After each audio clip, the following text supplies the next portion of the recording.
Okay.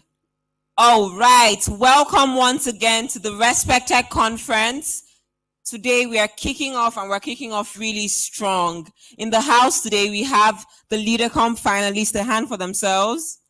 Thank you so much for being here. We also have seated here Lady Irene. Please, a warm welcome to her. She just walked in. Thank you so much, ma, for coming. We also have Engineer Brills in the house. He's the one that handled the policy panel session yesterday. Please, a hand for him. Thank you so much, sir, for being here. And to the amazing team, all lined up there. Please, a hand for them. They're the ones putting everything here and ensuring that it's working perfectly. So let's play a little game. Can we all go to www.menti.com? mentimeter.com. So when you've typed in the URL, just use this code to access our game. Menti.com. They are gift tools, so you should actually play this game. Okay, so there's one player in. Menti.com, when you go to that site, you're going to type in this code 17575746. We have another player. Media, let's have some music. Okay.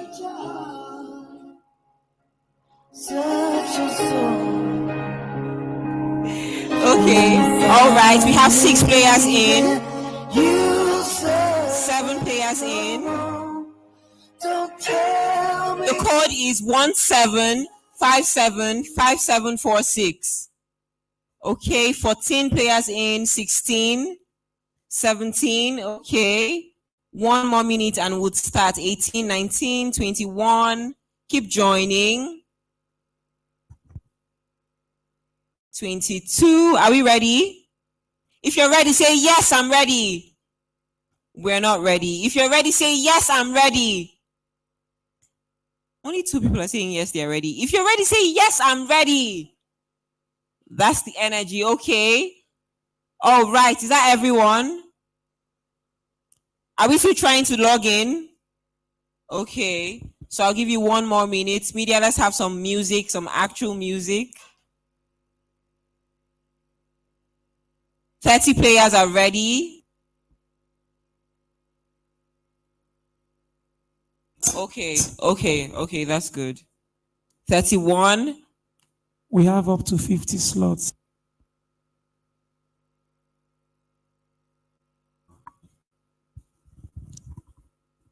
The access code is 1757.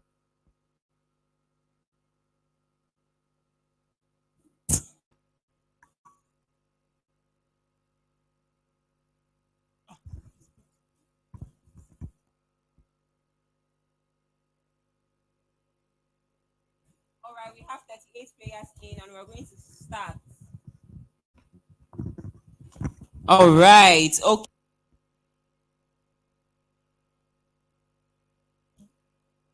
So when you answer fast, you get more points. Are we together? Your first question is what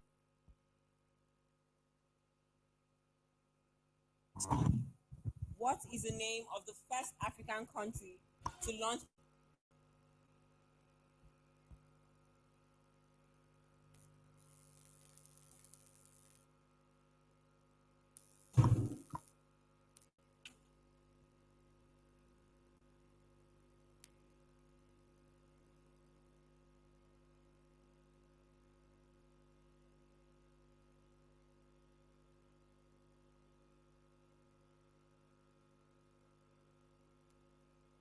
space is Kenya.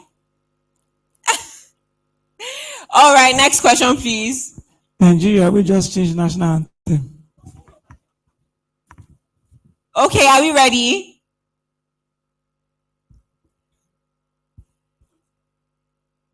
So you need to answer very fast to get more points. Which African country is known for its thriving tech ecosystem, dubbed Silicon Savannah? Is it Nigeria? Yeah. Is it Ghana? Rwanda? Could it be Kenya? A lot of you are really just guessing at this point, but Somebody it's is fine. saying it's South Africa. South Africa is not even in the option. Okay, still Kenya. Who chose Rwanda? You guys are guessing. Okay, next question. It's not by how fast.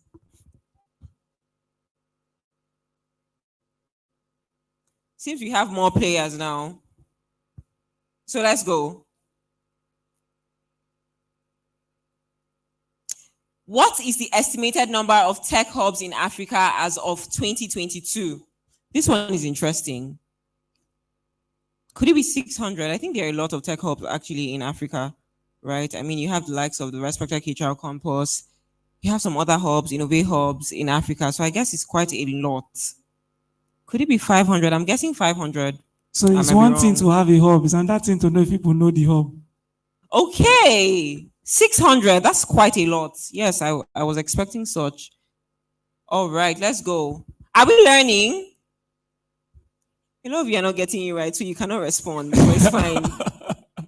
Let's go. You can keep guessing. Who knows? Keep guessing.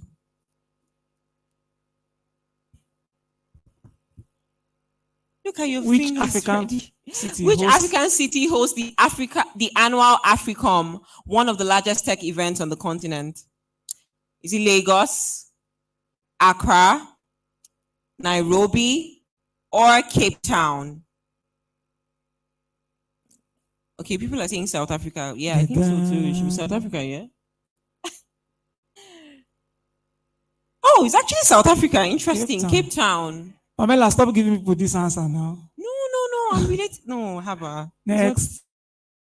All right. We have 44 players ready. Let's go. Are you people backing out already? You need to fail to win. You need to learn to fail so you can win.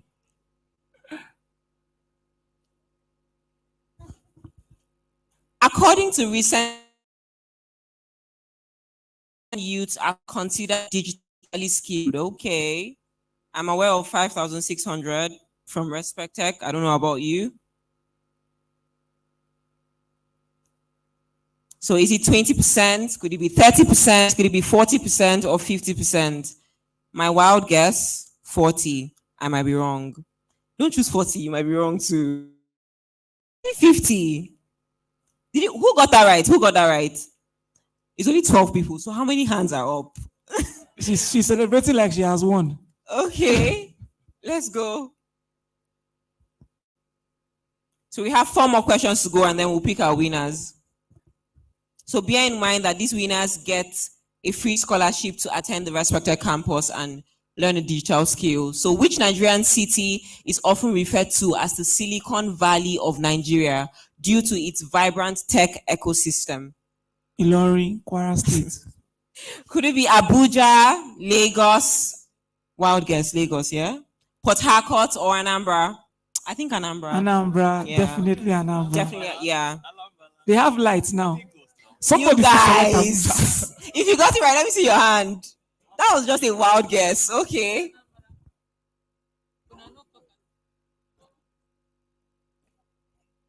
All right. 49 players are ready. Let's go.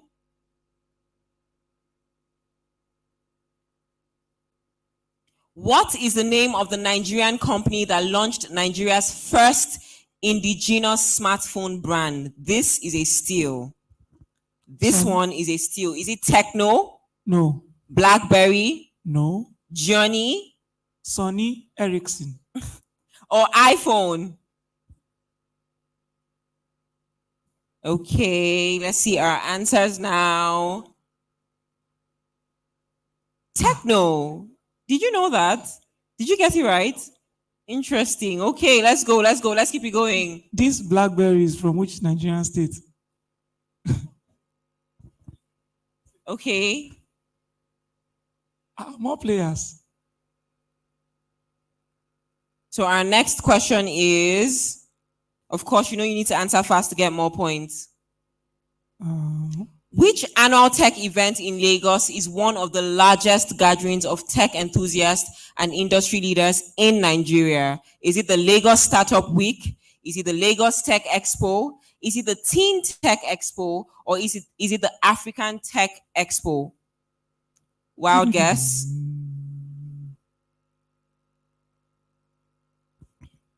Okay. The Lagos Tech Expo. If you got that right, a hand for yourself. 28 people got that right. That's nice. Let's go. Okay, let's go. Let's keep it going. Let's be fast. Are you winning already? Who is winning? We'll find out. All right. Which Nigerian city is home to the Co-Creation Hub, CC Hub, a leading tech innovation center in Nigeria? Is it Kano, Abuja, Lagos, or Owerri? Wild guess. Owerri. Kano. Abuja. Okay, let's see. Lagos. I think I know this one. Okay. And the results are in Lagos. Let's go. Is it confidence you have? Okay, let's go to the next question. Lagos, and our last question for this session. Are we ready? Are we ready to know the winners? Okay. What's the name of the Nigerian e-commerce giant, often referred to as the Amazon of Nigeria? Is it Jumia, Konga, Gigi, or Cheki? Wild guess. This one is actually hard. Oh, Konga is bigger. Jumia, Gigi. I think it's Gigi. Gigi has a lot of people on there.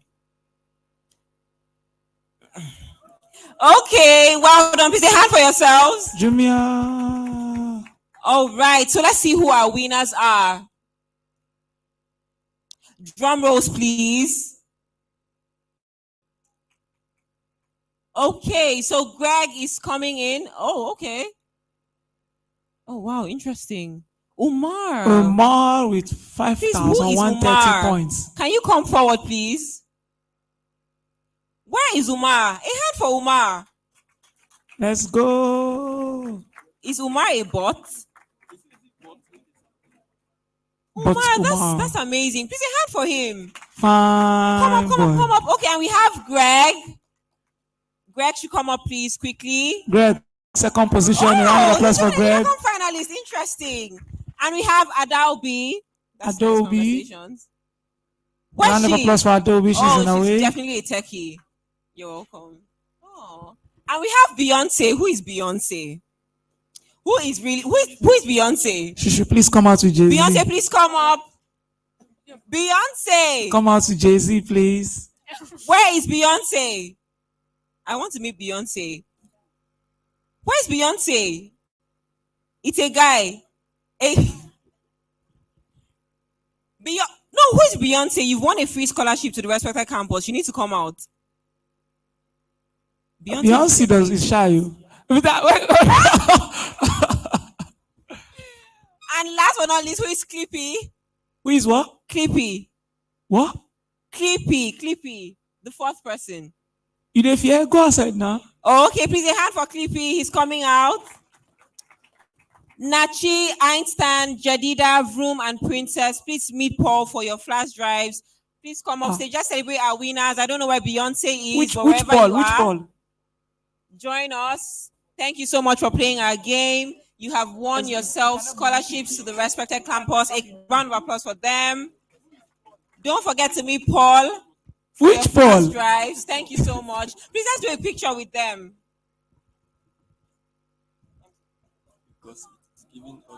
Where's Beyonce? Oh, that's Beyonce. Oh, let's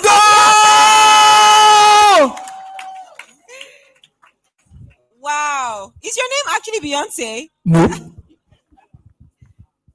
Okay. Please, which Paul is collecting flash drive? Okay, everybody say cheese. Okay, thank you. A hand for our winners. Thank you very much. I mean, it could be you if you did not choose Nigeria. All right, so we'll be diving right into the program of the day. And without any further ado, we'll be listening in to our Global Tech Panel session right away. Thank you very much. Pay attention to your screen.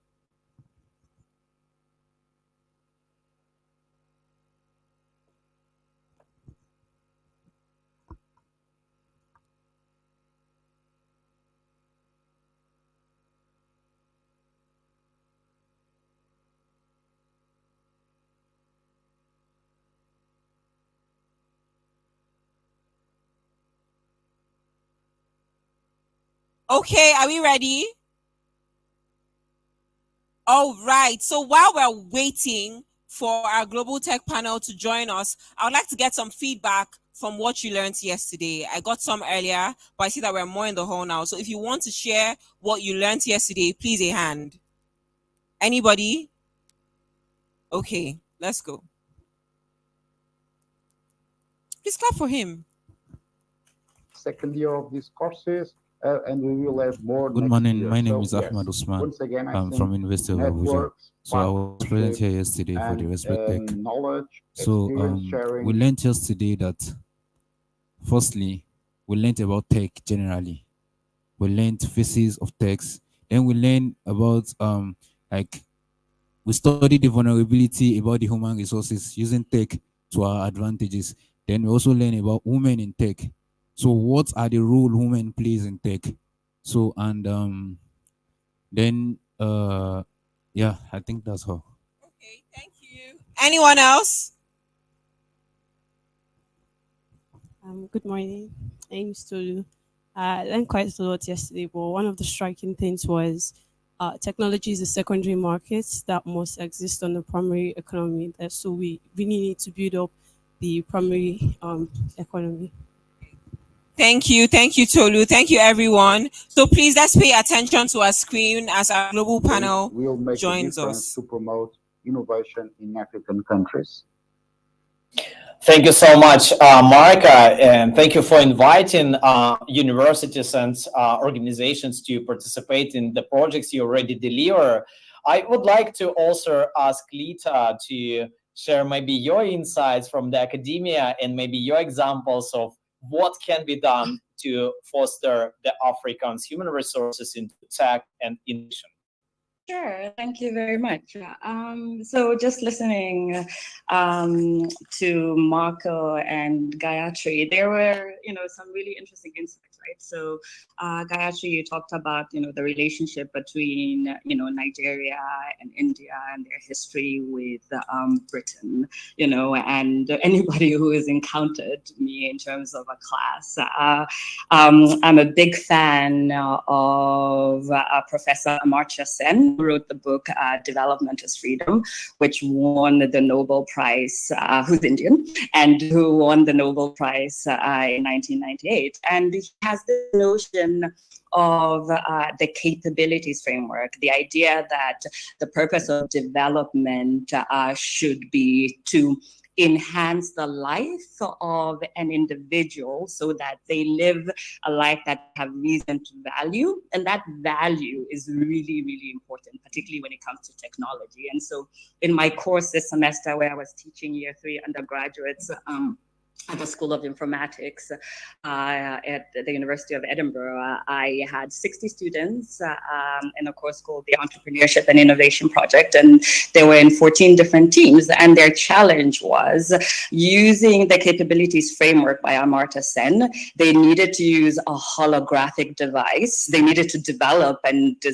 build the software and the hardware of a holographic device using the resources available to them at the University of Edinburgh, which are a lot. The School of Informatics students at the University of Edinburgh. Imagine kind of a James Bond scenario where they have somebody who's in the tech expert in a lab, and then who comes and it's all this amazing stuff. So they have so many resources in comparison to, let's say, your typical African university. And that was amazing to me. And so as somebody who grew up in Namibia and who has made this journey in terms of, trying to understand how can I improve my own intellect in order to make the world a better place, I was constantly reminding them that, like, you are very, very lucky. You have a lot of resources available, right? And so when I'm coming here in terms of value and talking about what can be done to foster human resources to work through technology and innovation, African human resources. And I think that it's important to recognize that technology exposure starts at birth. Right, so just being born in Edinburgh, being born in London, immediately what you have exposure to, in the first few years kind of defines your relationship in terms of technology. And so I think in terms of the African context is like we need to meet people where they are, and we need to recognize that technology is an enabler. It's an enabler for professional functions. It's an enabler for social life. And it's important to understand and give people the space to define the value that technology might play in their life, rather than coming up with like, oh, this is great, and this is a new generative AI idea, or this is a new blockchain idea, and we're just gonna ignore the amount of electricity and all the resources that are needed in order for you to actually make use of all these ideas, and now we're gonna push it, right? And I think sometimes there's a bit of a disconnect in there, right? There are all these like great innovations in the Western world. Either they are not translated, to an African context, and the expectation is that they should just be adopted wholesale, or it's just that, oh, Africa doesn't have their capacity to actually absorb this, so we're not even going to bother, educating them. So I think there needs to be, this like larger conversation that every engagement needs to start with meeting people with where they are. You know what it is that you need to offer, and then what is the middle ground in terms of how to make technology work at a local level. So that's what I would say, being like, how do we define purpose, both at an individual level, but also at a local level? And how do we at an international level, collaborate together and understand, the difference in resources, and ensure that there's a clear synergy in terms of what the sort of Western world needs to offer and wants to offer, and actually its usability within an African context. Thank you so much, Lita. It was amazing contribution from your perspective. And also, of course, I would love to ask now Deshae to join our conversation. And America is quite advanced in the technology and innovation. So what is your answer to that? Maybe there are some implications, and what can be done from your view in terms of the African's human resources? Yeah, thank you for the opportunity to jump in here, right? So I want to echo the investment education that Marco was talking about, and the access to entrepreneurship and entrepreneur resources, right? And then Lita was echoing that as well with the need for resources. That's part of the foundational challenge, is around foundational infrastructure, the foundational network connectivity particularly, right? And I think that's where a lot of the focus needs to be on.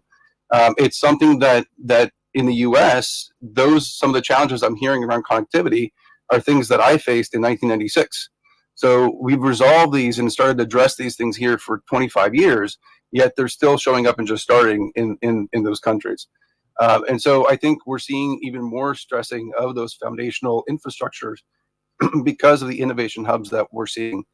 A big kudos to Google goes out for their article on improving connectivity, where they're laying the lines down, going from Europe down to Africa, down to the APJ region into Australia, and connecting high-speed broadband, particularly multiple connections of high-speed broadband through the Equinio cable, to ensure that the region has high throughput capacity.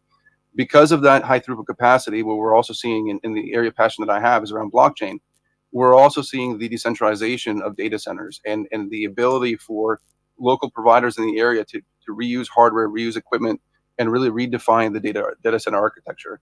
So I think those are some really key things that we're going to see change over the next couple of years, is really around that foundational infrastructure, the data centers that are built around, which will also bring a change around in sovereign identity, and allow people to have their own identity because of that foundational infrastructure that would be built over time. So I'm particularly really excited about the potential future when you have ownership of data and ownership of the foundational resources back in the hands of the local community. Thank you so much, Shai, for your contribution. And also, if Matt, you can join our conversation and give few points on your side. Yeah, so as a non-academic, I'm very aware of what I'm about to say is a bit contentious. I come from a background of creating businesses, and for as many people that start a business that come from with a university degree or from a university, there's probably about 100 of them that don't. And I don't think that the average person, if they're watching this, should think that they have to be part of academia to start a business. You know, I'm really glad Shai brought up the idea of connectivity and the infrastructure required, because today with the evolution of globalization, online programs, training, I can mentor people, and I do, in different parts of the world, and enable them to grow just as much as the people in Silicon Valley or in here in London, Silicon Roundabout. Opportunity is becoming more and more available to people all around the world. The access to education, the access to what to do next, the access to funding. I don't think funding is an issue at all in Nigeria, especially. They got number 2 ranked in Africa, I think, fairly recently, as far as their funding compared to any other country in the region. So, you know, there's no excuses, basically, for people to be able to get out there and make their own kind of business work for them. And this kind of idea of being able to harness the power of the workforce, of the community of people in Africa, it starts with, firstly, I can do it. You know, you can absolutely have a business that's online. You can have a business that's global. You can absolutely do that.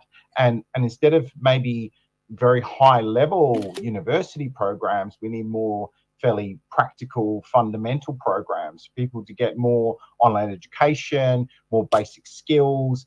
And the minimum that I always tell a founder is that all you've got to have is motivation and a great idea. The rest we can buy. The rest is out there already. There is 1 million graphic designers, 1 billion programmers. There is people everywhere that have the skills that you don't have to help you build whatever you need to do. Now, if you want to be one of those people, that's absolutely possible. If you want to be one of the people that's leading the rush and creating your own future, that's absolutely available to you as well. There's no time on the planet that I've ever seen, and I've been around for 55 years, that's a better time to make your own way, get educated, find a niche, create value than there is today. It really is. The doors are wide open. As long as you can get access to the net, as long as you can ask the right questions, you know, opportunity is there. And I think that really strong messaging to the African community, maybe it comes from the diaspora, maybe it comes from education, maybe it comes from government, but a program of being able to support people in the idea that they can skill up, and it's just as far as their fingertips away. They've just got to have the motivation to do it. You know, the sky's the limit these days. There could be the multi-billionaire could be sitting right next to you in a conference. Absolutely. Thank you so much, Matt, for your contribution. And that was the initial part of the discussion of what can be done in order to bring the Africans' human resources into technology and innovation. We are very limited time due to the broadcast setting. So I would love to also ask if any ideas, in addition to our conversation, if there is anything we can add on in terms of how it can be done, any implications, or again, any examples you want to add on. Please, Marco, you've mentioned few projects already. If there is anything you can add on to your previous talk. Yes, sure, Slava. I shared some examples, but what I would like to highlight now, probably, it's something that I'm not doing right now, but I think it would be very interesting in what we've been talking about on this first part of the panel. Indeed, it was really very interesting, with very interesting insights. But probably, why not? And once again, I think you already noticed, for me, sharing experience and creating networks is fundamental for really promoting innovation and entrepreneurship. And I'm not only focusing on startups and entrepreneurship, I'm talking about innovation. And what we need to do, not only in Africa, but everywhere in the world, is to promote innovation with new startups, with creating new business, but also with existing organizations on the field. So probably building a cooperative knowledge and social innovation hub. I think that could be interesting. Pointing not for development, but more than that, to sustainable development, okay? Trying to help anyone's life, and that should be the aim, the final goal. So this would be a collaborative platform within higher education institutions that brings together diverse stakeholders like researchers, students, industry professionals, startups, policymakers, and community members also, okay? Involving local people, local communities to help on this. The aim is to enhance cross-disciplinary research, foster partnerships beyond academia, facilitate knowledge exchange and innovation, always orienting research efforts to social impact, and that should be the aim.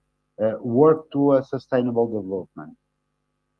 Thank you so much, Marka, and also Lita, if you would also contribute to our final takeaways and maybe some ideas of how we can bring the Africans' human resources into tech and innovation. Sure. And I'd actually really like to tap into what Matt was saying earlier, right? The importance of upskilling. And I think upskilling ties to, my earlier point on, meeting people where they are. And Matt is right. Like, we live in this current environment where, anybody has access to knowledge, right? And it's about how then do we structure that knowledge so that people can actually get the insights that they need to get? And so in developing my course, the Entrepreneurship and Innovation project, I was really specific. I needed to, you have to have limits, right? There's so much in terms of technology. There's so much in terms of artificial intelligence, right? And so you need to be specific, being like, if I'm targeting young people who, let's say, are just graduating as lawyers, right? What can I teach them about blockchain technology as a way to sort of like manage agreements, right? So you are not taking away from what they already have, but you're sort of upskilling them, to engage in, in a much more post-digital world. So I think upskilling is a really, really, really, really important aspect of making technology being available to African contexts, but also ensuring that it has a clear, direct professional goal, and so, as I said, and as much, Matt, as you're saying you're not academic, one of the things that academia has taught me is the importance of a conceptual thinking framework. And so one of the things that I needed to extract, so it's really funny because I went to the University of Edinburgh to do a PhD in international health policy with the idea that I was going to go back into international development, and that's how I was going to make my impact in the world. And then the University of Edinburgh had all these amazing resources which demonstrated to me that entrepreneurship can be learned. And so by the time that I graduated with my PhD, still focused on international development, I had raised my second round of private equity funding, and I had also become a Royal Society and Scottish Enterprise, Royal Society of Edinburgh and Scottish Enterprise Fellow, right? And so the biggest lesson that I have learned as an individual and as a thinker is that entrepreneurship can be learned, but it's important to have a clear framework, right? Whether it's from technology, a focus on technology, or it's a focus on anything else, in order to avoid becoming essentially schizophrenic, particularly in terms of technology, because there are so many resources and there are so many frameworks out there. It is important for us as people who are trying to make an impact to ensure we know what it is that we want to achieve in terms of the technology that we're seeking to educate. So I guess in summary, just that, there's a lot that is out there, but it's important if we're going to upskill individuals that we are sort of clear on exactly what we're upskilling them on and where are we seeking to equalize their skills in comparison to, say, their counterparts who might have gained their professional qualification in a setting, like the UK, where the exposure to technology is much greater. So that would be my more practical solution. Thank you so much, Lita, for your amazing contributions to our discussion. And also, I would like to ask Shai for final takeaways or any practical ideas on how we can implement these efforts to bring Africa to tech and innovation. Yeah, thank you very much. So let's talk about some of the things that have been done that I think are really cool. To history, identity challenge, future building is really rooted in a strong identity system that's built out. In the US, we had the Social Security system built out in 1936. So we've had nearly 100 years of building on a centralized identity system. Most places in the African continent don't have that. So that's one of the key things that needs to be started. Thankfully, there's already a couple companies already in that process with blockchain solutions. Sovereign is one, Flex ID, WorldCoin is one of the other ones that has a lot of sometimes negative and good press, depending on what you see about iris and personal identification. But there already is that process of developing an identity system, and essentially on different nations. One, the other key enabler is around the education part. Marco talked about this at the beginning, but really enabling students to start owning their own education path, because that similarly, decentralized infrastructure around educational tracking and what you've done and what you've accomplished is not there. And so what we want to do is enable students to actually own their educational records. And you have Cardano and you have Phantom that have both had successful projects in different countries in Africa to pilot and move that forward. Once you have those two in place, the final one is the common lands, right? I want to give a shout out to that project, because land rights and land management is really key and really important there. And combined with the Google AI project around building management and building placement with common lands, what is happening is the ability for land in Africa to be tokenized and be able to create a realistic tokenized property, so that investment can come from around the world and drive further investment into a local region. So I think that's exciting, some of the innovations that we're seeing across these different projects and protocols, initiatives. And again, I think we're still in the early stages around decentralized identity, and we will see a lot more coming in 2025. Thank you.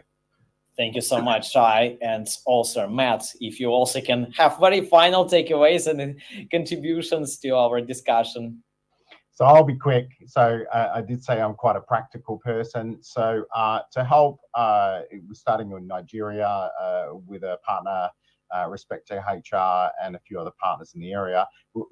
Our companies decided to give away grants to 30 million for 10,000 students to go through a program of practical education. 20,000 plus founders have already been through the program, so it's very successful so far. And we're promising a promise of a minimum of 125 million US as investment to follow on businesses that go through this program to get them into the scaling stage.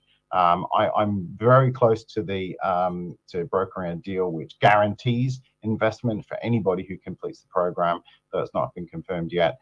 We will definitely support people as they go through. So if you are serious about getting a business going in Nigeria specifically, then we are keen to help you in a very practical and real way.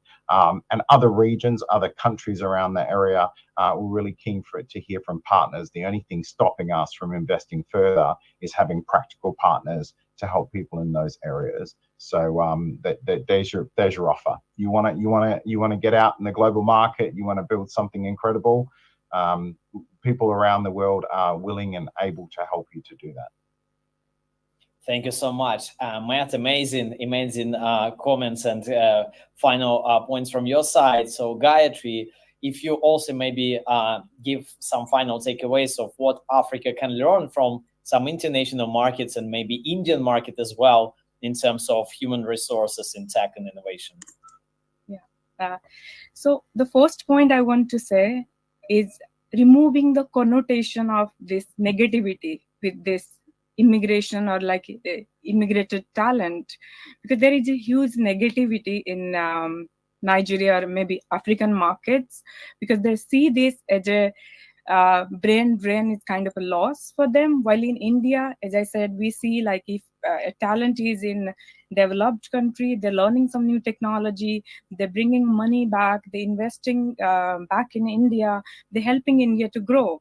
So one thing, like first, like global market integration, that's one of the things, plus leveraging the diaspora network, like connecting with more African diaspora to share the knowledge, skills, networks, plus to encourage them to kind of return to home, also mentor the local startups. That's one of the things.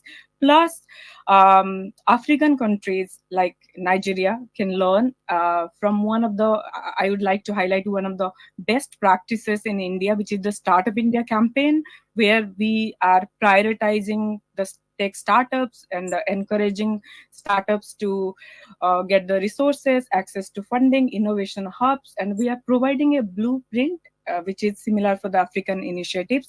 Plus the case study of Bangalore, like India's Silicon Valley, is a prime example of successful government intervention, and through the special economy zones and the investments in infrastructure, the city transformed in itself into a global tech hub.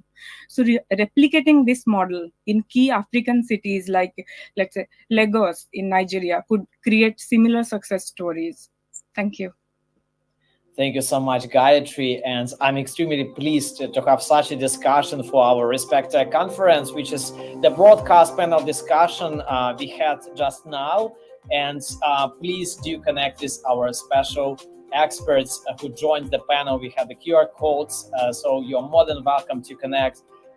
From my side, as the founder of Allergen Club community, we help entrepreneurs to succeed locally and globally, and we connect entrepreneurs with international opportunities, whether it's the knowledge, mentorship, capital opportunities, and many more. So please, in case you're interested to step into the technology, build your own tech business, welcome to connect with Allergen Club. And definitely, as previous contributions been mentioned, we are more than happy to support early stage tech entrepreneurs, professionals to succeed on their journeys. So best of luck, Abuja, and thank you so much for amazing opportunity to have a discussion in this live broadcast panel. So looking forward to seeing you soon. Thank you. Thank you, thank you, thank you. Wow. What an insightful session. Do we all think so? Do we all think so? Insightful session, right?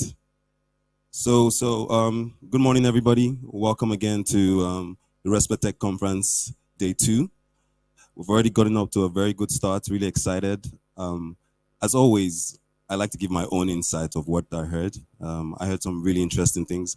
One thing that I found very interesting is you don't have to be an academia to start a business. However, conceptual frameworks can make the development process so much easier. So I feel like for us, what we can take home from that is the need for hybrid systems where we are very data-driven, knowledge-driven, and also very practical as well. Another thing that I found really interesting as well is the need for collaboration. Seeing how today is coming up and the whole conference is showing me that collaboration is definitely the way to go. And another thing I found interesting is about like the brain drain conversation that we're having, how it can be a gift and also a curse. A gift in the sense that like our talents can go abroad and get some insights. But then the problem is, or there's a problem when they don't come back. So I feel like in whatever we're doing, wherever we go, we should remember that Africa is home. And also technology. When we're looking at technology in Africa, we also have to put into context what is available, the structures available. We shouldn't just copy and paste. We shouldn't just see what's happening in the West without looking at so many different factors. We're talking about economical factors, infrastructural factors, and especially in terms of the knowledge base. Technology is really advanced. And another thing that we also have to think about is we have to, in some capacity, manage and limit how we go about it. We don't want to be too fast before we can move. Which brings me to the next thing that we're going to be talking about. We have a presentation from Victor. Victor is going to be walking us through the history of tech. Thank you.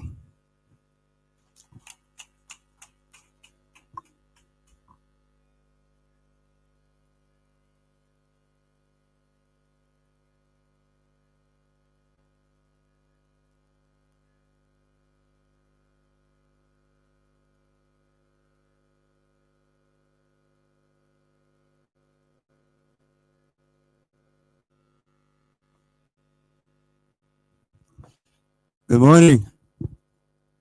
No, that cannot be it. Good morning. We have too many young people in the room. Good morning. Sounds more like it. Everyone, a round of applause for you.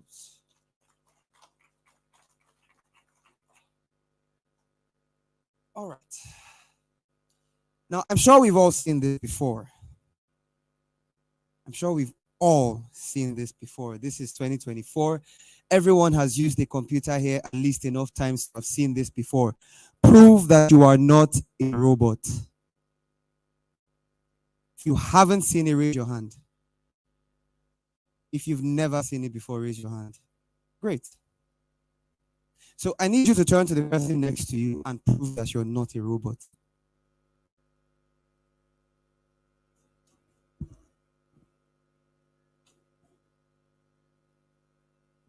The fact that there is so much noise is enough proof already.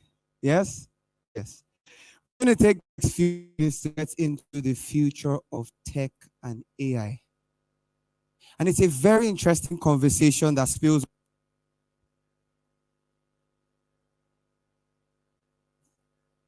and everything that our panelists discussed, right? Let me have the next slide, please. Ladies and gentlemen, this is the past. 1951, 1965, 1987, 2018. 4 key years in the history of tech and AI. Of course, there have been others. But primarily, these are some of the years that have shaped the conversations around tech and AI, some of which we've had yesterday, some which we've begun to have many years before, and a lot of which we will continue to have in the years as they come. 1951, a computer AI program completes a whole game in Manchester. In 1965, a medical program is developed, heralding the entry of medical tech. In 1987, IBM's Deep Blue defeats chess grandmaster. So yeah, it's probably no surprise why I find it hard to beat computers at chess these days. 2018, the first iteration of ChatGPT. How many of us have not used ChatGPT in this room? Or any of its equivalents? ChatGPT, Gemini, Meta, or any of the bandwagon of generative AI tools. All right, so 2018. Let's move on. So we have the past of AI, right? Now let's look a bit at what the present looks like. Fantastic.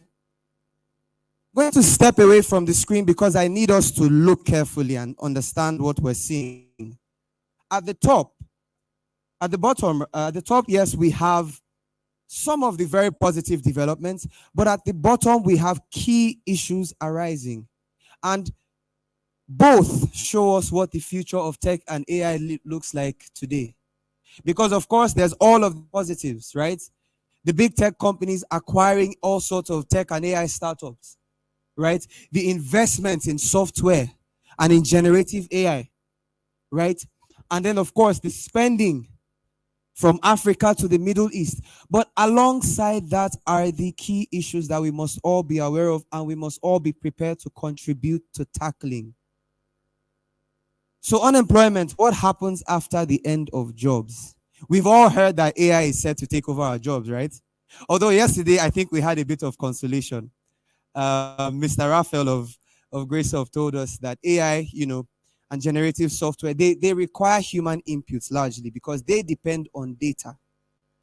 And it means that we need people to provide the foundation of their work. So in reality, you find that AI cannot actually take your job if you know what your job is to start with.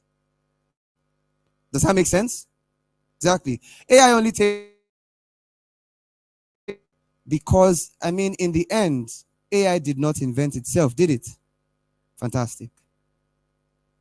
But then going forward, how do we distribute the wealth created by machines? Because there is a lot of wealth that has been created and a lot that will continue to be created. So the question is,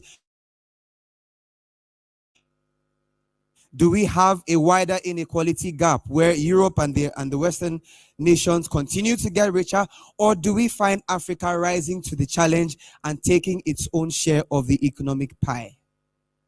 Ladies and gentlemen, what's our answer? We sound very quiet.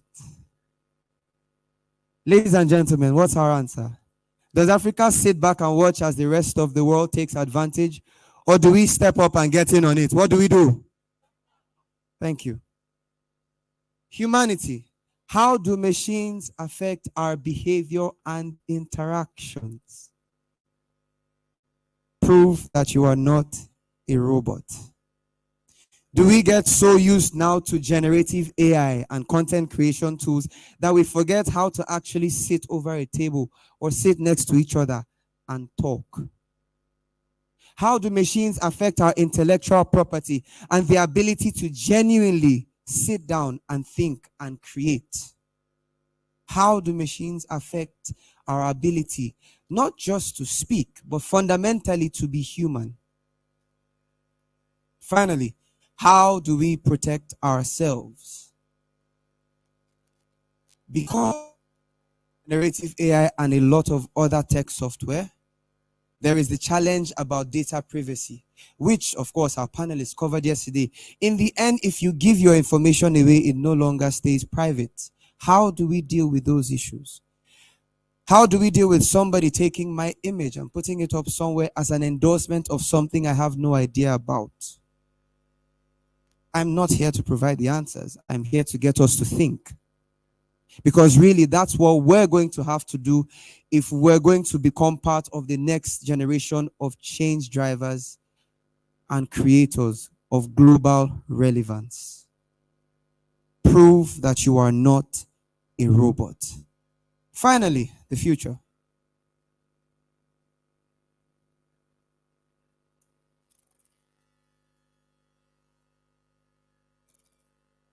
The future is taking quite a while to load.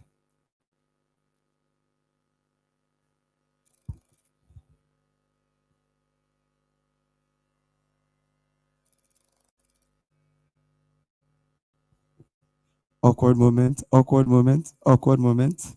All right. I think we've seen enough of the screen behind me to see that there's a big question mark. Why? Someone says the future is not clear. Really? Okay. Come on, anybody want to hazard a guess?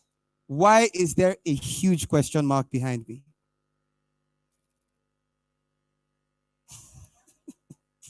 Love the answer. Because, ladies and gentlemen, the future of tech and AI is not tech and AI.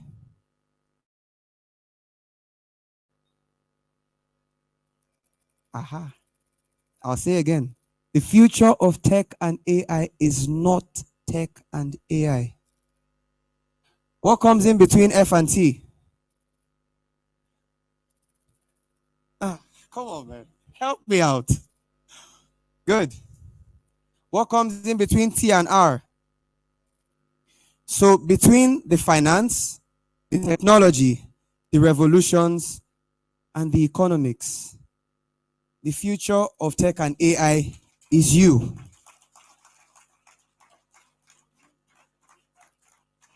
The future of tech and AI is the people who build, the people who think, the people who create, the people who teach, the people who encourage in the midst of the chaos. Because trust me, there is a lot of chaos in the minds of many people. AI finally takes over the world. What happens when machines get smarter? Oh, by the way, I didn't include that here. It is predicted by 300, ladies and gentlemen, machines will have become smarter than humans, or at least as smart. So if you're around long enough, you may be retired by then. Not because you're too old, but because you're not as smart as the machine at the office. So again, ladies and gentlemen, the future of tech and AI is not tech and AI. It's us, really. Because as much as it is a future of possibilities, it is also and more so one of immense responsibility. It's a responsibility for us to think. We must move away from a consumer mindset and learn to be purely, positively, and powerfully human. Because that is perhaps the only thing that a machine will never learn to do. Ladies and gentlemen, finally, the future of tech and AI is here and here. Use it, build it, develop it, and share it.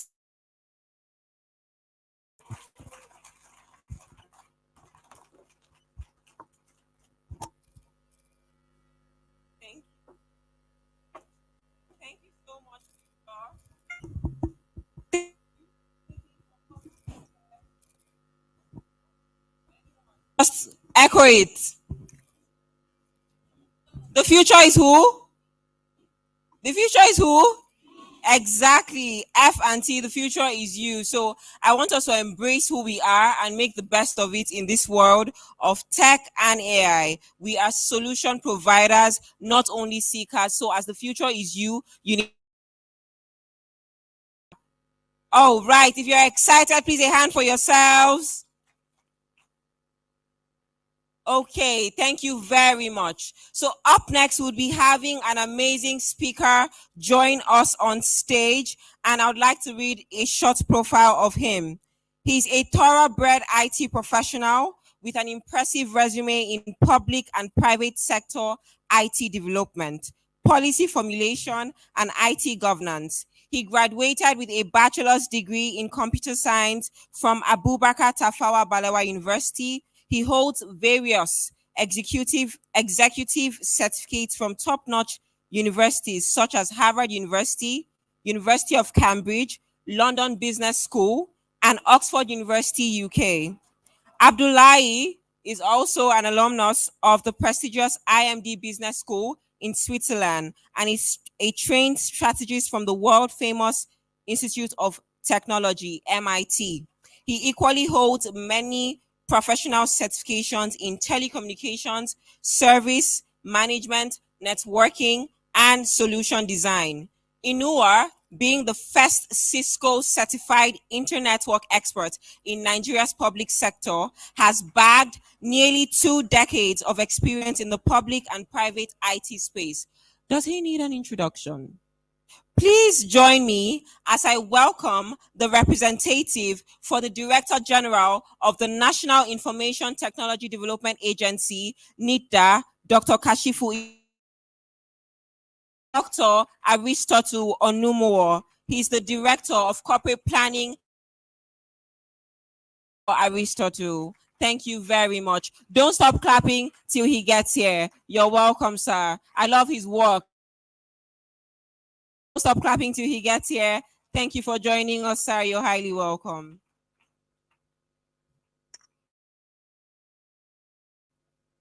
Good morning, everyone. I want to believe that there are a lot of students in the house. I always like to see some energy in the house. Good morning, everyone. Great Nigerian student. Great Nigerian student. I'm highly excited to be in your midst at this time, especially at this Respectech Conference. It's quite interesting and quite impressive to see that the past 2 days have been the past 1 day and the joining for today again have been quite exciting and quite revealing, especially with the various speakers, both physically and those who spoke to us virtually. I'm here this morning, as I've been introduced, to represent my Director General, Kashifu Ino Abdullahi, who is important, very auspicious, and very heartwarming occasion. It's very important for me to just take a little bit time to make reference to Respectech and the content and the vision, not only the vision, but also the theme of this particular conference, which centered on, permit me to say that we at NIDA, as an agency, we have actually come up with a strategic vision of the agency is centered around, we want to make Nigeria fostering inclusive economic development through technology innovation. First fundamental word, technology innovation, actually that's the nexus that connects NIDA and that of Respectech. And as and partnering and to ensure that how can shape the future of technology in Nigeria and even beyond. Just as the last speaker said, that future we're talking about, the future that is resident in technology, neither is it future that is resident in economy, neither is it the future also that is resident in AI, as he said, but that future is you, that future is me. And together, we'll build a new future that will shape Nigeria and make Nigeria a better place for every one of us to live. Having said that, I want to take this brief time to also take us through what that strategic roadmap and action plan speaks, and how you can be part of it, how everyone can be part of it, and how we all can collaborate and shape Nigeria. This roadmap actually is derived from the ministries or the national blueprint, which the innovation and digital economy has put forward. As most of you may have heard, there's a blueprint that talks about accelerating our digital economy through technical efficiency. That blueprint has exactly 5 key pillars. And fundamental about those 5 key pillars has to talk about to development of any economy. And it's anchoring on that knowledge that NIDA itself has 8 strategic roadmap, 8 strategic pillars. And in those 8 strategic pillars, the first pillar there talks about fostering digital literacy and creating digital talent. Cultivating talent is very critical to achieving or revolutionizing or ensuring that everyone, young, old, those in the rural area, those in the urban area, participate effectively in digital economy. Now, we have a target to ensuring that every Nigerian, 70% of Nigerians are digitally literate by the year 2027. Program, I'm sure most of you must have heard a digital literacy for all initiative. It was recently launched by Her Excellency the First Lady, not just very few days, just few days back, where we are creating who are expected to go across the network, ensuring that people are being taught to have digital fluency and be able to participate effectively and efficiently. And most of you must have also heard that we are supporting the 3 million talent development, where we are training and trying to build the capacity, training talent that can actually stay in Nigeria or also stay and work. And those talent, we believe that if they are properly trained and if they have the right kind of talent, they can participate effectively in digital economy. They can create resource for themselves. They can also create job for themselves and also create job for others. We have the second pillar in that strategic roadmap and action plan. And that second pillar talks about building a robust research technological ecosystem. And in that sense, we are also trying to see how we can build a kind of a center of excellence. Only that, we want to elevate Nigeria's rating in the AI community to at least 25th percentile. And in that regard, most of you also must have heard that not long ago, we had an AI strategy workshop in Nigeria. Now, where we gathered as many as 125 experts across the globe who are actually Nigerians, but resident in every other part of the country, support us and to be with us to develop an AI strategy that can actually help to propel Nigeria, take its rightful place, and playing very keen a role in the AI economy as a whole. And the third pillar is that of strengthening our policy framework, strengthening our policy implementation and legal framework. Our desire there is to create the enabling environment to ensure that you and I, everyone who has one thing or the other to do within the technology ecosystem, effectively and efficiently participate. We're creating the enabling environment, for everyone, creating the legal instrument and also the framework and regulation that those who are participating in the entire ecosystem eventually and effectively have a guided rule and regulation that will help them. Now, our regulation is co-created. That means we partner with the ecosystem to come up with a regulation that can work for everyone. Just as the case of most of them have heard about the Nigerian Startup Act, which actually has also come into effect. For those of you who are actually participating or have one kind of startup or the other, this is an opportunity that Nigeria also have brought forth, that everyone who has something to do within the startup community can actually be labeled, registered, and be can now benefit from various programs and incentives that the federal government is providing for startup. There is a specific amount of money, more than 10 billion naira, that have been set aside, where startups can actually access money as so be able to have what we call a patient fund that will help the startup to come up with their ideas, grow with their ideas to market. That was the fourth one in our strategic roadmap, is that of promoting inclusive access and promoting inclusive access to digital infrastructure and service. In this regard, we have the program and intention of building close about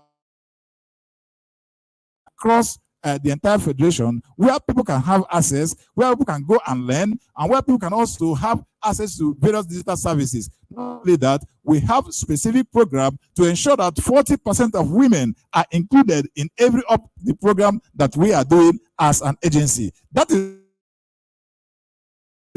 nurturing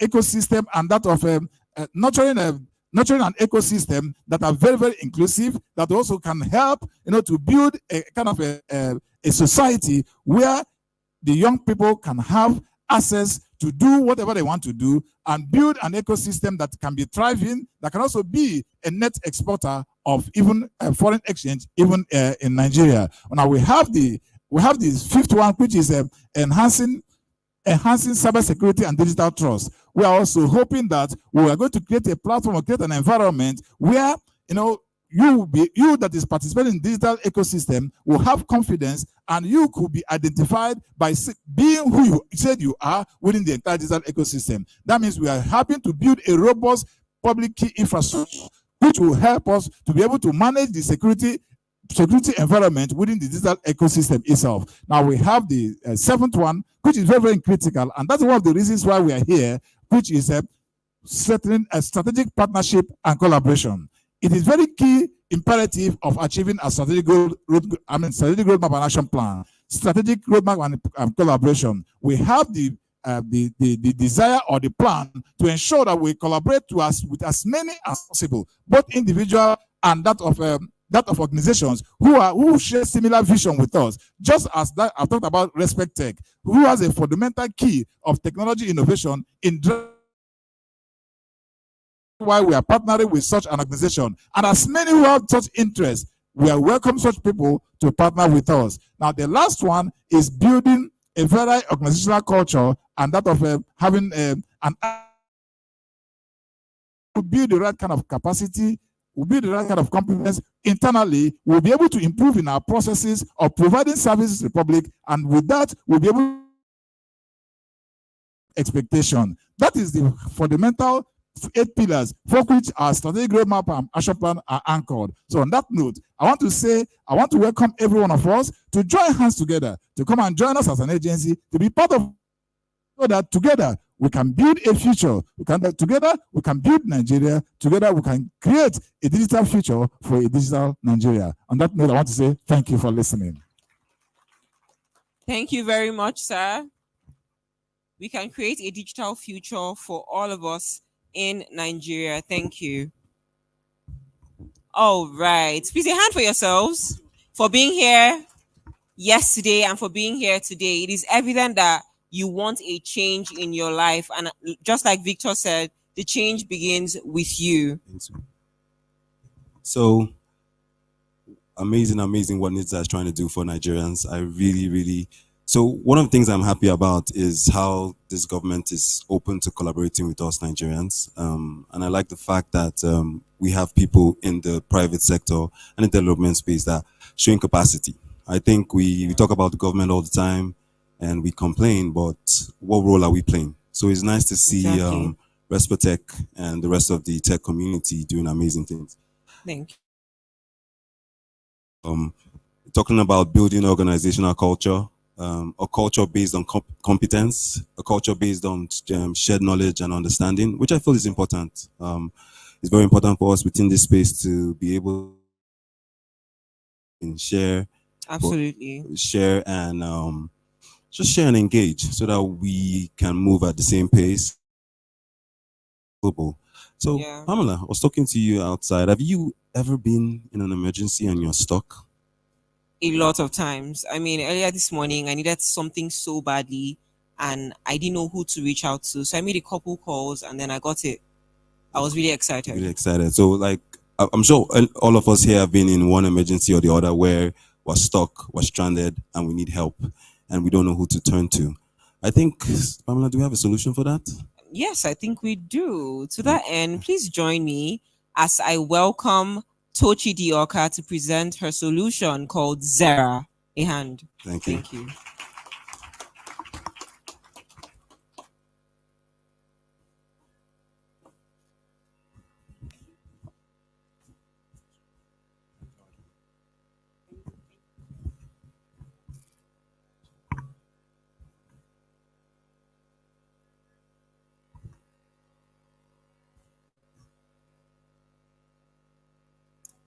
Few years ago, I visited an orphanage. And the children of that orphanage expressed their desire in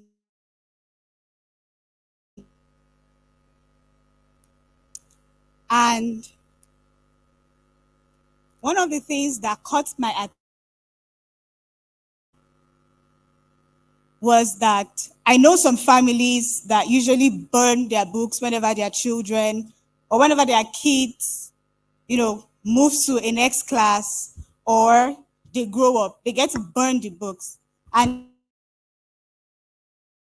here are kids who need these free books. A few weeks after that event, thank you very much. A few weeks after that event, I ran into a friend of mine and we got talking and we began to share the same burden. Due to the burden we shared, we came up with a solution that birthed this idea called Zera. So please, let's go to the next slide.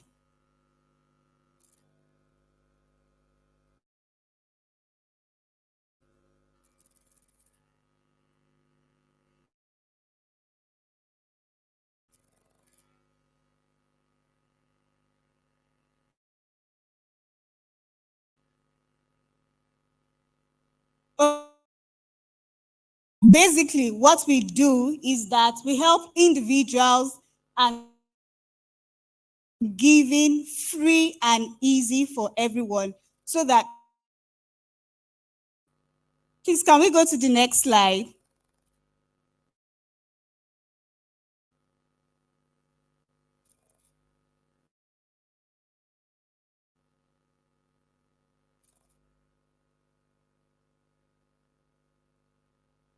Media team.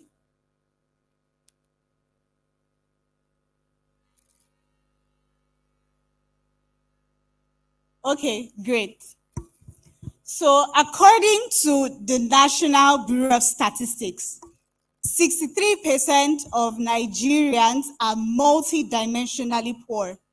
That is about 133 million Nigerians who are lacking access to basic necessities such as clothing, such as food, furniture, healthcare, school supplies, and the rest.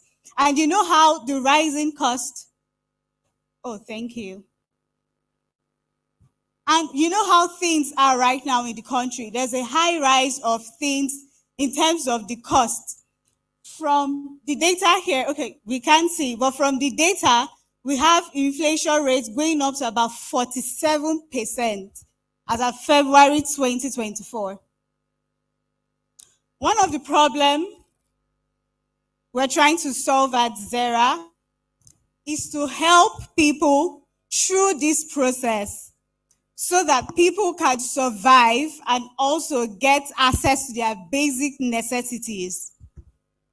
And of course, a solution is the platform for exchange of free items. So basically, this is what we do. If you have a shirt you're no longer using, if you have a laptop you're no longer using, and there is a student who is in need of this laptop for his education. One house, one house. Thank you, thank you. Thank you. And there's a student who is in need of this laptop or is in need of these books for his education. You can always give it out to the person for free. One house, don't worry. Thank you very much. Now, when we started Zera, we conducted some research and we had about 467 data points. Out of the 467 data points, 97% of participants said that they were willing to give out their items for free without no expectation of return or without no expectation of reward. Isn't that good? Thank you. Also, 44% of people said that one of the challenges they're going to experience in giving is due to the far distance and the location of those who are in need. Also, 51%, this was where it got interesting for me, said that, in fact, they were not going to give if the receiver would not say thank you. Imagine. Please, I'll need the slides up, please, especially when I'm explaining the mock-ups, so everyone can see it.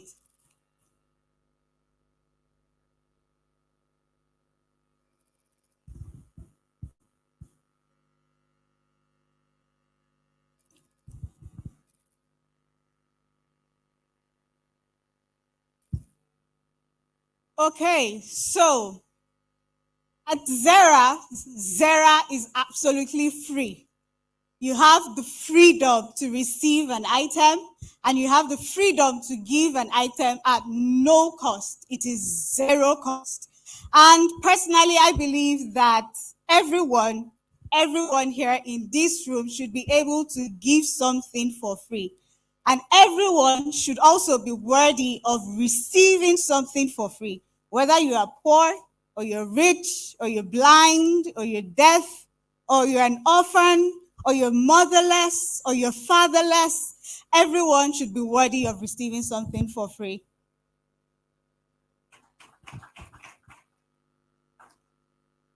Thank you.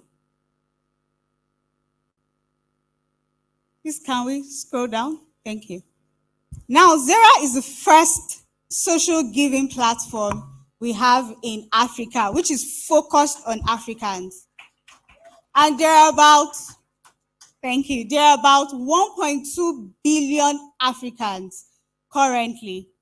And out of that 1.2 billion Africans, our target is to get 300 million Africans using Zera in the next 5 years. Okay, let's get to the screens.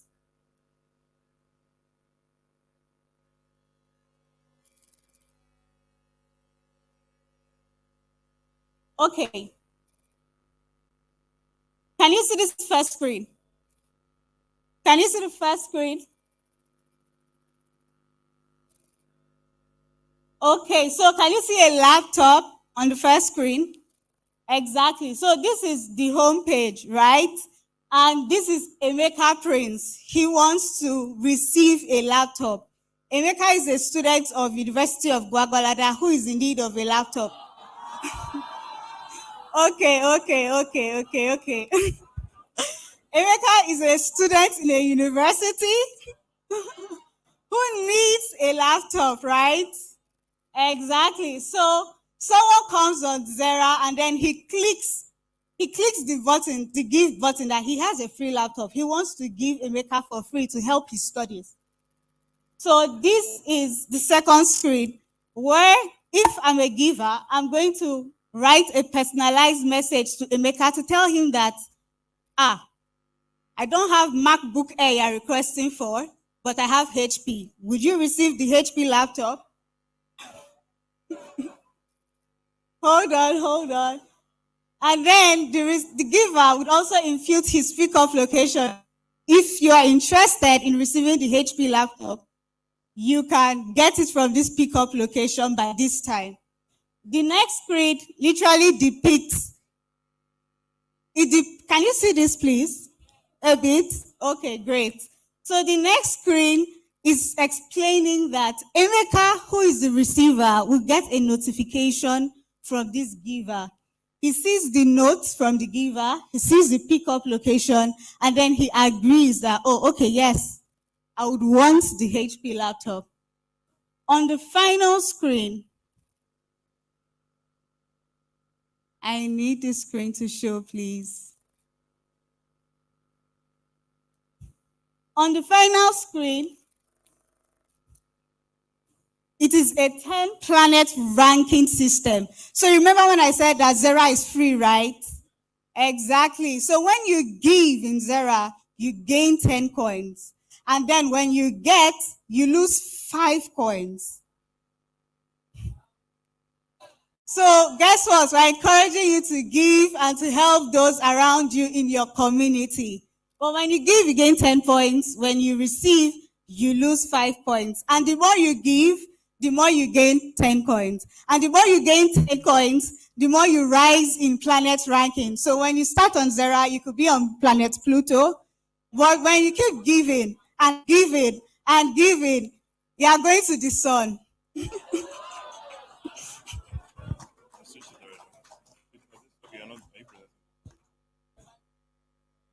So now, remember when I said that 55% of people would rather not give because the receivers are not grateful. So when a transaction is completed, a receiver would always tell the giver something. He would leave a thank you note to the giver to say, oh, thank you so much. This laptop was able to help me through school.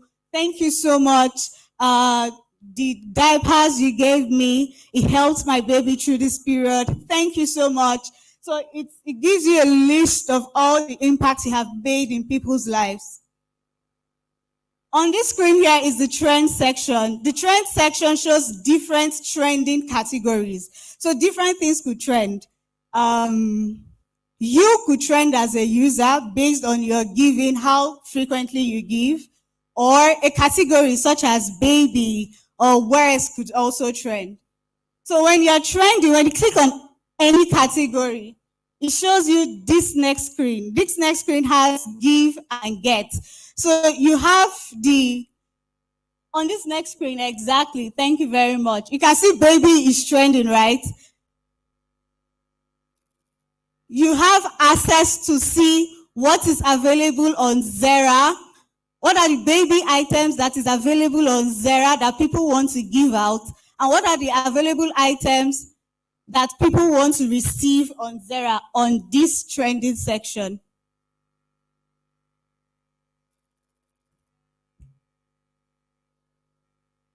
Just can we go to the next? Okay, finally,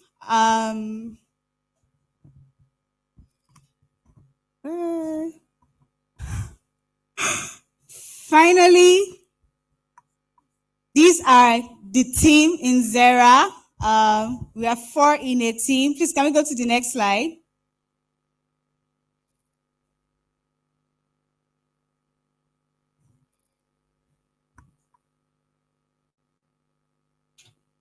Please, can we move to the next slide?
and develop their leadership capacity. My vast knowledge gives me the adequate knowledge and information to answer their questions, helping them build their skills and live a generally happy life. The work I do in Female and More gives me the perfect excuse to keep learning and studying about many different subjects.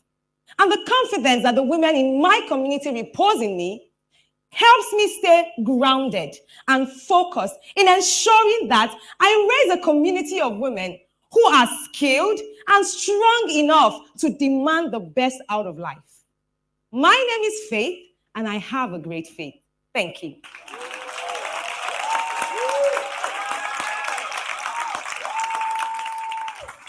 Thank you so much, Faith, for such a wonderful presentation. Put your hands together for her once again as we welcome to the stage the angelic Z.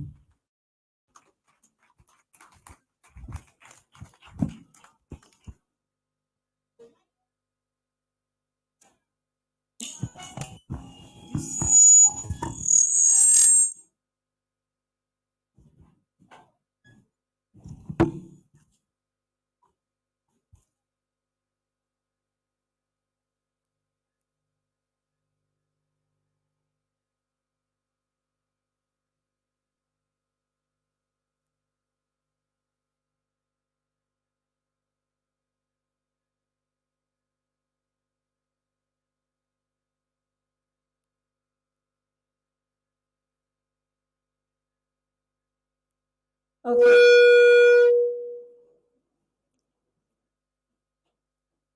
For as long as I can remember, I have always loved to help. And so I always offer to help. When I first moved to Abuja and had to move to a new church, the next month they were planning a festival, and I asked, what can I do? What do you need? What should I do? And they said market runs. They needed to feed people for 4 days. And I said, okay. So I cleared my schedule and I showed up. For me, it has always been about being the powerhouse that lights up operations. So when I was thinking of a career path, I thought,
Many years ago, somebody came into Africa for the very first time, and that person made this statement.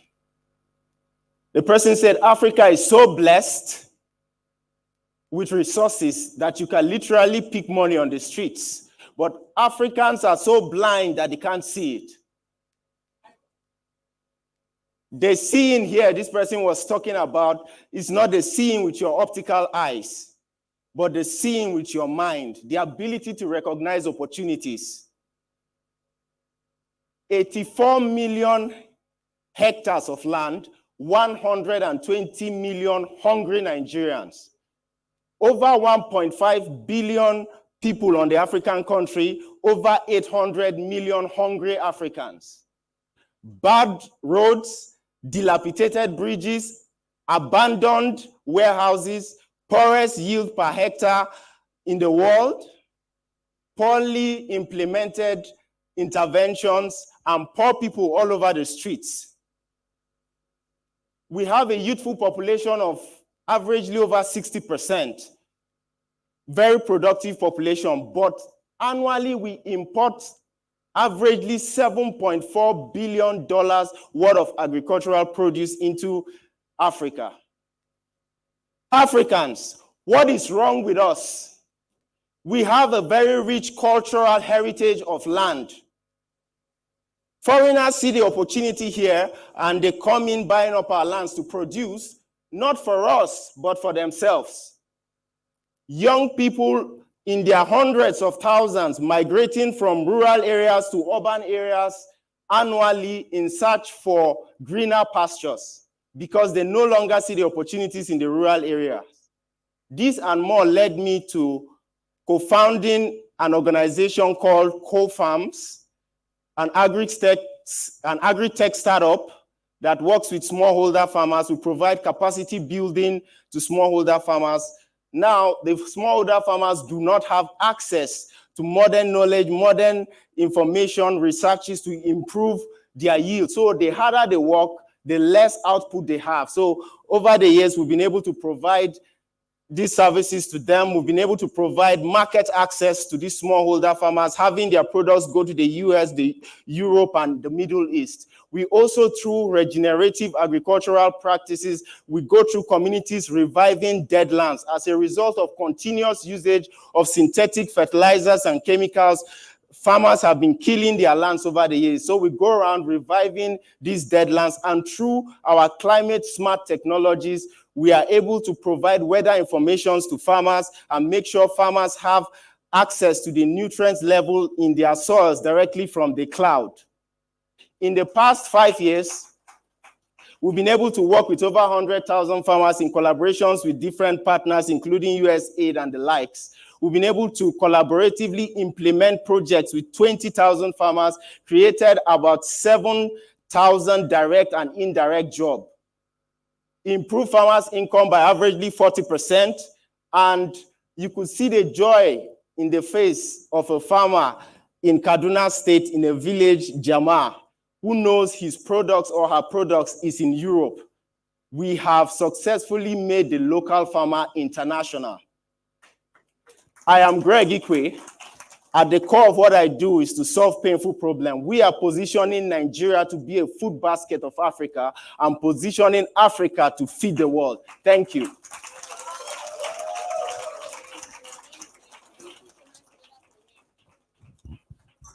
Let's make welcome Aunt Yemi on stage.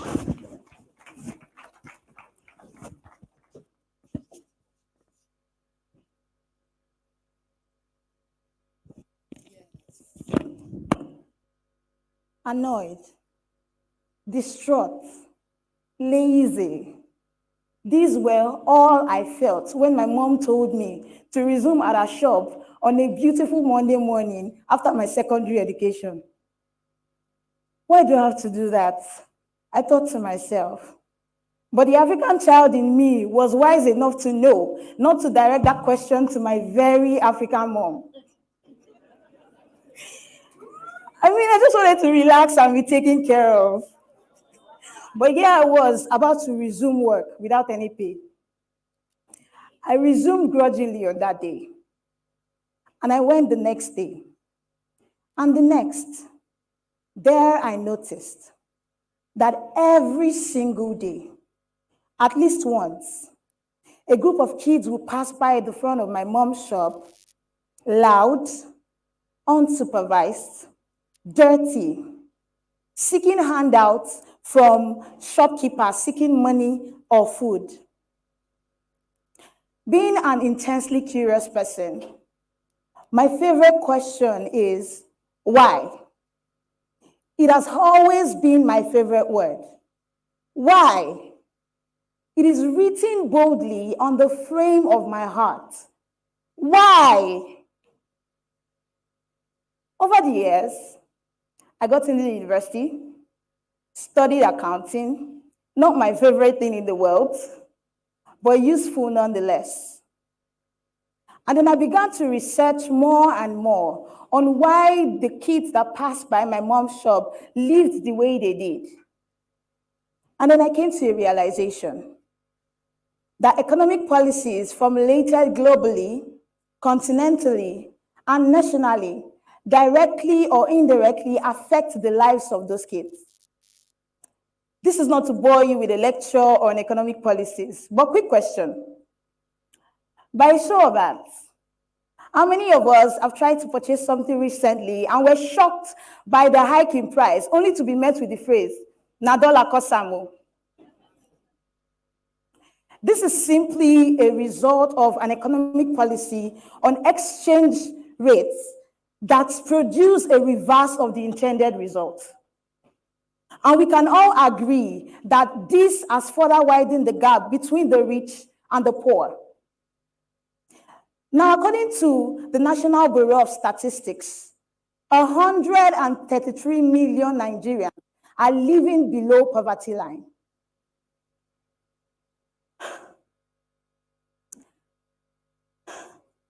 Why? Mind you, this number increases every single day. Do you now see that the more this continues, the more the number of kids that will pass by my mom's shop increase daily? Now, like me, you're probably also wondering, why? Why are 133 million Nigerians living below poverty line? Why is Africa so rich yet so poor? Why is the standard of living on our part of the world so low?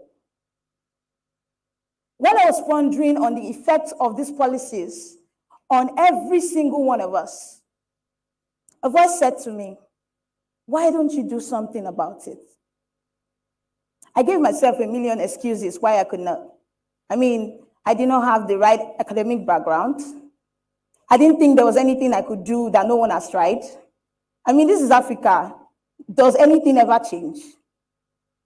But the voice said to me, what if one family rise above the poverty line because you tried? This is why I've begun a journey towards proper education to become an economist. Not only to understand how deeply these policies affect each and every one of us, but also to understand what we can do about it. To understand how to formulate good policies. Am I afraid to do this? Yes, every single day. But I know that we cannot continue to sit back while expecting our economy to suddenly get better and at the same time blaming our government for seemingly bad policies. So I'm looking for partners to educate myself, to join me in understanding why the kids in front of my mom's shop live the way they do, to determine what we can do about it, and to take action. So please join me as I embark on the journey to making the continent, Africa, synonymous to prosperity. Thank you. Wonderful. Thank you so much, Yemi. Our next speaker bears the same name as I do. Please welcome Princess. Come here.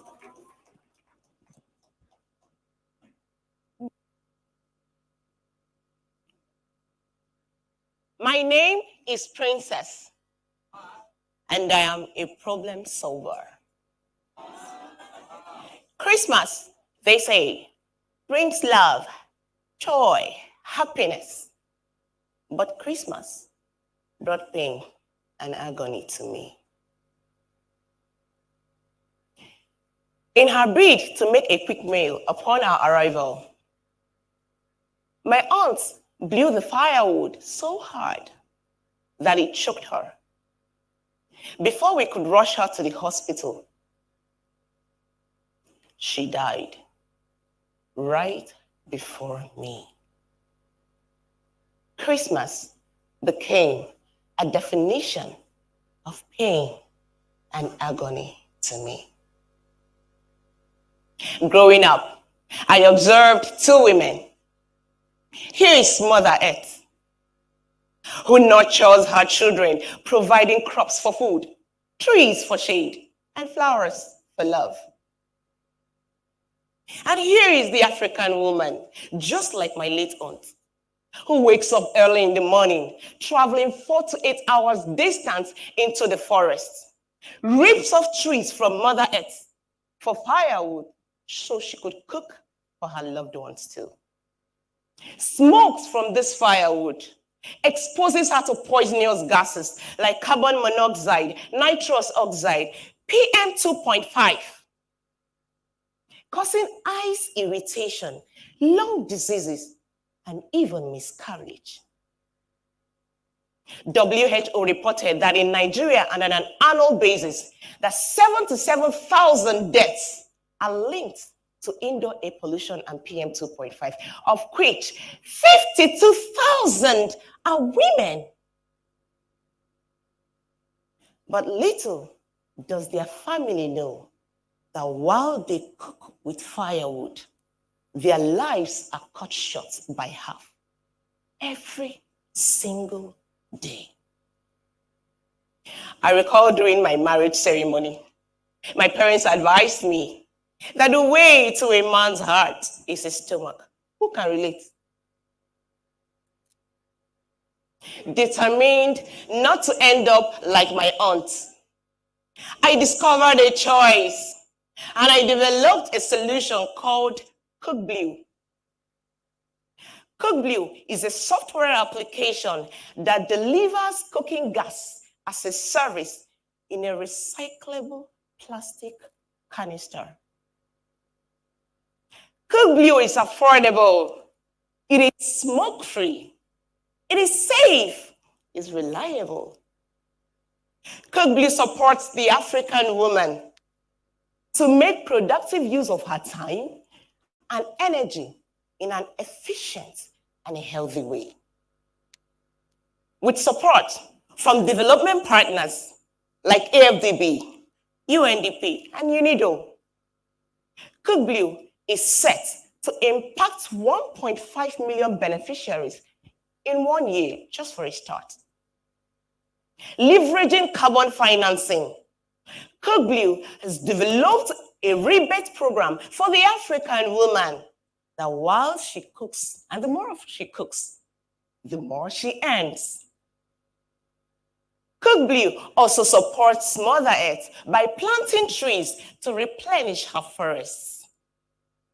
So here I am, side by side, hand in hand, with Mother Earth and the African woman on a journey to love and to nurture our families, our communities, and our dear nations in a healthy and efficient way. Thank you.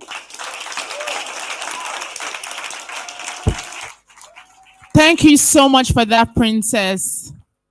Now, our very last speaker is the definition of small but mighty. Please put your hands together for blessing.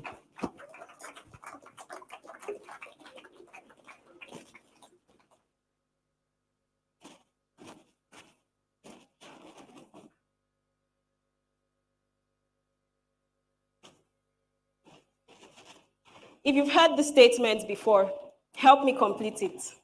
Dirty no dey kill. In 2022, Nigeria recorded over 600 deaths due to heavy rainfall, flooding, and clogged drainages.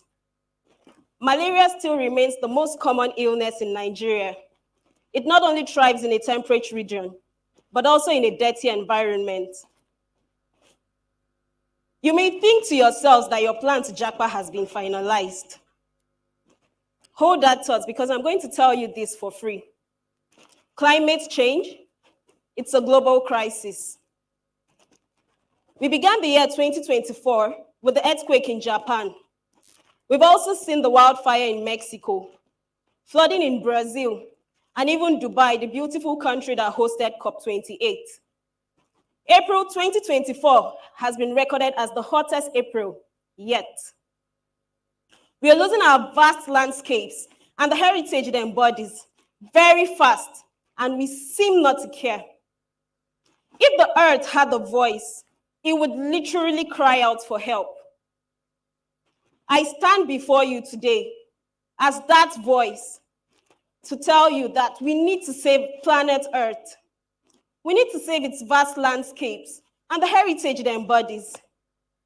We need to protect it for our collective well-being and for future generations to come.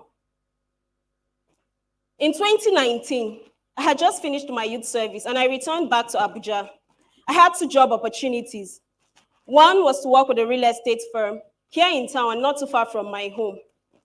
The other opportunity was to work for a friend who had just started a recycling business, way out of town in Kuje, and a lesser pay. You would not believe what choice I made. I decided to work for my friend. But that opportunity opened me up. I met people. I met government officials. I met policymakers and even investors. I got to visit dump sites in Abuja and Nasarawa State. I even visited a dump site not too far from us, the official dump site here in Abuja, somewhere around Idu. But before I tell you how waste is being managed at that dump site, let me paint a picture for you. I have a habit that some will call healthy. I never leave the house without breakfast, except of course I'm fasting. This morning I had bread and tea. My bread came wrapped in a plastic bag. So did my milk and my Milo. And for my convenience, they were all put together in another plastic bag. In 30 minutes, I was done with breakfast. All 4 plastic bags ended up in the waste bin. Now, when they get to the Idu dump site, waste pickers are allowed to scavenge through, sorting out what they seem best for themselves. The rest of it is left to lay fallow, a breeding ground for disease-carrying insects. It also leaches into the Wupa River, which runs across Abuja. 30 minutes on my table to nourish my body. 300 years harming the environment. Connect the dots here. Plastic is not really the problem. We all are. It's about the choices we make every single day. I stand before you today as that voice to also tell you that there is hope. I believe in you. Yes, you. I believe in your ability to make right choices. I believe in your ability to face the climate crisis head on. I believe in your ability to protect our collective well-being for future generations to come. It is this belief that has driven me into crafting eco-friendly packaging products. They are made from recycled paper, reducing waste, conserving natural resource, and promoting a healthier environment. They're also designed to be recycled. And even if you still make that wrong choice not to recycle, it biodegrades on its own in 8 weeks, tackling the 3 million tons of plastics generated annually. I'll leave you with this question. If given the opportunity to choose between a 20 naira plastic bag or 100 naira biodegradable and recyclable paper bag, what choice would you make? Thank you. I hope we all make the right choice. Please, can we have all our 6 finalists on stage? And we'll just give our judges some minutes for comments quickly. Please put your hands together for them. Amazing speeches.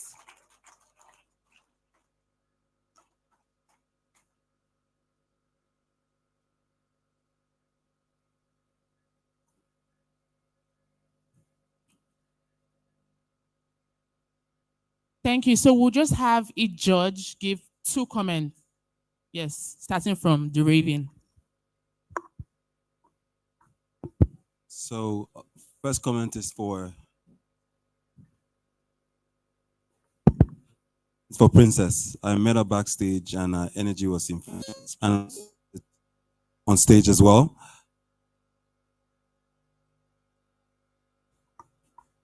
I loved how you carried me along. I felt like I was part of this journey. The storytelling was beautiful. Your facial expression was greater.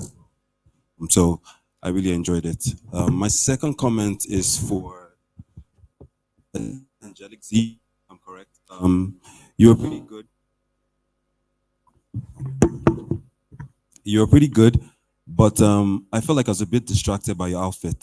I was trying to pay attention to you. Your smile was amazing, but like I just couldn't get past your hands in the outfit. But yes, she's an angel. Yes, I don't know how I think about angels generally, but you were angelic. I appreciate that. But I think next time, my advice to you: just wear something that doesn't distract us too much.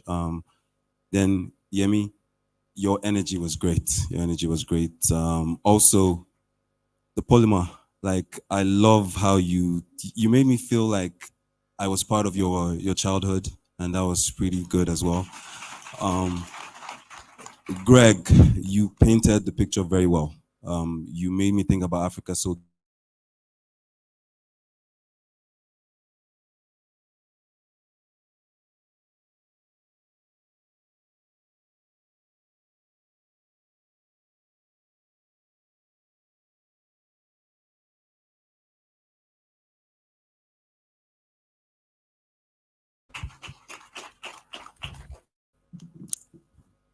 I think I'll just tell you guys, you did a good job. Because it's really not easy to be on the stage and communicate what you think you have in your mind, and you get people to follow you through. Please, a round of applause for yourselves. However, because a panel has been set, judges are here, there will be a winner. That doesn't mean that you have not done the best, all right? I'll quickly go to Faith. I think I like your presentation, and I like the fact that you were able to tell a story and you could connect the dots as you narrate. Angelic Z, another good job. And okay, you did a good job too. Greg, 2 people I would mention that left impact in my mind would be Greg and Princess.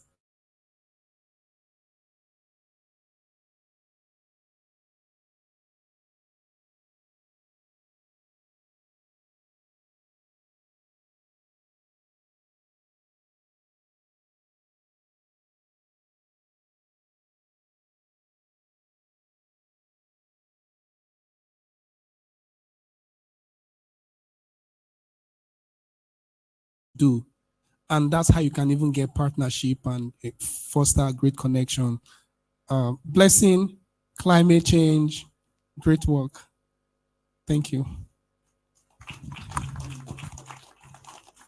Hi, well done. I think you did really well, all of you. I do have a few comments. Faith, I enjoyed your presentation. I felt I identified a lot with your experiences and wanting to know too much. And I like that you tried to keep this similar thread in your story. And I like that you brought elements of yourself, your childhood, like going back to school, you know, and I think it took a bit of a twist at the beginning because I thought you were going to tell us about all your accolades. So I think you did well.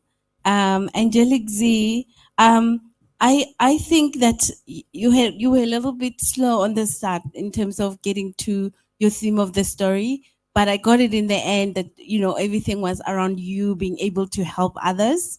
I think that you must choose one thing and focus on that, because then it's like a roller coaster of different stories, and maybe stick to one thing that highlights that experience. Greg,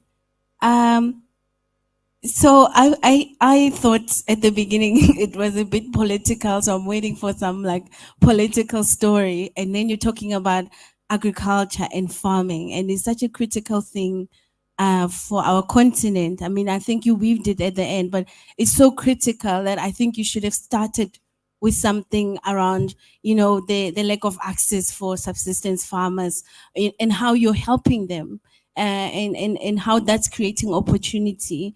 And I know it's important to talk about, people living in the continent and we're not seeing things, but I think that to capture us in terms of the work that you do, which was right at the end, you should rather focus on that element more.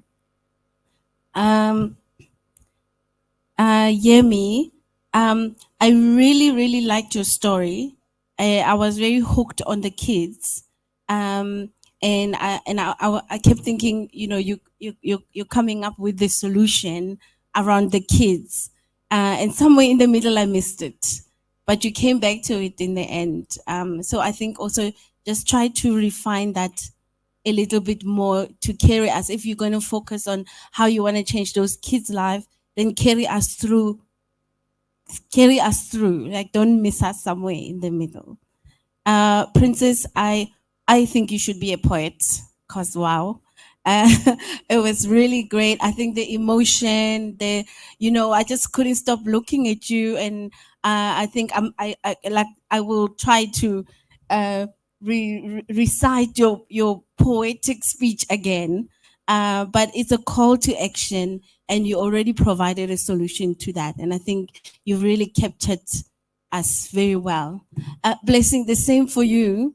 I think the issue of climate change is big, and especially in Nigeria, I think everything is plastic everywhere, for even a small thing, So when you were talking about your breakfast, I remembered we went to ShopRite yesterday, and they gave me like 4 plastics with only small items. So each item had a plastic. I had to ask them not to do that. And I think that, we have to teach people to be conscious of the behaviors. And I think you tapped into that. So thank you very much. Okay, given that I'm the last person, please permit me, Blessing.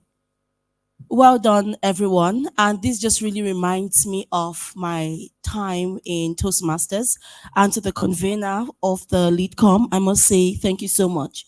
You don't know the value that you have when you're able to speak in the presence of people, either as one who is in business or an entrepreneur or one in academia, but your ability to communicate is a powerful tool that you take anywhere in the world.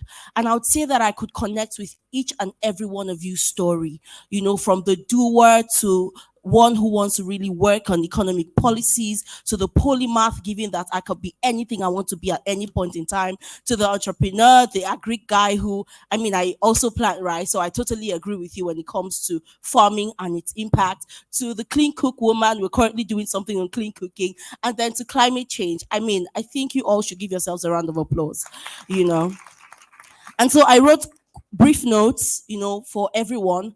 But I would say before I start giving you all of the accolades, I would want to ask you, why didn't any of you make use of the stage? You were just literally, the stage is this is your playground. I thought you did fantastically well, but I just thought that if you had used the stage a bit more, I know that of all of you, it was Cook Blue who at least gesticulated outside the confines of her body structure.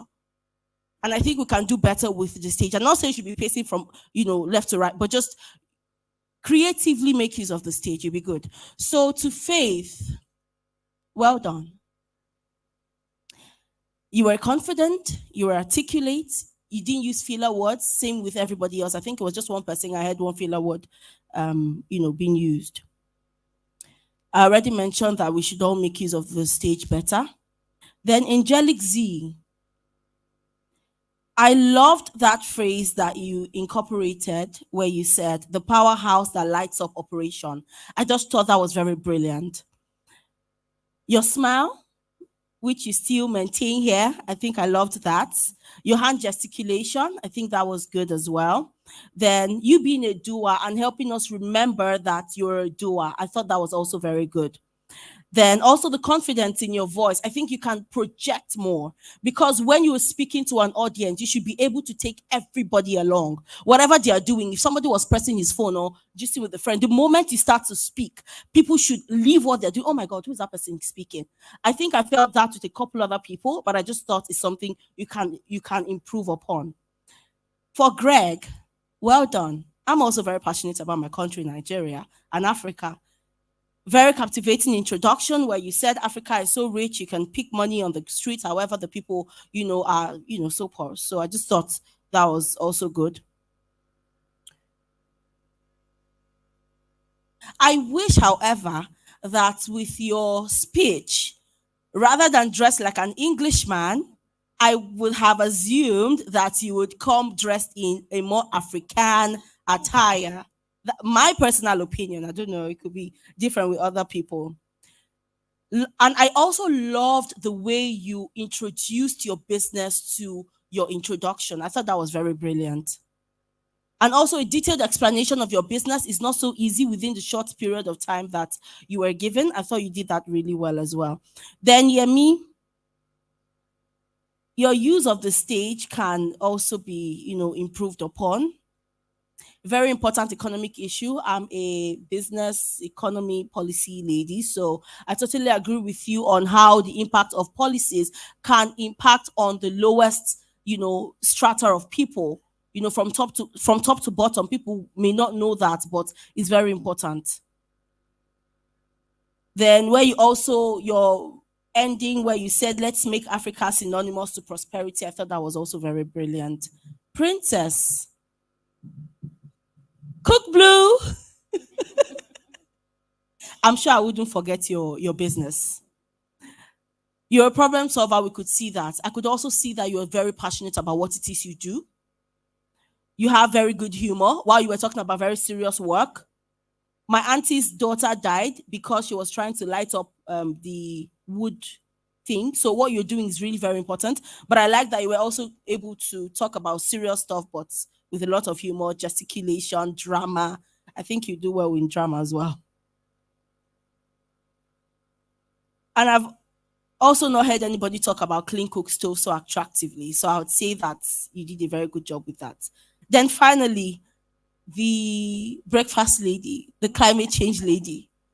Well, I'm always responsible with my disposing, but I loved that even in your presentation, you were able to educate us. And I'm very sure that 1 or 2 people here would leave, and when they're having either lunch or dinner or even breakfast tomorrow, we are more conscious of how we dispose. Or when we go shopping, in like a ShopRite, and they're giving us too many nylons, we have to caution whoever it is. I can make do with one, or I can even do without at all. Or you can even start to tell them, why don't we use paper bags like Rwanda or in Kenya where they have their tote bags? You don't have to always use nylons. But well done, everyone. Thank you so much.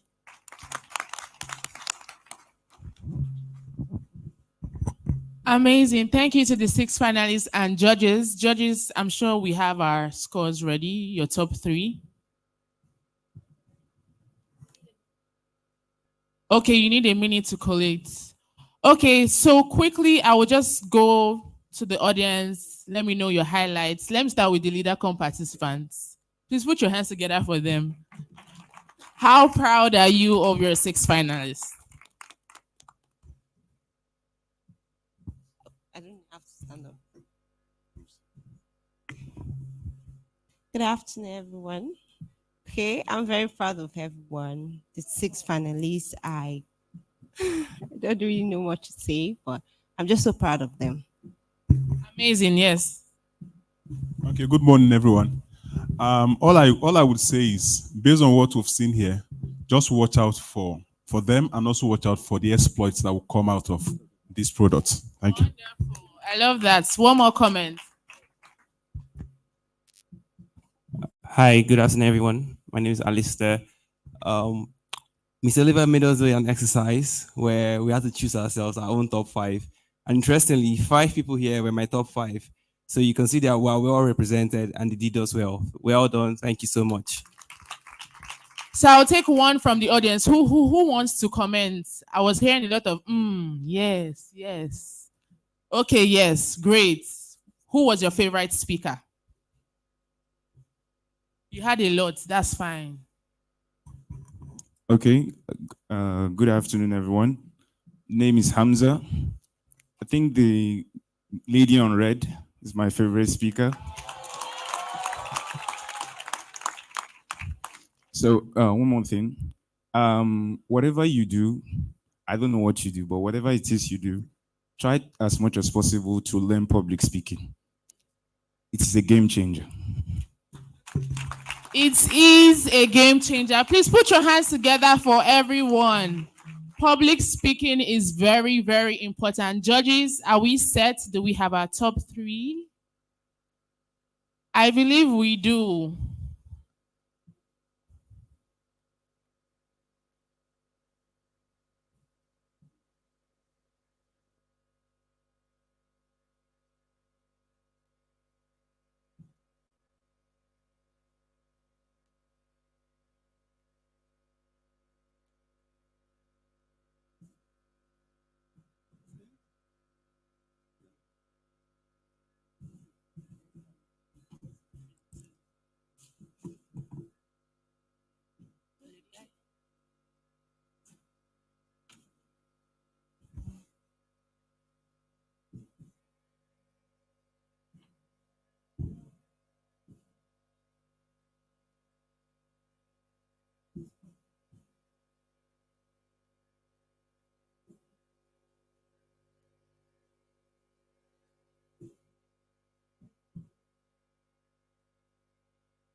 So the decision is very tough. We'll just give our judges time and we move on to the next. Would you like to say something? Yes. I just want to say how proud I am of all of you.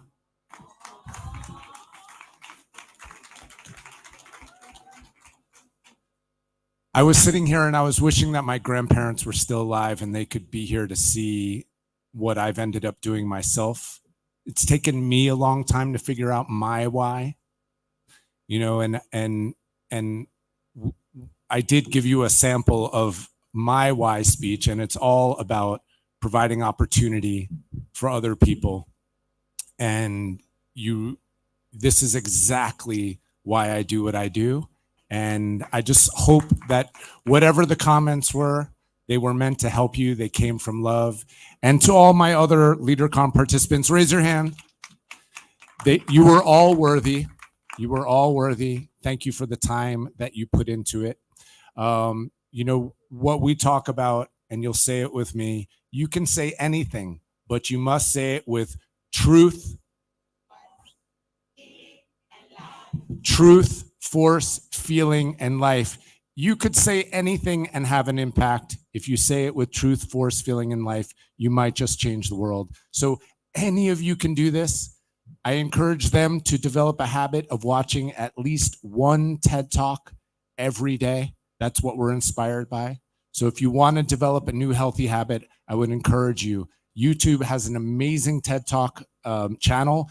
Does not matter what you watch. Just watch a TED Talk every day, develop that habit, and surely your public speaking will improve as well. Judges, are we ready? Are we close? You're not even close? They have a very tough decision. So we'll just excuse them, and during certificate presentations, they will announce their top 3. Thank you so much, please. Put your hands together for them.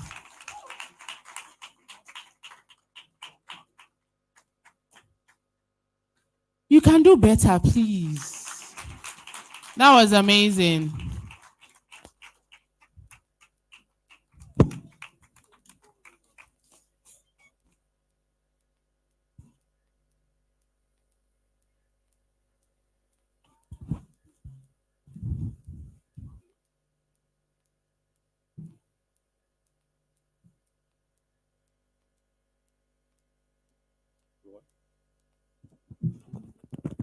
Hello, everyone. Okay. Hello, everyone. Hello, everyone. Hello, can you hear me? Hello, hello, hello, hello. Hello, everyone. So whilst the judges are preparing their all-important $1 million, let's say it's $1 million, we're giving the...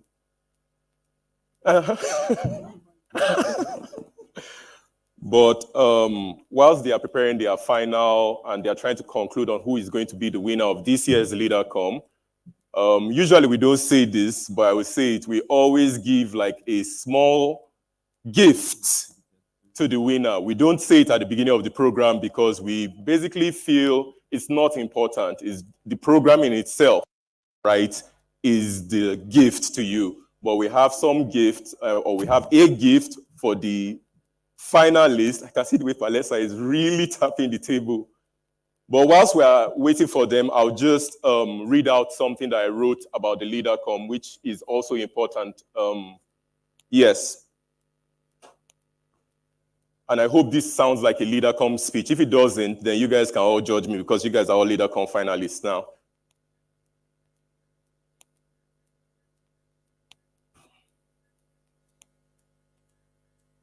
I have a revelation to make. A revelation I wanted to make since. A revelation I think I am comfortable to make now. I am 3,000 years old.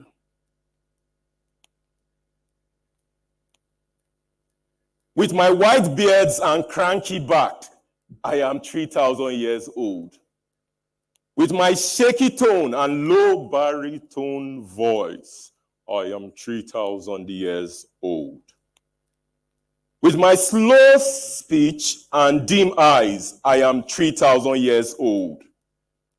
My journey in this sovereign plane started in Nigeria, where I was born to a humble family of prayer, sacrifice, and humility. A family that would keep integrity instead of riches. A family that valued process instead of overnight success. And deliberately focuses on hard work instead of luck. Yesterday, I was walking on the road on Aminu Kano Crescent, Wuse, and I met 3 wise men of old, riding on their camels and bearing gifts. I wondered with rapt attention, why would they be carrying such expensive gifts with such inexpensive means of logistics? I crossed the road to meet them, just close to where those banks are on Aminu Kano Crescent. I asked them, please, will you let me ride with you? I am not as wise as you are, but I promise to stay humble and learning. Heard one of them say, we are heading to Wuse Zone 7. He can ride with us and probably learn and glean from our wisdom. Though the others were hesitant, they let me. I jumped on their camels just near Keystone Bank, and I was excited to start my questioning. I started, how is it you guys are as wise and you know everything about time? They responded, in time, on time, for time. My face was startled. Did not answer.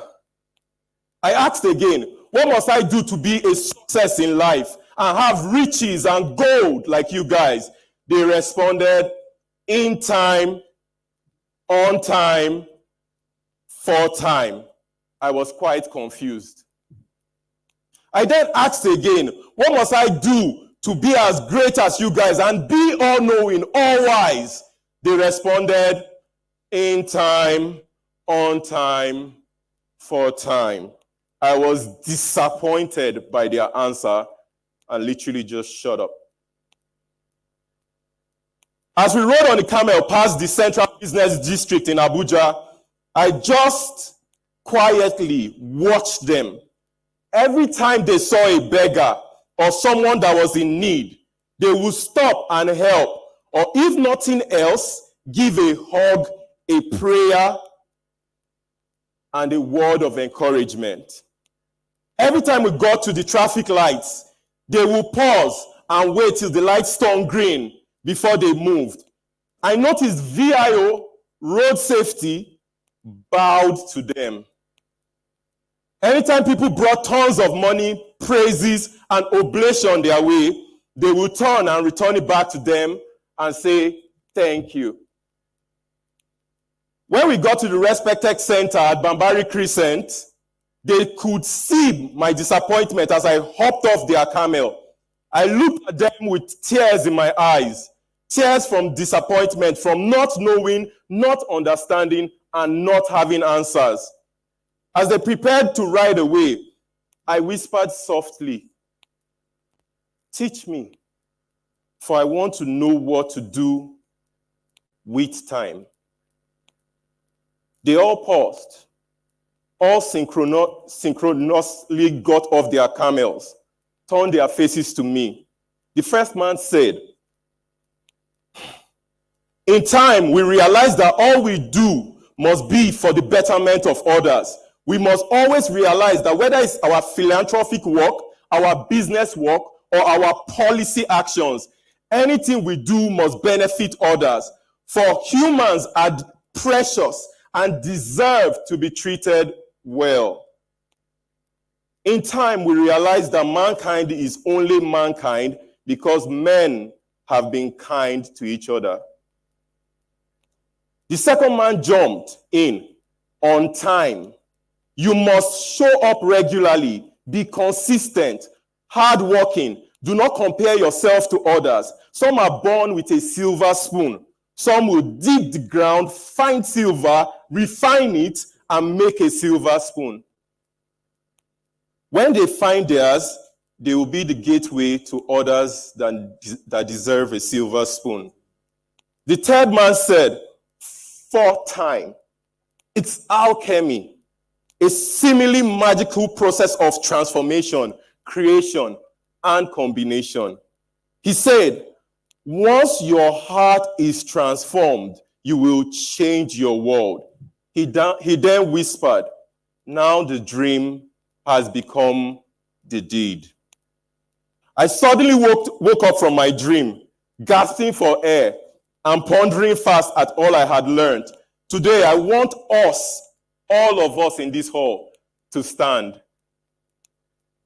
If somebody is standing slowly, tell the person you are not in Nigeria, stand fast. On time, in time, and what? I can't hear us. In time.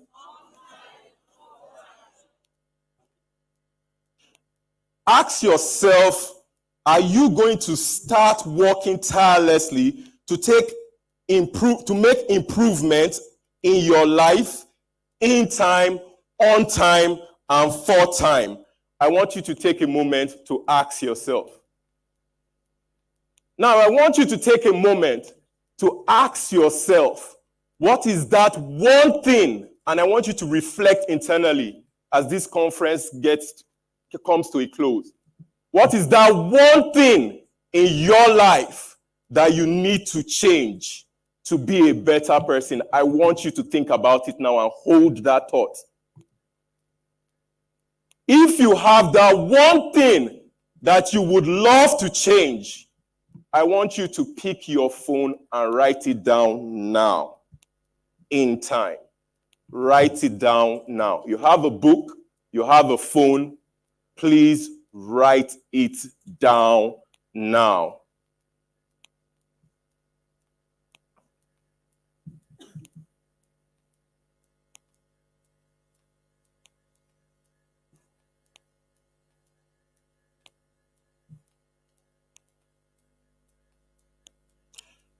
Now I shall reveal the three wise men and probably you will know how to find them. The first wise man was my father who formed me, Mr. Olorinshola Joledo. A noble, humble, and spiritual man. The second man, can we guess? Not my mother, come on, a man. Come on, leader, come. Was Michael Pace, the founder of Social Good Fund California, a man of character, discipline, and hard work. Please, a round of applause for him. The third man, a person I call my mentor, my brother, and my friend. Now, I want all of us, whilst we are standing, I want Oliver to please sit. I want to thank you for all the work you do for Nigeria, Africa, and the continent. Thank you for sacrificing all your treasure, your talent, and your time. We are so appreciative. We don't always get everything right, but we try. Thank you for reminding us always, is progress, not perfection. From all of us at Social Good Africa, we say thank you. Can we all give a round of applause to this very humbling being that has taught me how to live in time, on time, and for time. A huge round of applause.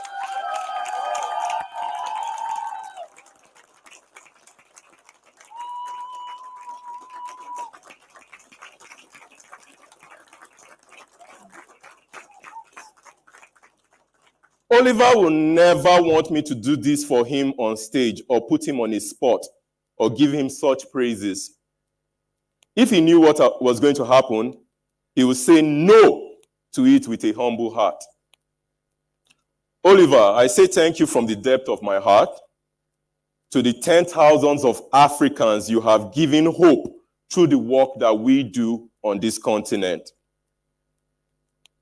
Everyone else, we can be seated. Thank you.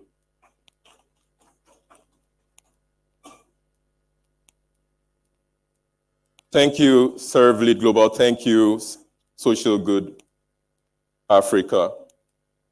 I am 3,000 years old. I have lived on the backs of 3 wise men, each 1,000 years old. My wisdom has been built from learning from these wise men. At the end of the day, life is not just about how much you have, but about how much you can give. It's truly about humanity and the work we do in time, on time, and for time. This is the Social Good Africa way. This is the revelation we hold true when we cultivate positive influences around the world. If you did really write something that will change your life, I ask you then that you go on social media and tag me. I will respond to you in time. Thank you very much. Put your hands together once again for the country director, Mr. Oyewole Joledo. Such a wonderful speech. Thank you so much, Oliver, for your time, your dedication, and your commitment to Africa. We love you dearly. Finally, our judges are ready. Yes, please, let's welcome Lady I.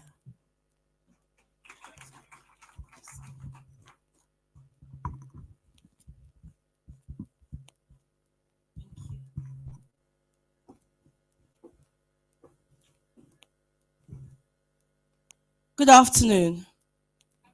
Good afternoon. Thank you very much. All right, so we have our winners. Everyone is a winner, everyone who came on the stage. And perhaps when you have an opportunity to speak in the presence of more than 10 people, then you understand what I mean by being a winner. And I must say to everyone who came up here, even if you are not mentioned as the first or the second or the third, you should know that because you stood here, You can speak to anyone, either in Nigeria, Africa, globally, and that's what really matters. That you would not forget or forget your name when you're speaking to somebody. That's golden, trust me. Is that understood? Okay, so we'll start with the third position. Please, I need to confirm from my co-judges that it's okay. Shall we? Okay. So, taking on the third position for the speech, we have Blessing. Princess, does she come up here? Okay, please, join me on stage. Walk majestically with, you could wave at us. I mean, we wouldn't mind that. And the second position, we have Faith. Faith the polymath. Faith the polymath. A round of applause for her, please. You can make it louder. How do we even know that it's youth that we have in this room? Guys, come on. And for the first position,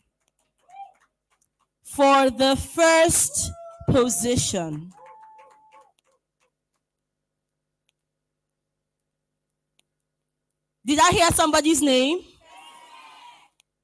Did I hear somebody's name? Sorry, what am I hearing from that side? From this side? From the middle of the stage? What? Sorry? Can we make welcome the first position and the winner, an entrepreneur per excellence, an articulate speaker, one who would sell me to me because the person spoke so eloquently, solving a critical problem within the African continent. Because currently in Africa, we have over 1 million, 2 million, 3 million people who still lack access to clean cooking. And she is solving that problem. Shall we please make welcome? Please welcome her as you would if it was you that I was about to welcome. Because whatever you want to attract to yourself, you must give to people. Can we make welcome Princess on stage, founder, CEO of Cook Blue. Welcome, Princess. Thank you for the work you do. We see it, we appreciate it, we appreciate you. Welcome. So I'll hand over to Princess at this point. Oh, Princess number two. My princess. It's her birthday, by the way. We'll talk about that later. Hold on. Before you continue, I want to say this, right? Princess, you are solving a very major problem. In the past year, I was in the hospital in and out due to my exposure to work exposure to smoke, fumes, and all that. So when you were narrating your story and all that, it was connecting with me. At a point, I was on oxygen. Nobody knew. And when I get up from the hospital, I go back to the field. And it got to a point, the doctor called me and told me that you need to understand that what you're reacting to is work hazard. So I took time to implement some steps to overcome that. I still struggle with it. So when you started telling your story, how somebody died, people may not connect, but I was on oxygen. So I really want to thank you for doing what you're doing, and we'll probably need to have a conversation to see how my organization can support you too. Thank you so much. For a moment when they were saying princess, I was like, oh my God, I didn't even speak. Well, congratulations to you three. This is women empowerment. Yes, all females winner circle. So on behalf of Serve-Lead Humanitarian Initiative, we'll be presenting a sum of 250,000 naira to the winner, Princess. Congratulations. Thank you so much. Please, this way. Put your hands together for them once again.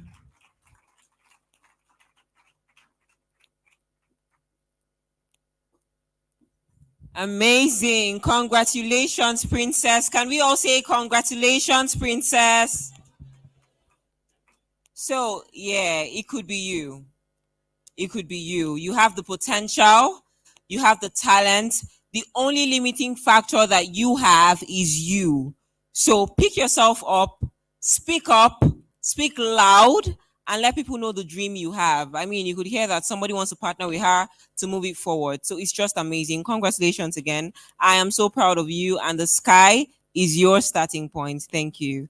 All right. So moving quickly into the order of today, we have an amazing speaker. She is a gender advocate, women leader of Nigerian Women Trust Fund, public health consultant, and a researcher. She is currently the Senior Special Assistant to President Bola Ahmed Tinubu on Community Engagement North Central.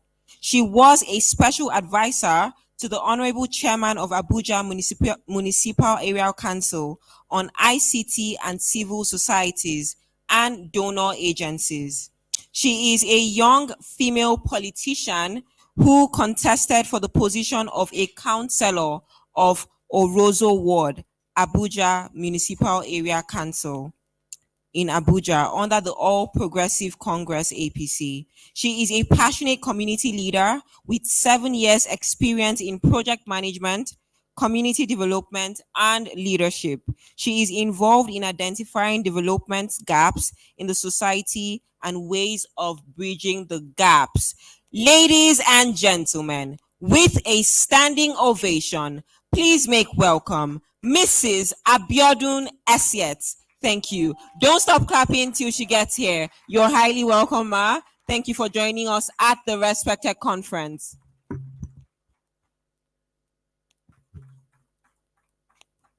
Thank you very much. I'm really shy now when we have experts, public speakers, but we'll try to,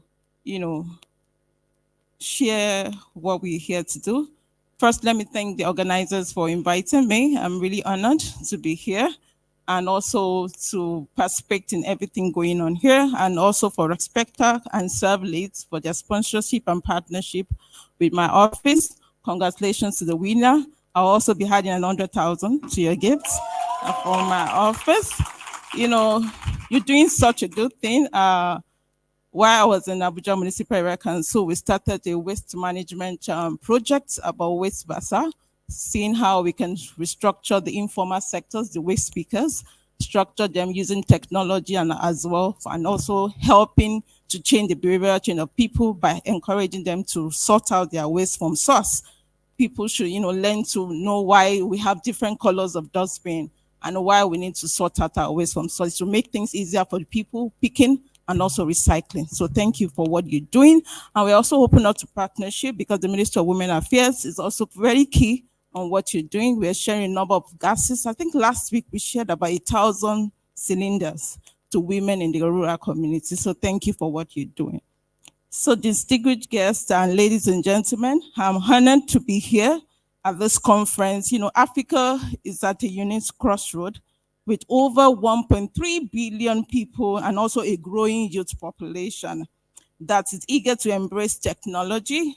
And, by the way, I realized that we said most of the African youth are now the ones that are using ChatGPT, Perplexity AI more than any other continent. So I think Respectech, we need to develop our own AI platform with our own content, promoting African story, in the African way.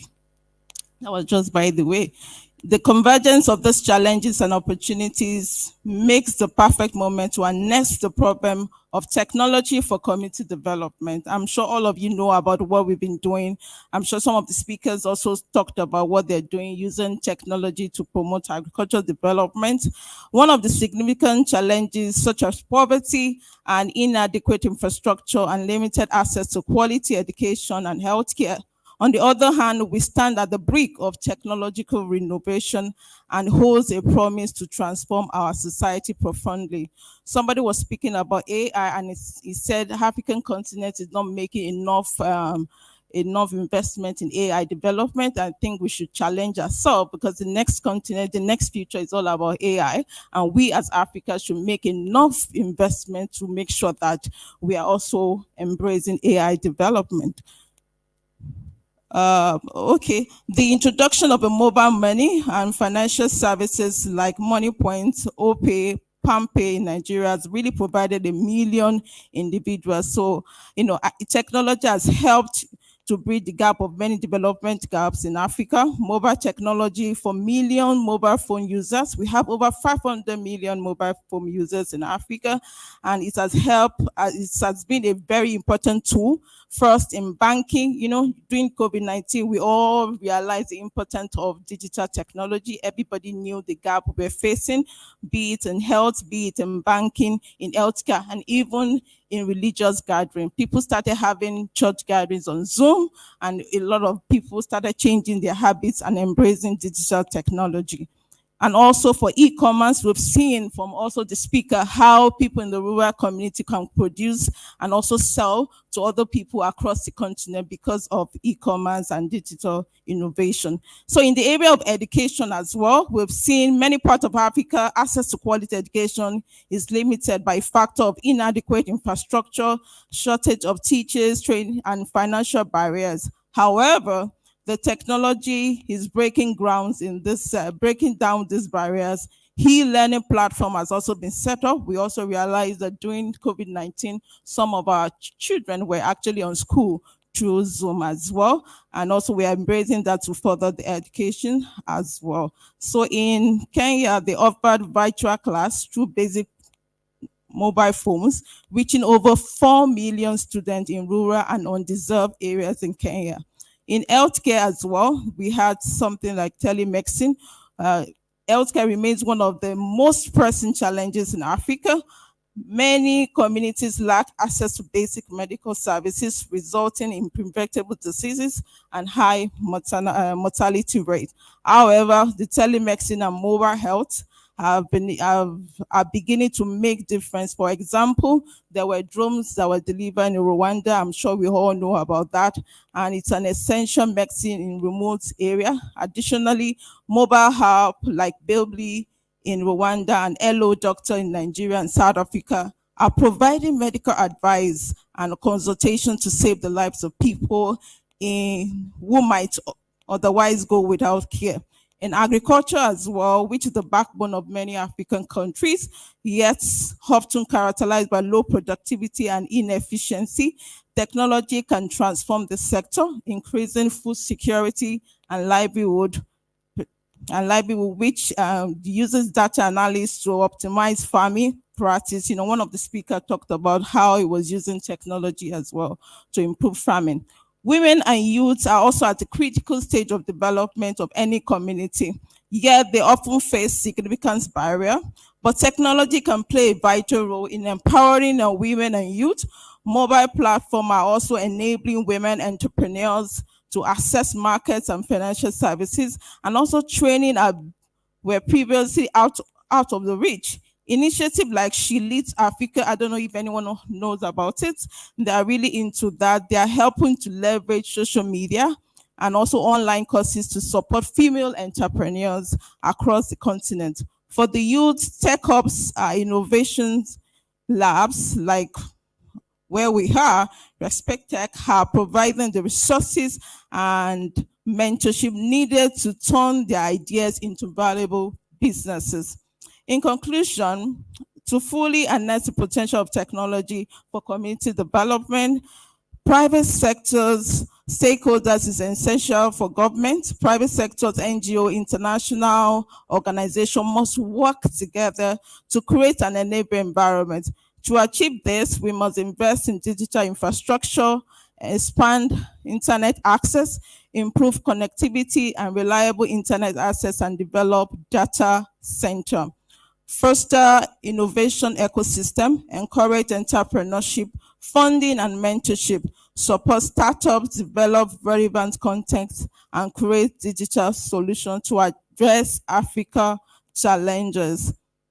Therefore, leveraging technology innovation for community development in Africa is not just a possibility, it's an imperative. By embracing the power of technology, we can address some of the most pressing challenges and create a more equitable, prosperous Africa for all.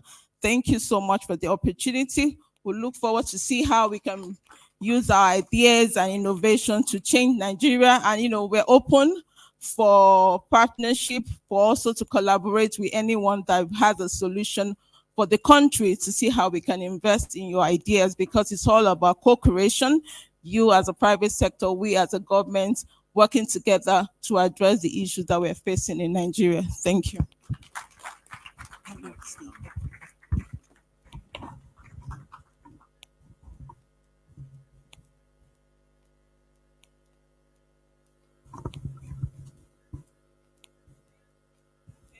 Very much, Abiodun Esiat, for that amazing. And for her once again.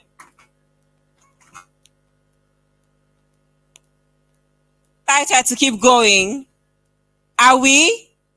Why aren't you excited to keep going? Sorry? You want a break? Don't worry, this next session would make you excited to be in this room longer. Please, ladies and gentlemen, we're going to be having a career workshop, and this workshop promises to be very, very educating and informing. We are all here with hopes and dreams. There are certain things we want to become, but sometimes you may get confused in the process. You might be like the polymath Faith that has so many skills, but which one exactly might you want to focus on? So we have a career workshop that's going to help you clarify some questions in your mind, some burning questions that you have been struggling and seeking answers to. One of the perks of the Respectech Conference is clarity. We want to offer you as much clarity as you can get. So to this end, please join me as I welcome on stage our amazing panelists for the career workshop. Thank you. Please don't stop clapping till they get here.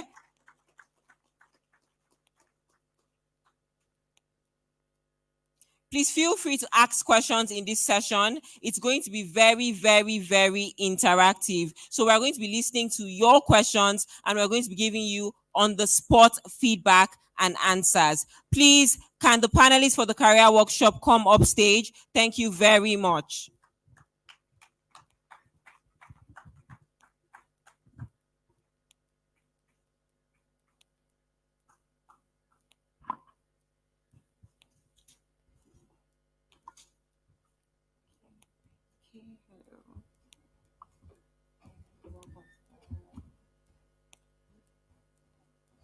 Okay, welcome our dearest panelists. On this stage, we have amazing women and a gentleman that has done so much in their careers and are doing amazingly well currently. But before we begin, I know you'd like to meet them. So starting from my left. Good afternoon, everyone. My name is Dr. Naomi Osemedua. I am the CEO of the Center Stage Company, a leading reputation management firm helping you to turn your stories to profits. Interesting. Thank you very much. And to the beautiful lady in the middle. Good day, everyone. My name is Ijoma Aladeshaye. I'm the Chief Executive Officer at ServLead Global, the principal implementing partners of Respectech HR in Nigeria.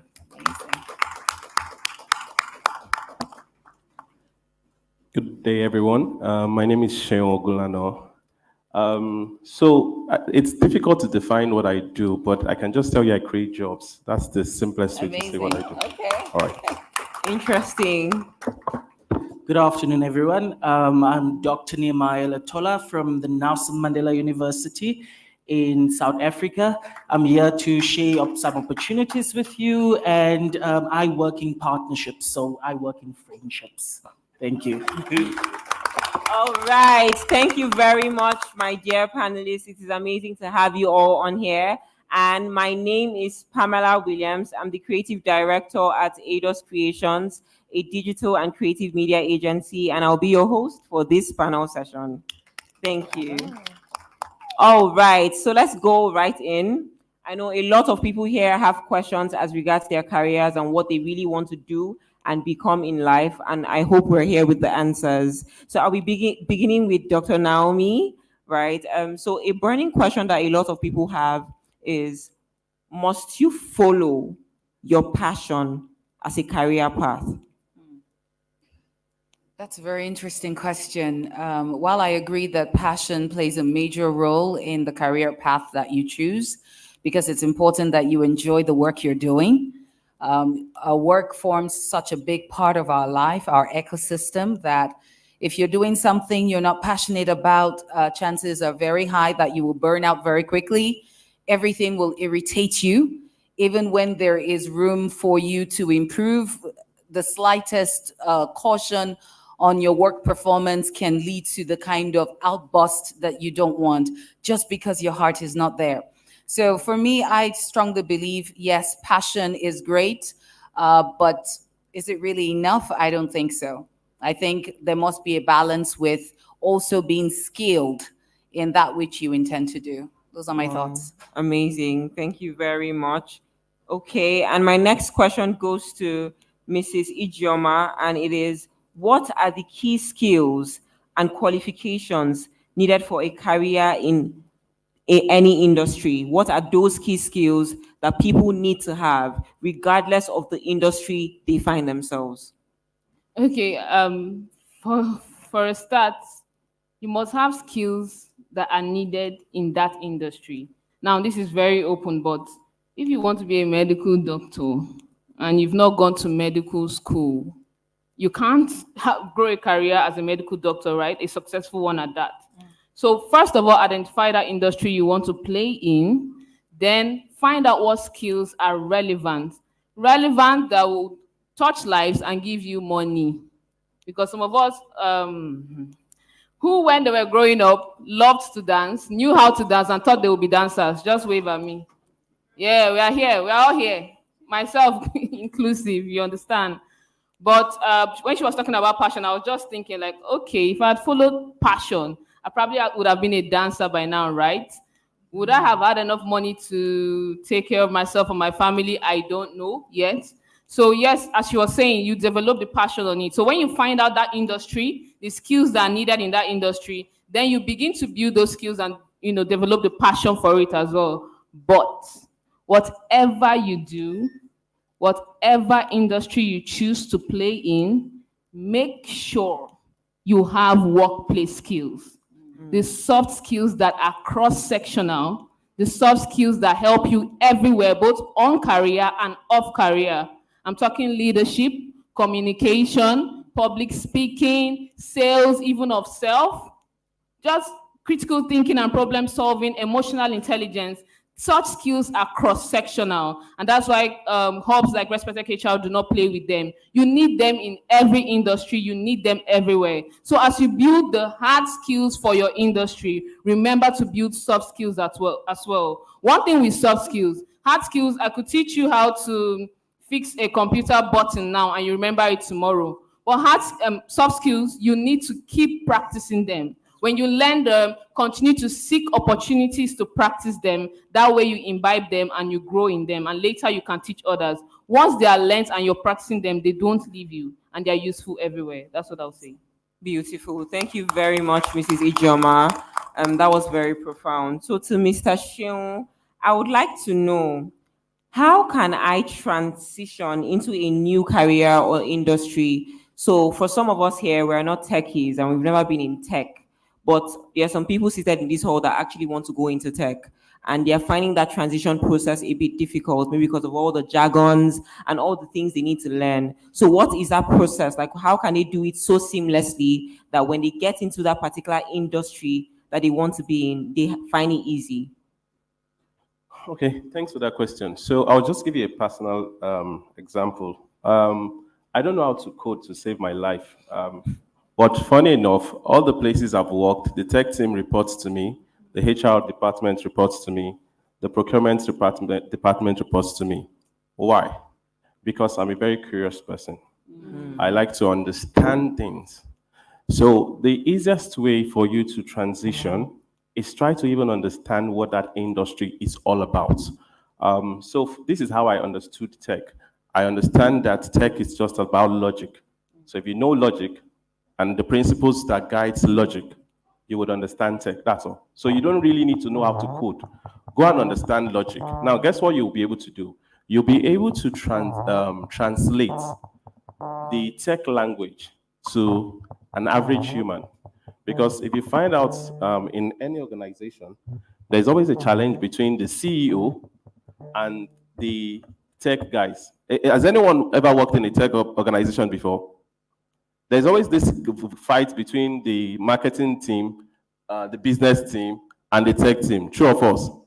Okay. So what you need to do is just understand logic, because tech guys only understand logic. That's how they code, right? So if you can understand logic, you would now be able to translate, oh, this is what these people mean. Okay, so guys, come. Can we do this? They'll say yes, because they understand you, because you're speaking logic. Then you can translate it back to, and that way you can actually easily move. So you don't really need to go through a lot of learning. So first, find what that industry is all about. What's the lingua franca of that industry, right? And then be sure that you're understanding enough to make it simple to an average person. That's the easiest way that you can transition in any department. But then also, you have to devote time to learn. Because a lot of times you want to go to, how many of you have been to, let me see, Enugu? Okay, so imagine that you want to describe Enugu to someone that's not been to Enugu, and you yourself, you've not been there. Do you know how difficult it is? Yeah. So for you to now be able to describe that, you need to have knowledge of how Enugu is, how Enugu operates. Do you understand what the pathways are? What are the end roads? Do you understand? And once you have that, then you can now say, oh, you are consultants in, or do you get what I'm saying? So that's one of the things I think. One, try to understand what the lingua franca of that area is, of that new industry is. Two, observe, and then devote time to learn. Right? Thank you. Thank you very much, Mr. Shion.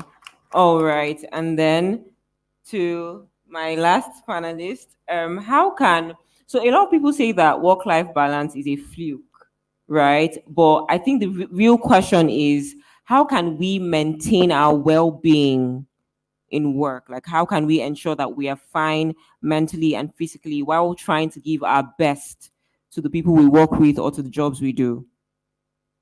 Okay, thank you to the chair. As again, I'm Dr. Latola from Nelson Mandela University. I think that question resonates with me because I'm a trained chemist. I'm a full-time researcher in chemistry. However, I've been poached by the university to manage the African expansion program. I'm an international winner of a science communication competition. I am currently involved in a prestigious higher management leadership program in Germany. We were selected amongst 5,000 applications were selected to be a part of this. So burnout is inevitable. And I think my colleague, Palesa, Dr. Matapo, also shared it earlier on yesterday when she spoke about it. It is inevitable. However, we need to put in mechanisms into our day. So for instance, I like to plan. I hate it, but I've had to adapt to it. In the morning, I will deal with partnerships. I am not a morning person, but I love working with people. So in the morning, I deal with partnerships. In the afternoons, that's when I have the most of my physical strength to do any sort of activity. So in the afternoon, I tackle the lab, I go do research, I supervise my students. I'm also being trained currently in AI of chemistry. I'm also dealing with cell work biology. And so I work in all of these different spaces in my afternoon. In my evenings is my thinking time, and that's when I write. So after I've tended to the family, had meals and things, then in the evening I write, and at 1 p.m. I go to bed. 1 a.m. I go to bed. So that's my day. And it's helped me to find those pockets where it really matters to make time for things. So it's important to be implicit about your activity, what you want to do. And I think it connects with what all the other speakers have spoken about. It's knowing exactly what you want to do and creating the time for it. So that, I would say, is how you can avoid burnout. Thank you so much, Dr. Liam. Knowing exactly what you want to do and creating time for it. That's a personal take home for me. And then this is a very open question. How do you stand out in a competitive market, right? I mean, there are tech talents all over this room, but they might all be searching for a particular job, and then there are tons of other people that have skill sets in that particular job, and it's only one company with 100 people wanting that particular role. So how do you stand out in a very competitive tech landscape and job market? That's such a powerful question, and I was looking forward to a question like this because I feel this today and of course yesterday already has been filled with so much learning, so much inspiration. And one thing matters at the end of this conference, and that is what you are personally leaving with and what no one else can take away from you. And that thing is how you think. You see, there are opportunities everywhere. When I was told I was going to speak on this career workshop, one of the things I felt was important to share was the need for us to really work and improve on how we think, especially globally. A lot of Africans, we have solutions that we are, preferring. We have solutions we're coming up with, innovations, but are we thinking on a global scale? And I'll share a quick personal story and I'll tie it all up together. 2015, I was having a baby after a 12-year gap. And so in August, I'm going to be 46. I have 4 children. My first son is 22. I have a 20-year-old. Then I have a 9-year-old and a 7-year-old. So I actually have like 2 children in one generation, another 2 in another generation. And while I was nursing Samuel, I found out about a Periscope, the Periscope platform. So now I'm not, my work is tech driven. So I'm not a tech person, for lack of a better word. Everything I've created was driven by tech. And so Periscope was a platform that a lot of people were trying to understand. This was a time where there was no Facebook Live, there was no Instagram Live. And here I was, a nursing mother.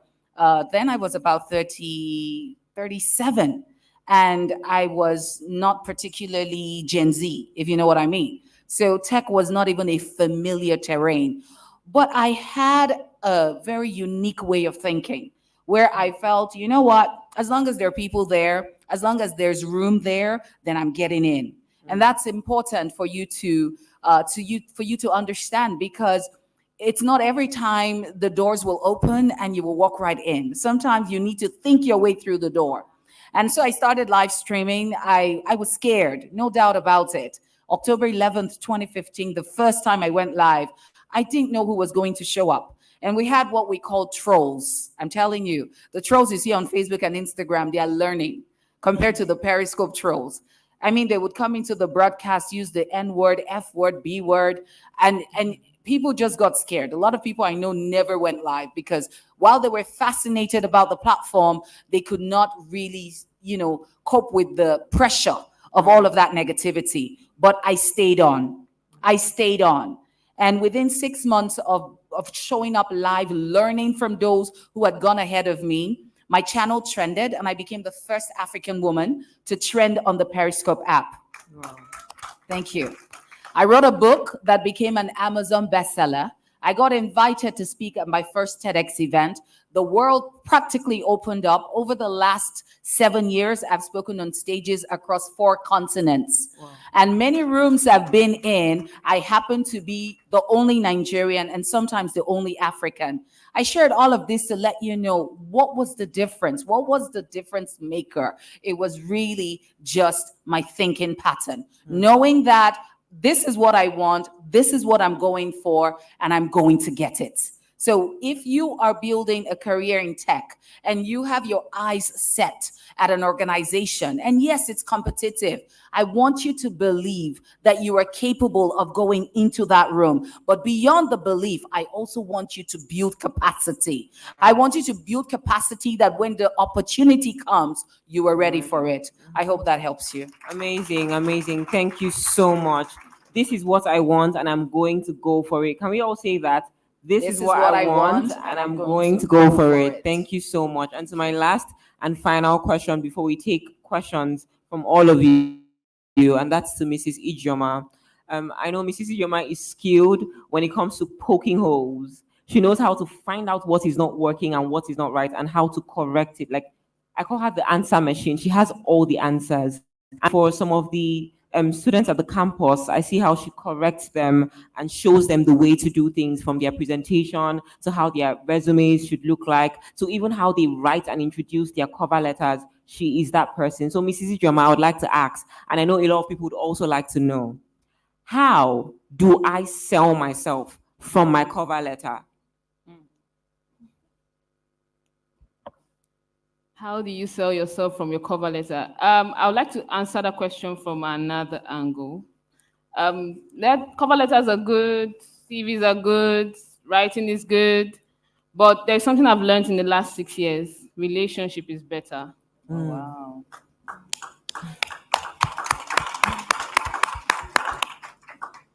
Relationship will open doors to you that never has to see you right until you get the job. So young people need to learn how to build relationships.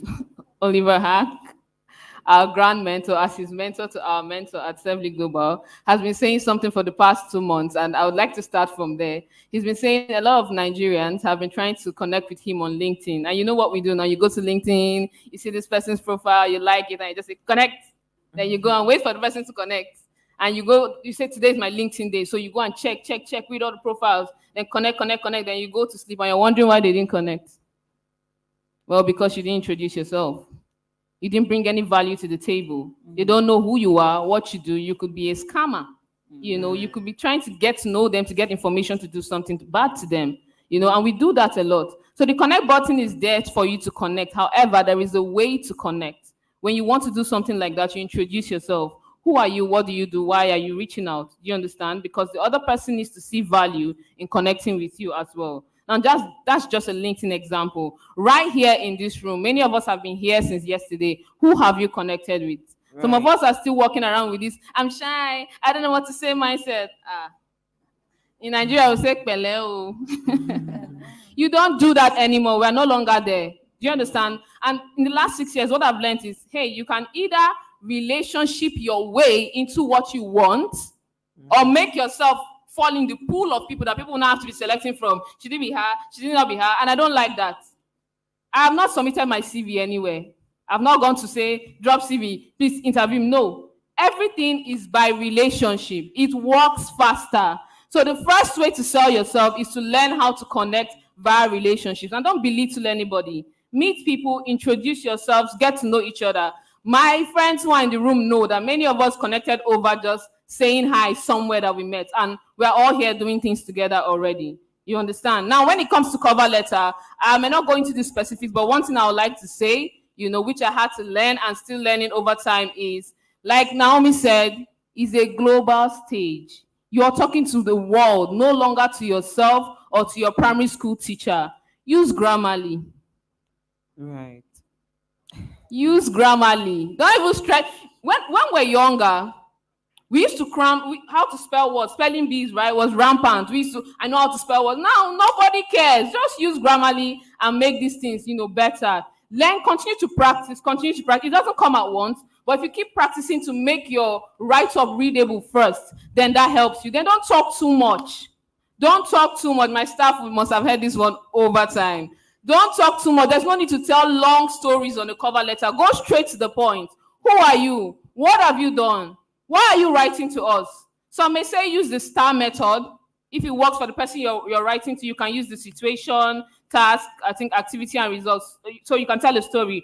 Oh, my name is this. I'm a doctor of da da da da da. I once saw someone that did this. That's a situation. This is what I did to help the person. And when I was done, the person got better and didn't have that situation again. In one paragraph, you have used the STAR method to introduce yourself. So keep things short, keep things straight to the point, write in ways that are clear for anybody in the world to read, and then learn to build relationships. That's what I would say. Amazing. Thank you so much, Mrs. Ijoma. Let me Okay, just you want add to to add? Okay. let me just add to that. So there's this thing I tell people when they come for interview. I always say that for every time there's an opening, it means the organization has a problem. So the first thing you need to ask yourself is, do I know the problem that this organization has? And do I understand the solution? Like, do I know the problem? Do I understand the problem, how this problem works? Do I have a solution to this problem, right? And can I deliver on that solution? So if you can say yes to these 4 questions, you are the best candidate, because what you're actually going to do in an interview is just to tell them, hey, Oye, I know you have this problem, right? And this is how it has been affecting you. Now, this is what I think is the solution. You know what? I can actually help you solve it. There was an engagement that someone referred to me, and the man called me, we had a chat, and then when we were done, he said, what was I expecting in terms of pay? I told him that I really need to see the numbers of the organization before I can give him what I would want, because I don't want him to pay me, I want the organization to pay me. And he said, wow, that he has never had such conversation before from people. I said, because I understand when you pay me and not the organization, it means I'm dependent on you, because what I want to take, the organization might not be grown enough to be able to afford me. But if I see the numbers, I can say, okay, so I'm going to do like a CSR for the organization for 3 years for you guys to meet up to this place. But for now, this is what I'll do. And I will understand that I'm giving a CSR. But if the organization can't, and I'm just taking the money from you because I know you have, then I've put myself in a bad place, because the day you and I are no longer at same wavelength, we're going to have an issue, and it has nothing to do with the business. So a lot of times, understand the problem. Don't just apply. Don't just go into any organization. Understand the problem they want to solve, and be sure that you don't just know that solution, but that you are the best person to solve that problem. Once you can prove this, I've not seen someone that you would have a conversation with that is a business owner that won't engage you, based on the fact, beyond the fact that you're having a relationship. So yes, you can have a relationship with someone, but if you can't solve their problem, you still don't add value to them. So be very, very, very particular about being a value-oriented human being. Like at any place you are, at anything you do, you can create value. That's it. Amazing. Thank you so much. I'm triggered. I you. just want to say one session. I'm triggered by the conversation that's happening here. And there's one sentence or one key phrase, my golden frame that I work with in life is people want to work with people, not qualifications, not degrees. They want to work with people. So you heard what the panel said. So when you introduce yourself, you are a person first. So draw from that and use the storytelling, use the relationships, and use the skills that you have to foster and do that in your letter. Thank you so much. I mean, I'm here sitting and I'm learning so much. I believe we're learning, right? Yes. Okay, so one thing that Mr. Shion said that struck me right now was, are you the best person in whatever you do? Are you good at what you do? Are you value oriented? It's one thing to go to someone and say, I can do this, but really, can you? So these are some questions you need to ask yourself. I tell people to sit with themselves and understand who they are so that they can project that to the people that need them, right? And there are over 70 plus roles today.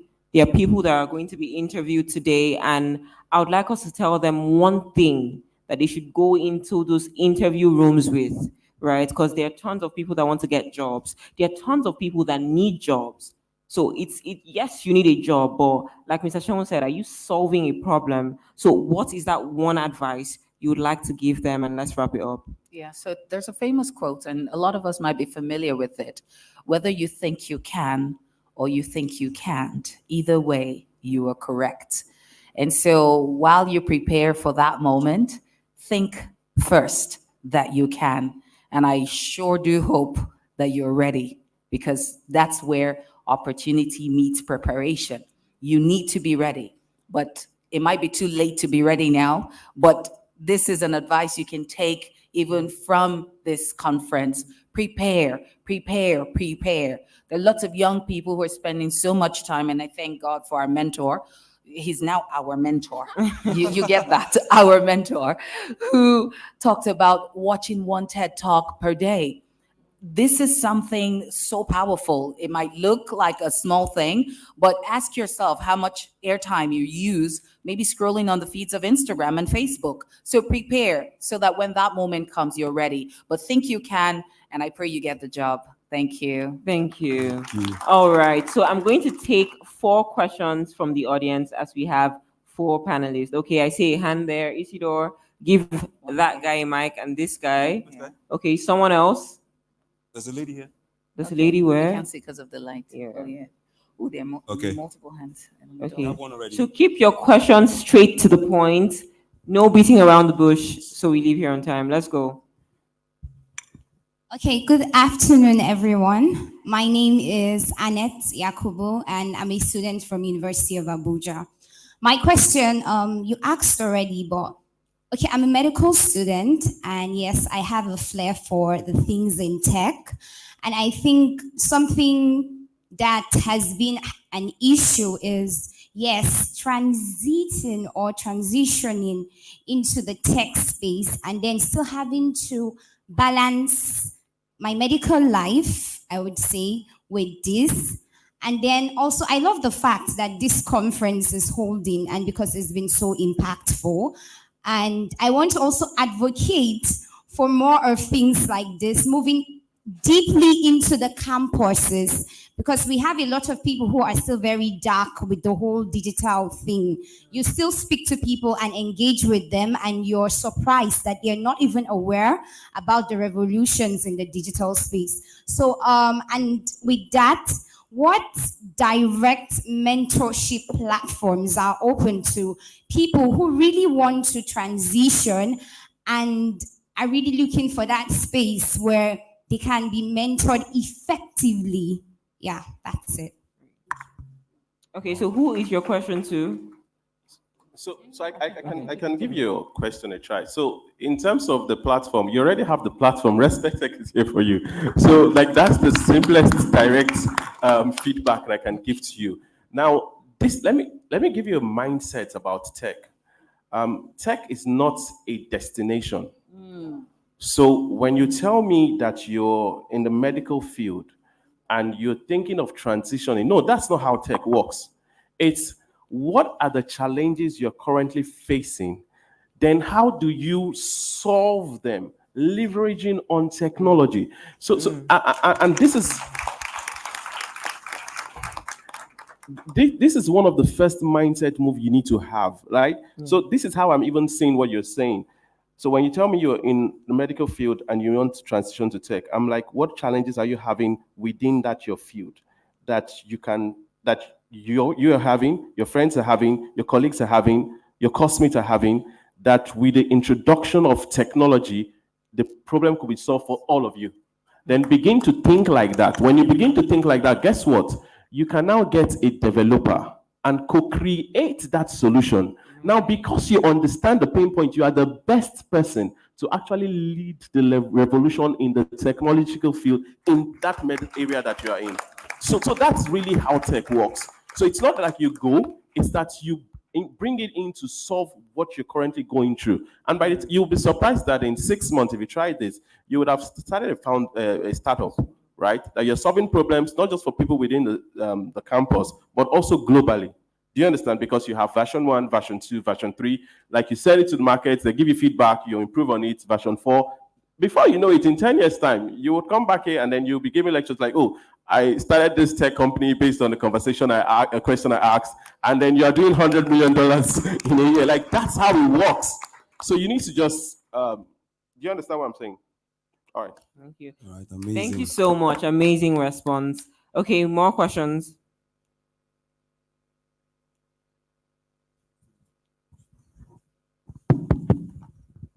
I'm directing my question to the first lady on the panelist. My name is Habib Abdullah, a recent graduate from University of Abuja, studied guidance and counseling. One of the major problems I kind of discovered I'm talking about passion here. We all have passion for something, to do something and all of that. But in Nigeria, along the line, that passion cannot fund that dream. So, and I think most of us in this room now probably have a change of career already. The moment they see something that can fund them, they forget their passion and they cannot even thrive in that thing because that is not what their passion actually is. So now, how do we, how will I put the question now? How do you go out of your passion to fund your dream and still keep track? That is so good. That's That a is so powerful one. good. That is such a brilliant question. And this is what I will say. Hold your why. For that which you're passionate about, I want you to hold it close. And again, I love to tell stories. I'll tell you very quickly. When I was growing up as a little girl, I wanted to be a medical doctor because at about age 8 and 9, I had this passion for people. Stay with me. But at that age, I thought it was only through medicine that I could help people. It's interesting because I graduated from school as a human physiologist, and then I became a certified life coach. And then I had a stint into events planning and hospitality. And then I got into tech, and then I came back to speaking and coaching. If I took time to share all the transitions I've experienced on my journey, you will find out that even without necessarily going into the medical field, I have stayed true to that which I am passionate about, which is people. So find that why. Why are you passionate about that thing? And also understand seasons. Yes, it's possible that you need money. We all do. And so for a season, you can decide, I'm going to go and get a job. However, while you're working, you're not there like every other person. You understand that there is a vision, there is a goal, there is a dream. And so your time in that place, is constructive.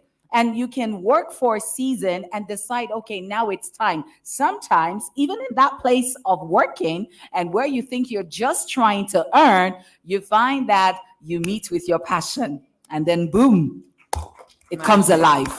So keep going. Just keep going. Keep showing up. Keep giving value. Don't feel the need to throw your passion away just because you need to make money. Keep it really close, and it will amaze you what will unfold on your journey. I hope that helps you. Thank you. Fantastic. Amazing. All right. Amazing. Next question, please. Next question. Okay.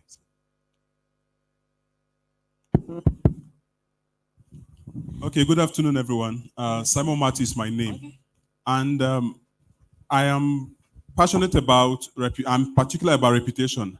And I've come to realize that some of the opportunities out there most times don't favor us from this part of the world, especially Nigerians. And since we have a lot of youths in the house, I think answer to my question would be of immense help. So talking about reputation, since we are concerned about building solution that is not just restricted to Nigeria, but something that should go global, how do we then improve our image? Because when you go global, certain opportunities that are out there, even though they bring them to us, they don't give us such privileges. I wouldn't want to mention names. So what can we then do? And any of the panelists can answer. What can we do to improve our image as, in quote, Nigerians?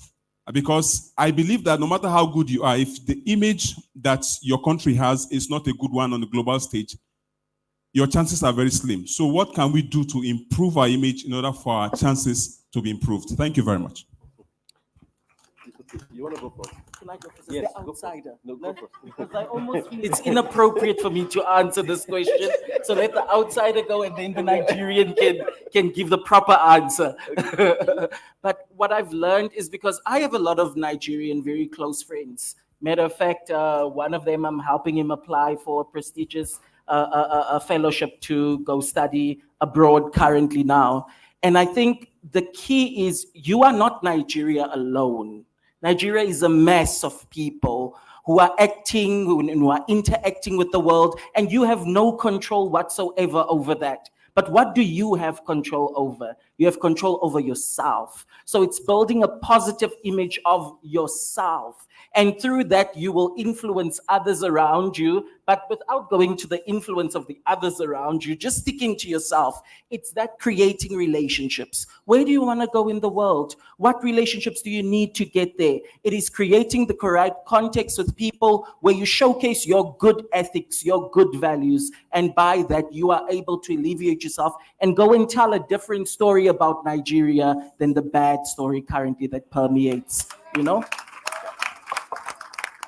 So that's perfect. What I wanted to tell you is, have you seen the people sitting in the front seat here? So do you know how busy Oliver is? Like, do you know how very busy he is? Right? But Oye was able to bring him. Right? Is Oye Nigerian? Or you don't think, Oye, can you just wave? Let them. So do you understand? Now, and this is something I try to tell people.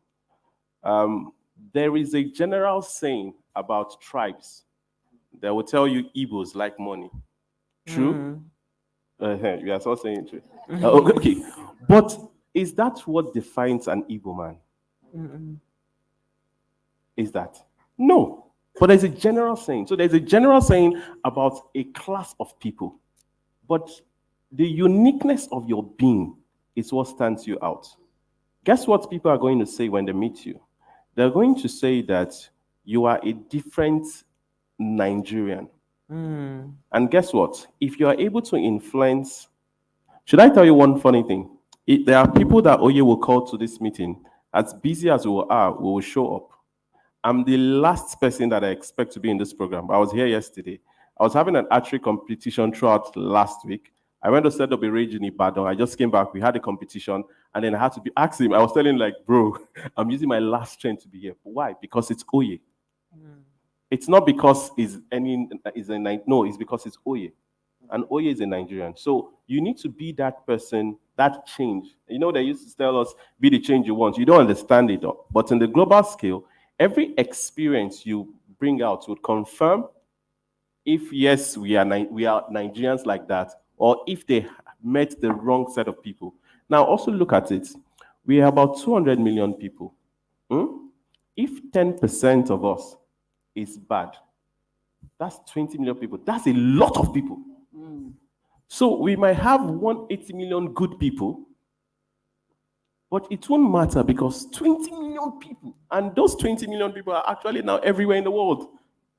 Do you understand how it is? So you can't solve for that. But what you can solve is now balance the equation. Make them know, oh, there's a new breed of Igbo men that support other people to become rich. There is an Igbo culture that creates wealth. Do you see the picture now? So, or you remember, you know that there is an Igbo culture that creates wealth for every other person, right? So they don't just like money, but they create wealth. You like that part, right? Did you see how it works? So but it's the same set of people. While some just would do anything for money, some decided to create generational wealth, community wealth, transferred wealth through their trade system. Do you understand how it works now? So what you want to do is you want to be that set of Nigerians that, because you've been in the Respectech program, your mindset has been changed. When you go back to school or when you go back to your own community, you redefine their mindset. Once you define one person, so we have hope that 180 million, another 20 million, will have the Respectech mindset, right? Now, those people, when they go out, people are going to say, I have a different perspective about Nigerians. All the Nigerians that I've met, especially those from the Respectech program, this is how they think.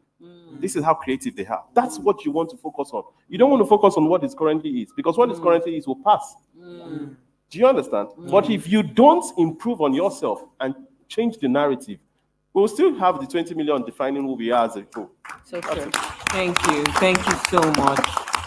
Can I just add something to that? And he really stressed it, but really just work on that mindset, because when you carry that around, that's what you will experience, I promise you. So let's even just decide right now, everyone in this room, about our own mentality of the opportunities that don't come to us because we're Nigerians. And let's instead focus, after this conference, all of those platforms are not going to be the issue as much as the opportunities that we are bringing to the table. Like he rightly said, and of course, my South African brother, when you focus really on you, because it's about you, it's you now showing up in these rooms. When you focus on that, you pay less attention. I've had opportunities that because I was Nigerian, I was denied access, but that didn't stop me. For me, it was like, look, it's your loss. So that should be our mindset, that anyone, any organization turning us down because we're Nigerians, it's their loss. Go with that and go in peace. Okay, before we end, I'd just like to say, keep your word. Keep your word. When interacting with others, keep your word. So, because if you go out to the people that are making us look a certain way, then you have increased the problem. There's something we've always said at Servly Global. The main core of our business, one of it is to change the narrative about Nigerians outside. What we do is simple. We assist foreign organizations and individuals to set up their businesses and initiatives in Nigeria. If we don't do that to say, oh, we've done it, take, many of them have come to say, the first time I tried to enter into Nigeria, I was scammed, I was this or that, but then they stick with us, So we're doing it for you, but we're also seeking feedback to hear from you. Are we getting what you want? Do you need us to do better in any angle and all that? Now, this helps us to continue to keep our word. If you're not keeping your word, Social Good Fund will never have said, oh, Servly Global, take the Respectech program and develop it and deploy it. So keep your word. Now, that helps you to now choose your words, because if you're not going to do it, don't say it. Right. Thank you. And then we have a special guest on stage. Please, can we welcome Oliver Hart? Does this work? Okay, so I just want to echo and support what's already being said up here, but add maybe a slightly more specific focus to it, which is, if culture is a set of commonly accepted practices and beliefs, it means you can change the culture. In a city like Abuja, a beautiful new city, we are seeing the development of all sorts of culture. One that I am particularly sensitive to at the moment, because it is a driving city, you must drive everywhere in this city, is the culture of driving. This is just one simple example. I don't understand why cars run through red lights here.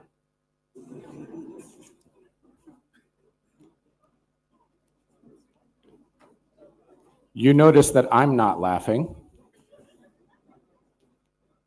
because trust me, we are at the dawn of an era here in Abuja. Once people understand the opportunities in Abuja, and they see how hard it is in other cities like Lagos, 20 million plus, you are going to see more and more and more and more people here and more cars here. And what is it going to be like? Are you just going to reproduce the chaos of traffic and bad driving in Lagos? In other words, the person in the car running through the red light is making a choice. And it's one person making a choice, and it's the other people accepting that creates the culture. I find Nigerians to be some of the most tolerant, the most patient, the most good-natured people I've ever met. But I think there has to come a point, and this is in response to your question, Simon, about the reputation that Nigeria has developed, that you decide to change that narrative. You decide you're not running through the red light. You decide that you are telling your friend, your neighbor with the small children, to buckle their children in the seatbelt. You decide to do that.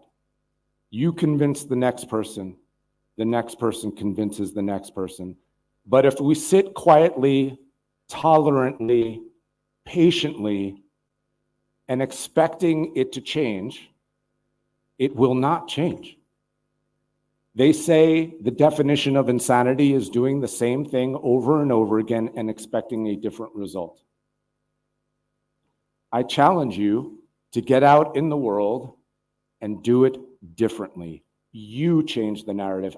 Trust me, I am doing everything I can to change the narrative. Excuse me. Everything I can to change the narrative. But just one lonely old guy in the wilderness is not going to be enough. It has to come from you. It has to come from each of you. And I'm speaking in particular to the young people out there, that if you want to change the narrative, change what you are doing. Thank you so much to my esteemed panelists. Thank you so much, Oliver, for that very profound message. We have officially come to the end of our career workshop. I was so educated and informed, and I know we all are at this point. Thank you so much to my dear panelists for being on stage with me this afternoon. Can we all say thank you, panelists? All right, let's take pictures.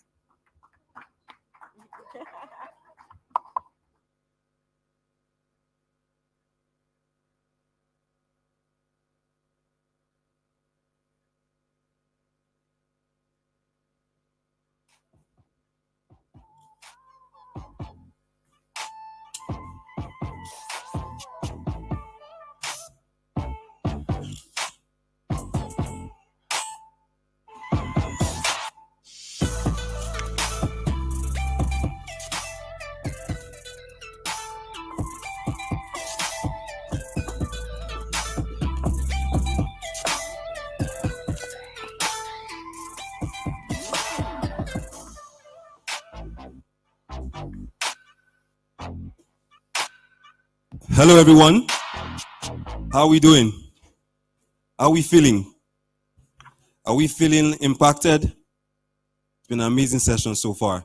For me, what I really found very fascinating was the part about changing the narrative, being an ambassador, the right ambassador to your country, and by your actions, by your words, changing the perception of your people and the perception people have about your people. So we've had such an amazing session so far, but I think we need something to warm us up a bit. Do we agree? Do we agree? So we have some kids, very exciting kids. They've been backstage. They can't wait to get on. They have a nice rendition for us. So just waiting for them to get the stage. We have the Bellanova kids are going to give us some cultural fun stuff. So I just want to find out something. Can anyone guess where I'm from? Can anyone guess where I'm from? Is there a mic? The mic. She wants to guess one.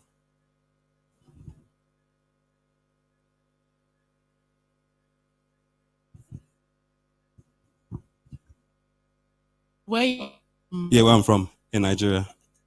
A very quick guess, I would say Ilorin. Oh, wow. Why is that? I'm curious. I don't know. The hat? Yes, that, and I just took a quick guess. Okay, You said we okay. should guess. So. Okay, let's try someone else. Did you? Edo State? No. Oh, Delta? Yeah. Yes, I'm from Delta. And my name is Jakpo Ejakwomekwe. Ejakwomekwe Okweku. It's a mouthful. But for me, when I was growing up, my name was a pinpoint for me. Because if you wanted to get me to do something at home, my parents would just threaten me and say, I'll call your full name and I'll do whatever you want.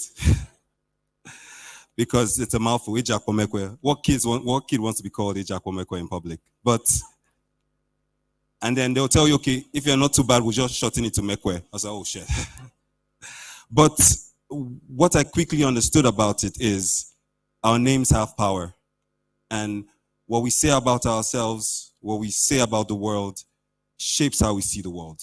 We're shaped by stories. And I feel like one of our key stories is our names. My name is Ejak Omekwe, and it means my life is full of joy or laughter. And right up till I was 18, it didn't make any sense to me. Because one of the questions I always asked my mom was, why? I never just believed that she should tell me anything and I'll just accept it. I always felt like, Mom, I need to know why. I need to know why this is done. I need to understand that. But then when I started to realize why I felt that way, it was because I always wanted to understand why people do the things they do, why people feel the way they feel, why people make the decisions they make, and why people are sad when there's hope. Is it that we can't see that like there's more to life than what we're just looking at? And I've tried to let that shape my life and shape everything that I do. All my words, I try for them to be positive. I try for my actions to be positive. And I'm saying this because I believe part of because I heard the statement about Nigeria and the reputation, and I felt really bad. I felt bad because, yes, people can say what they want to say about Nigerians in general, but I know who I am, and I know what I stand for. I know what I stand for, and I've been in conversations where people, I'm trying to get a job, and they want me to cut corners, and I say no. And they ask me, are you not Nigerian? And I'm upset. And I say, what do you mean by that? So you mean I'm not Nigerian because I want to do things the right way? So that's why I agree with Oliver, right? We have the ability to change this culture one encounter at a time, one conversation at a time, one post at a time, one fun at a time. So together, let's change Nigeria. But while we're thinking about changing Nigeria, let's welcome these amazing kids on stage. Thank you so much.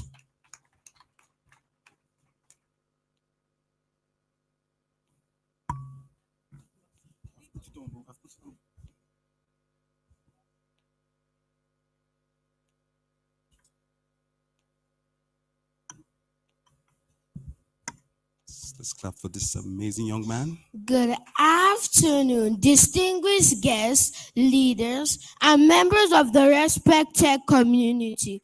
It is a true honor that we, Belano International Community School stars, stand before you today as we come together to appreciate and celebrate the rich and diverse culture of Kenya. This tale represents our Africa. Listen, I represent to you the birth of a warrior in Kenya. Thank you.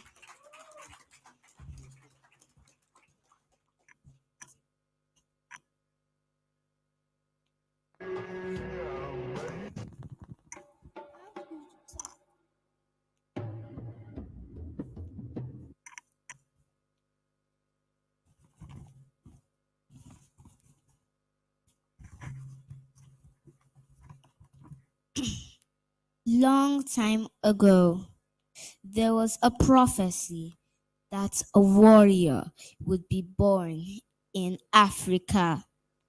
Do you know what happens when a woman wants to birth a child in Kenya?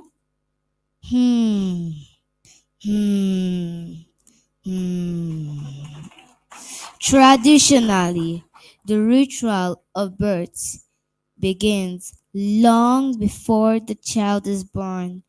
This could be as early as the first signs of pregnancy were observed.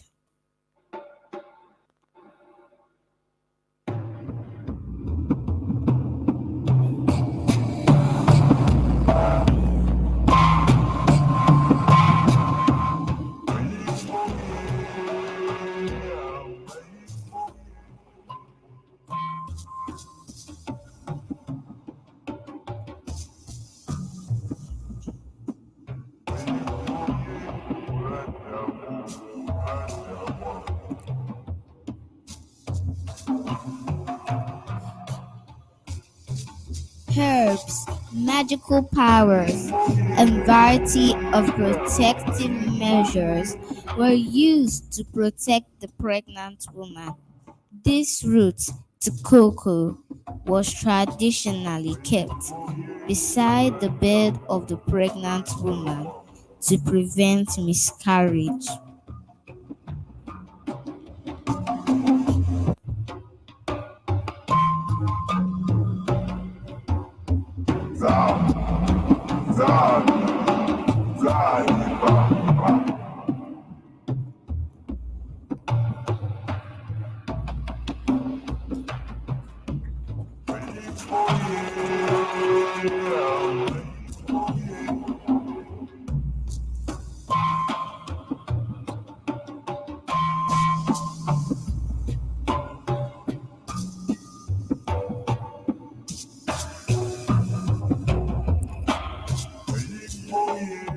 Mukunga, the midwife, would monitor the pregnancy, especially towards the last trimester, and ensure safe delivery.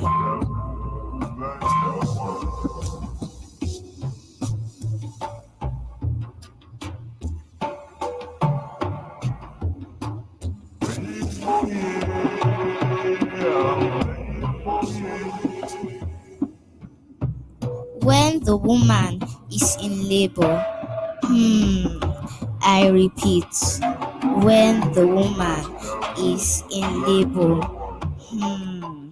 when the woman is in labor.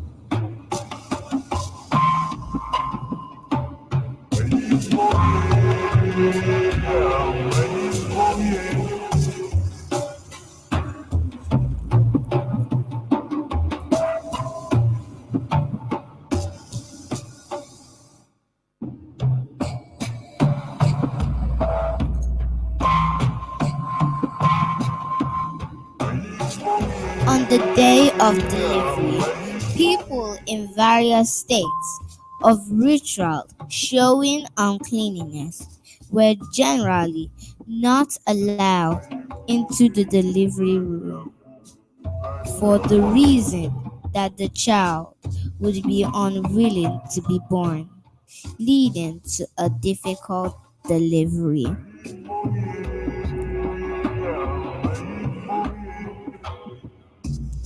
The woman is given magical water in a small calabash if she is having difficulties with childbirth. As soon as the woman drank the water, she will deliver. Oh, yes, she will deliver a warrior baby.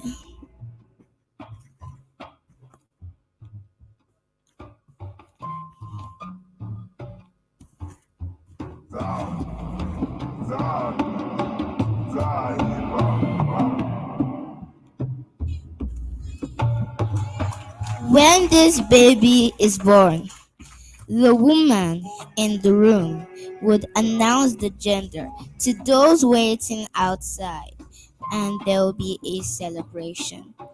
5 undulations if the child were a boy, and 4 undulations if the child were a girl. But guess what?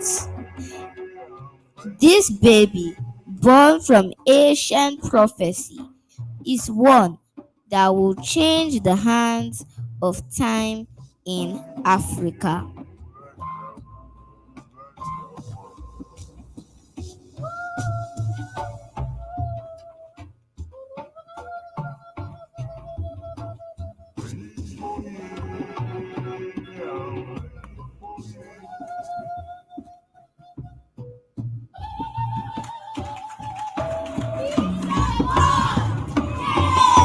This baby, none other than Respected, the giants.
No, you could do better. That was such a beautiful performance. Respectech is born. I mean, I could see how the mother was in so much pain, and it reminded me of when we were building this initiative. We had lots of meetings. We had a lot of brainstorming sessions. How should it be? What should it look like? That was the pain she felt, and we grinded. So, like, I really resonated with that story because I was there from the beginning to where we are. I mean, in the space of 8 months, look at what we've built. Please, a hand for Mr. Oyewole Joledo and Mrs. Ijoma Aladeshaye for sitting down and yielding to a cause that is bigger than themselves. Respectech is the future of Africa, and if you do not agree with me, watch out.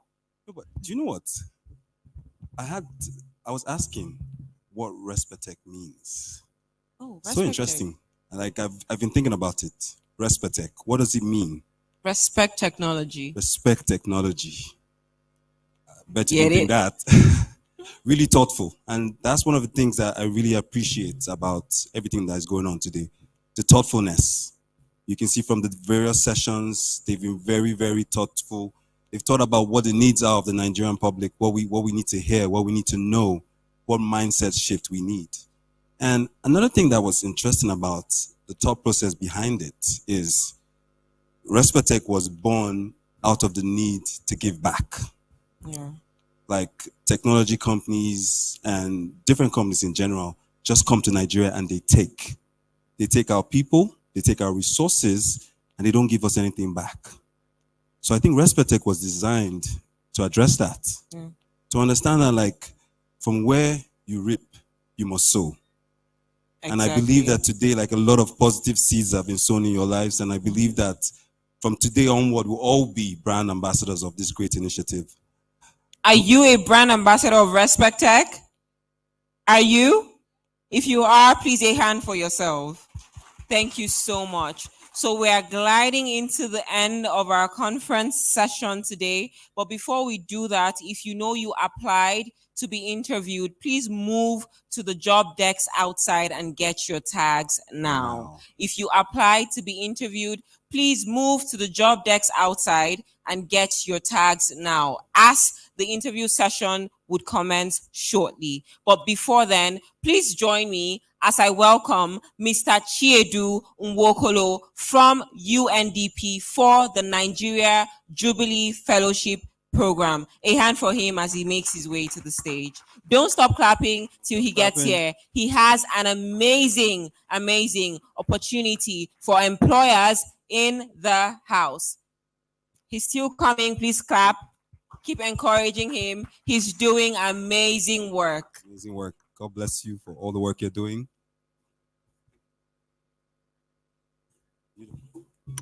Okay, the podium. All right. Sorry, do you mind holding this? Or maybe don't worry, just drop it.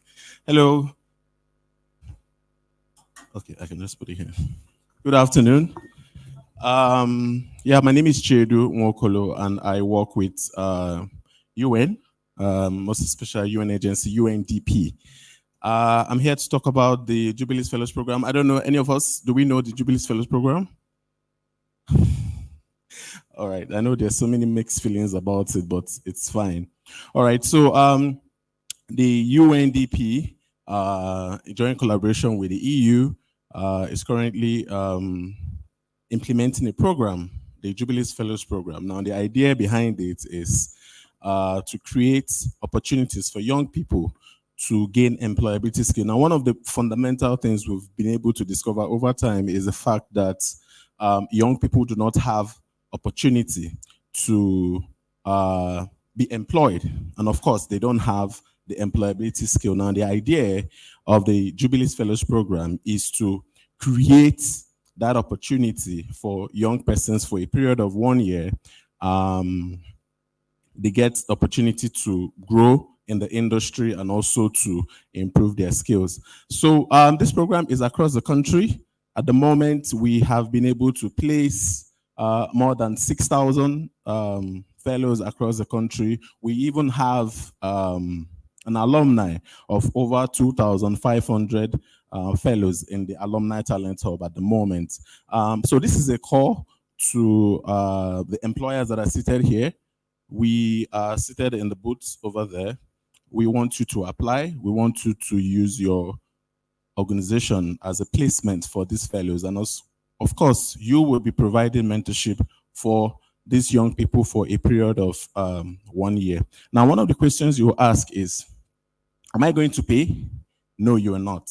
Now, the entire stipend that will be that will cover the period of the 12 months will be paid directly to the fellow from the UN agency, and it's a stipend of 100,000.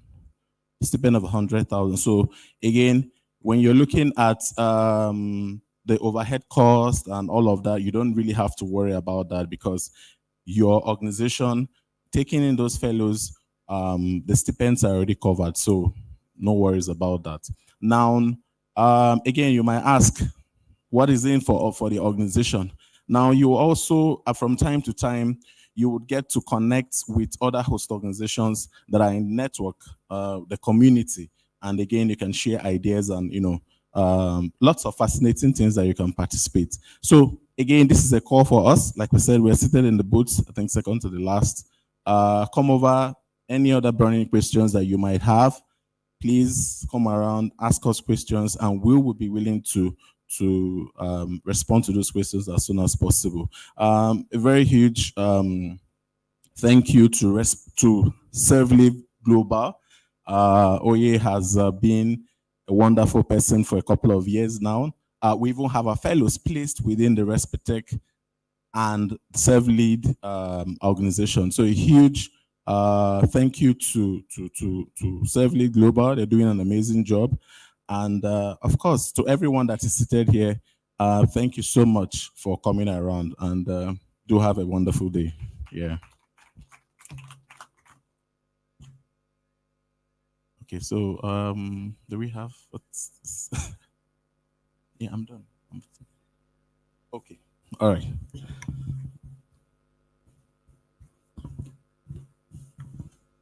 Very much. Thank you very much, Mr. Chiedu. A hand for him once again. Like I said, if you apply to be interviewed, please go outside to the job decks and get your tags as the interview sessions are commencing now. All right, so we're moving right into another session, and I'll be handling this. I understand that a lot of us leverage on social media to get the word out there. How many of us are not on social media? How many people use LinkedIn? Okay, how many people use Instagram, Twitter, TikTok, Facebook? We're here, right? Interesting. So we all do and use social media. And there's one thing that we need to do when we're using social media, and that is leveling up our social media game. Right? You need to level up your social media game. As a tech talent, there are a lot of things you can put out there that can help your future employer, right? You can put out your repositories, you can put out your write-ups, you can put out your actual work. There's a UI UX designer that I know. His name is Samuel. He's the guy that presented the Rescue Me app, and he's a UI UX designer. And every time I open my LinkedIn, I am seeing a post from Samuel Wojuola every time. And what is he doing? He's putting out his work in the best way possible. He's taking in a lot of demo projects and just ensuring that he's getting better at his craft. A lot of us need to imbibe that. Social media is not a place where you should just go and post pictures of yourself having fun. What do you do? Why do you do what you do? That is a platform that you could use to reach the rest of the world. So why haven't you started leveraging on it? That's a question you need to ask yourself. So at ADOS Creations, one of the services we offer is social media management. And why we do that is because we're in the business of ensuring that people, businesses, and organizations get seen. And you too can do same for yourself or your brand. ADOS Creations is outside right now, creating quick websites in 10 minutes for anybody interested. I don't think you should still be in the hall if you do not have a website. For free. Yes, I said ADOS Creations is creating quick websites in 10 minutes for anyone that do not have a website. I can see a lot of people leaving the hall. So if you do not have a website, you could go right to their booth right now and get one for yourself. Interesting. So look at the number of people leaving the hall. They all do not have websites. You see, there is a need for you to level up your social media. Okay. So a question I would like to ask you all is, are you social? Ask the person sitting by you, are you social? So through socializing, you can exchange knowledge. Like I said, everyone is a box of ideas. We're all talented. We're all powerful individuals within our niches. But one thing that you need to know how to do is to collaborate and exchange that knowledge. And one platform you could use is actually social media. You don't need to put up a conference like this just to pass information. From the comfort of your home, you can place your phone in front of you or your camera and then pass value. Remember what Mr. Sheung said about being value-oriented. So social media gives you the opportunity to meet people across continents, across the world. So I want everyone to bring out their phones right now. If you have a phone, raise it up. Yes, bring out your phones. And then scan the QR code that will be displayed on your screen.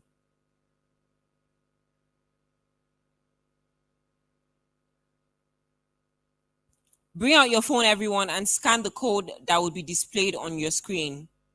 Whilst we're waiting for the code to come up, I would like you to connect to the person sitting with you on LinkedIn or any platform, because this is how partnerships are formed and this is how collaborations are built.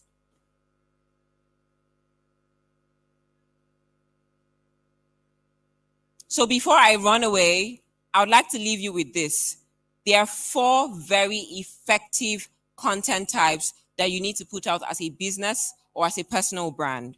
And these content types have to be educational, they have to be inspirational, they have to be entertaining, and they have to convert.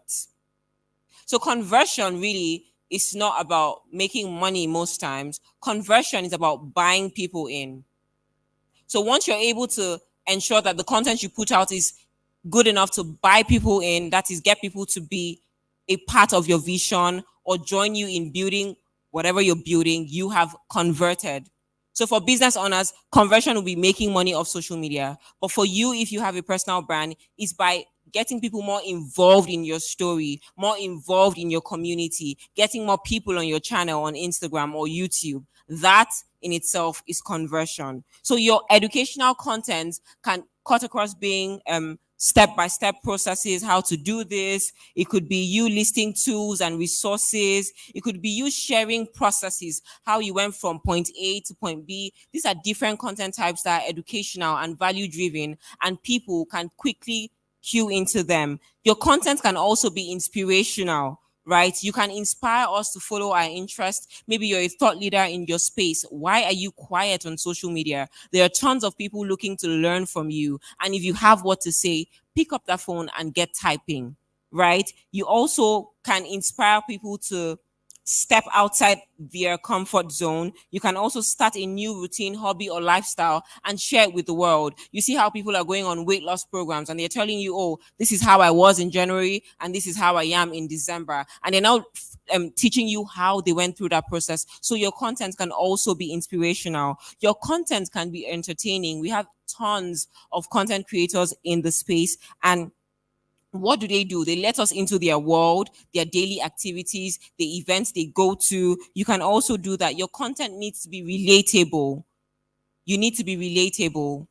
No, but like people would only relate with people, like Dr. Latola said. So your content needs to be relatable. I need to understand what you're saying and I need to put myself in your shoes. That way it drives your message home better. Then yes, make people want to be your friend.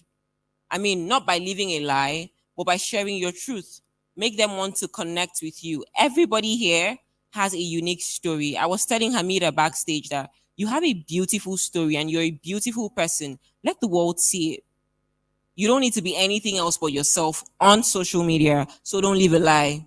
If you cannot do something, please don't tell people you can.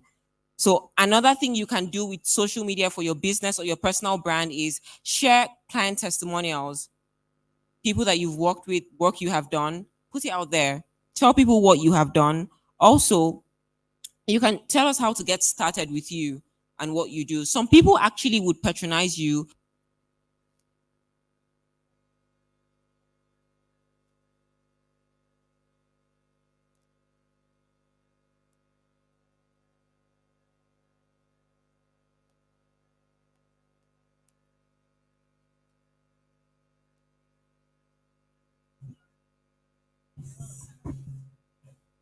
All right. Okay. So I was saying that we should let people into our world by telling them how to get through to us. Right. So another thing you can do is grow yourself. I see a lot of people on social media, permit me to say, telling lies, because you cannot be an expert in something and then the results are not there to show for it. So you need to become who you're telling people you are. That way they can connect even better with you. One thing you need to be is a problem solver. So in your content, in whatever messaging you're putting out, make sure you're solving a problem, right? Yes, we want to see a picture of your face, but not every time. Okay. So is our QR code ready? All right. Please scan this QR code to follow the page on the screen. This session was brought to you courtesy of ADOS Creations. Have we done that? Also, please project the socials for Social Good Fund Africa. You can follow Social Good Fund Africa on Instagram.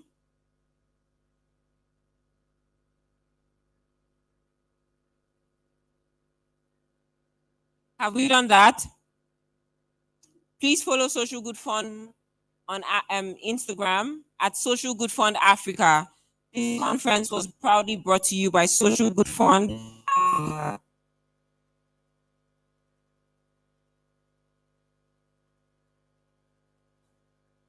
Okay, thank you very much, everyone. If you enjoyed that session,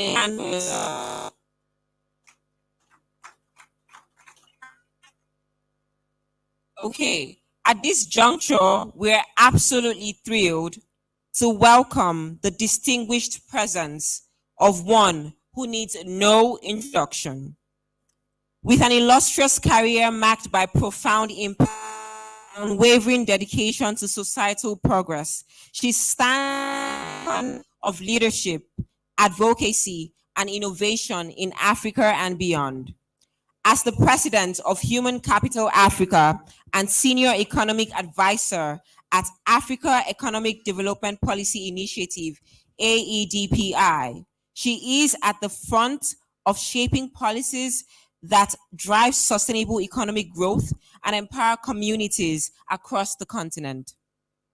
Furthermore, her role as the founder and chairperson of SPPG, School of Politics, Policy, and Governance, underscores her relentless pursuit of effective governance and political reform.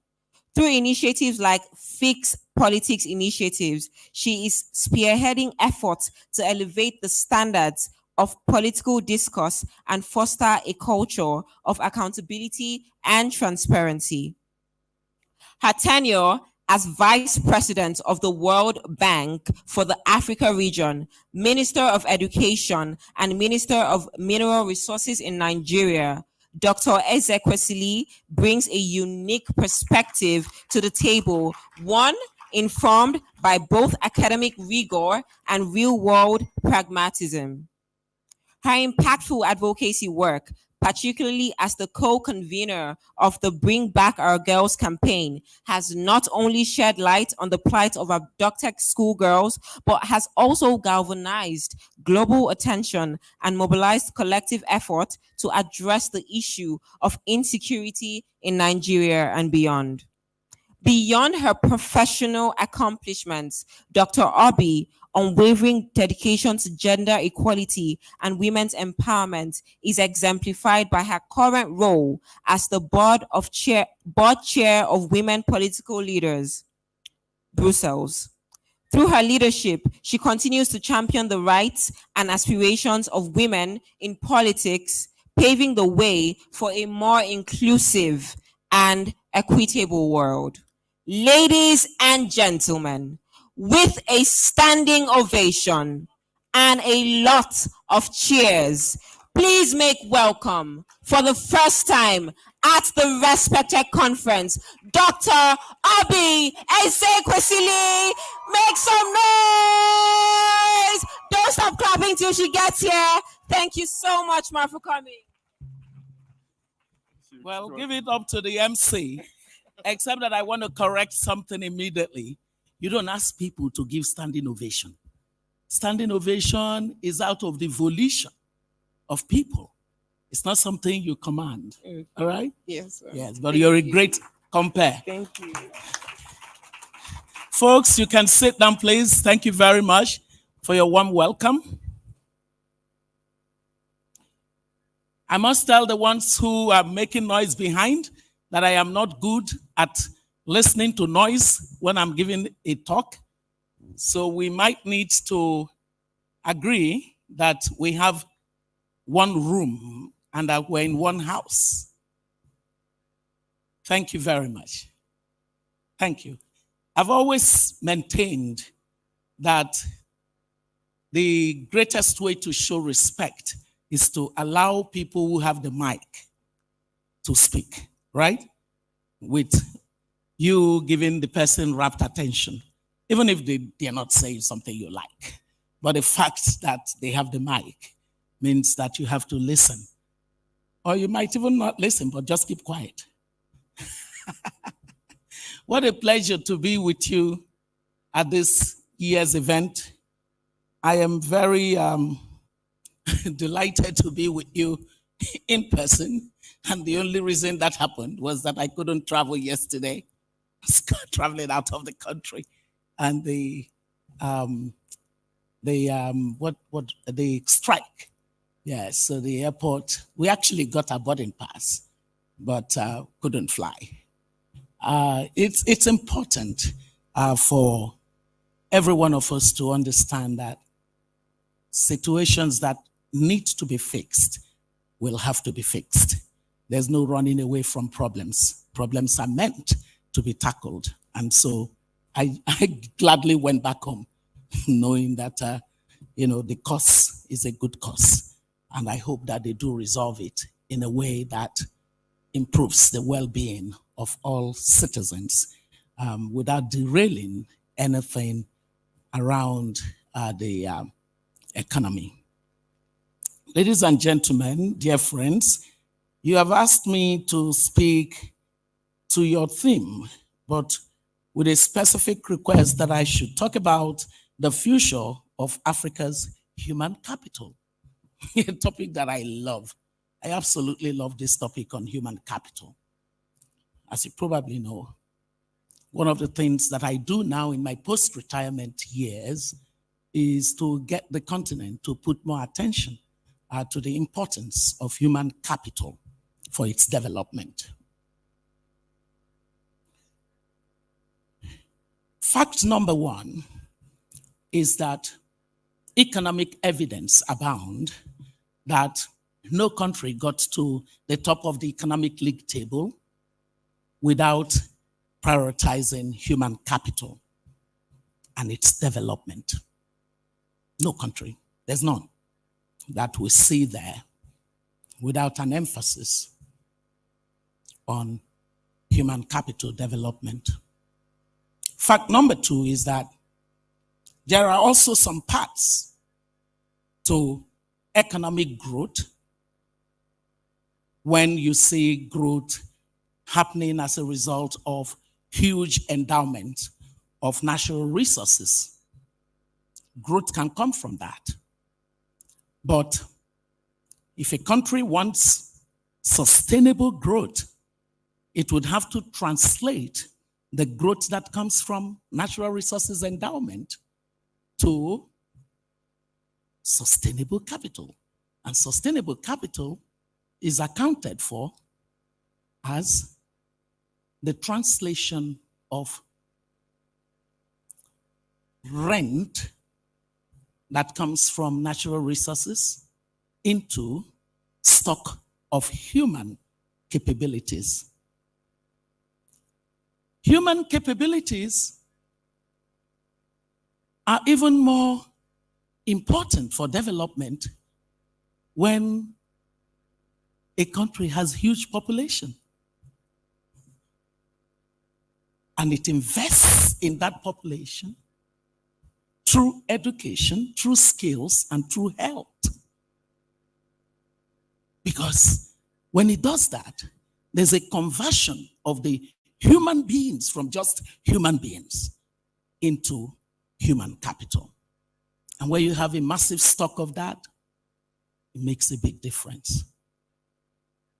That's why, for example, we're more and more seeing the divergence between a country like India, that when I was in secondary school, had such serious economic challenge that many Indians migrated to Nigeria. I used to be in class with Indians, and they were so good in mathematics and the sciences. They wanted to beat all of us. And I would say, no, you dare not.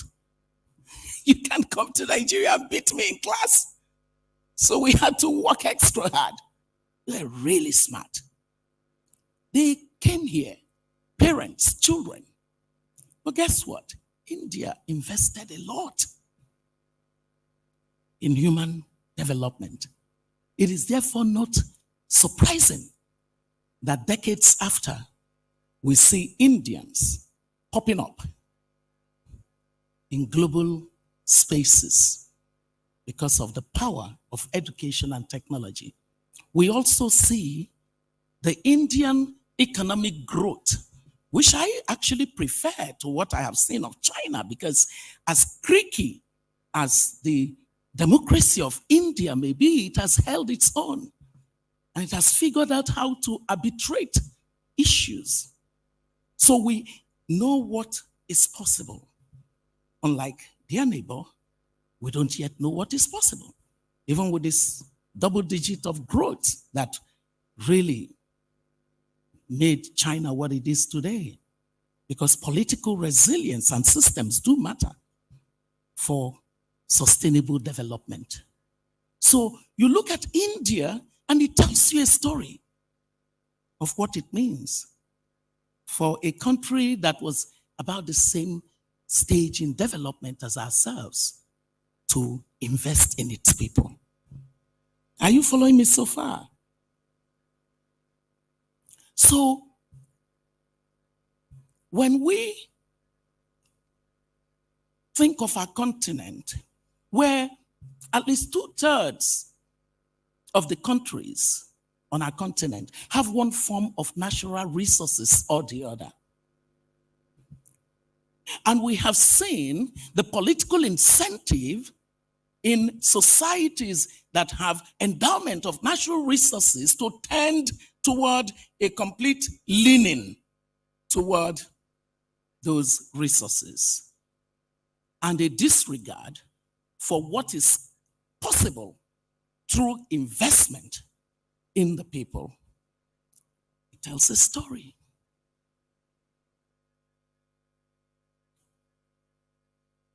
The story it tells is a story of misaligned political incentives that lead to what we call resource conflicts, and we have quite a lot of it. So you see that the politicians are everyday quarreling, not over who would develop the countries, but over who would be in charge of distributing the rent from natural resources. And what it does is that it diverts everybody's attention and energy to this little pot of money or big pot of money, as the case may be, that comes from resources that were not worked for. You know why were they worked for? You woke up one day and realized that you have deposits of oil.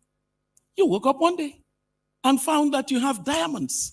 Well, one country that had diamonds but did the right things mostly, and therefore is actually one of the few countries in the middle income country list on our continent, is Botswana. But you wake up one day and realize that you have pots of copper, DRC. What do you think happens? Everybody wants to be the one who will determine how the copper is allocated and how the money that comes from it is spent. And so all energies of the people who should lead the society gets diverted to that. And so you have this contradiction where you have massive endowment lying side by side, misery of the people who are not educated, who are not capacitated to be economic agents. And here we are, 2/3 of countries caught in that trap of what we call resource scarce, Dutch disease challenges of the distortion, where activities that are indolent are rewarded, productive activities are punished, which is what you see around you. So when you have that massively across a continent, there's problem. But there's even more problem when side by side what I've just described, you also have a huge population of people. By the year 2050, the continent of Africa will go from 1.2 billion people that it is today to about 2.5 billion people. My goodness. And it is the youngest continent in the world with an average age of about 19 years.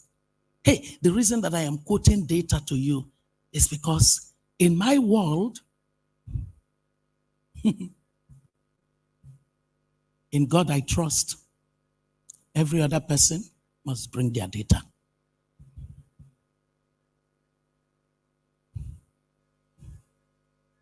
As the young of this continent, you have to have that mantra. No matter what anybody is telling you, show me your data. And I don't mean the one with which you make your calls. You know what I mean by data, right? Come on, guys, give me a feedback. Good. So you look at this stark data, and it's within this context that you gathered this year to discuss the human capital of the future. So, what does that then instruct in the era of artificial intelligence?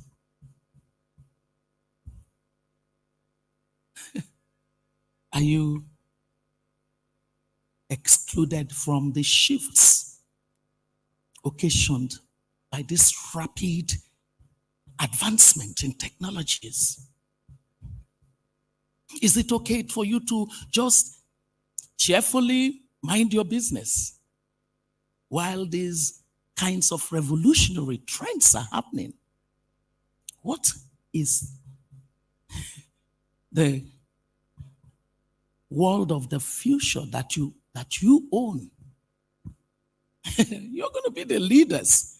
You're going to be the ones leading this space in a matter of a decade, 2 decades, and thereabouts. What does this mean for you? What kind of attention should you be giving to the issues of governance to produce the human capital of the future for Africa? I would say that number one is that even now, you should take advantage of all that's possible. And taking advantage of all that's possible is that I believe that majority of you attending this event are graduates of one tertiary institution or the other. Am I correct? So what it means is that you actually belong to the rudimentary definition of middle class because you got yourself a tertiary level education. It also means that one of the most significant revolutions that have taken place on our continent, the ICT revolution, is well within your grasp. Am I correct? If you have a smartphone, can I just say you wave to me? You have a smartphone? Yeah. The ones who didn't put their hands up don't know that the phone they have is smart.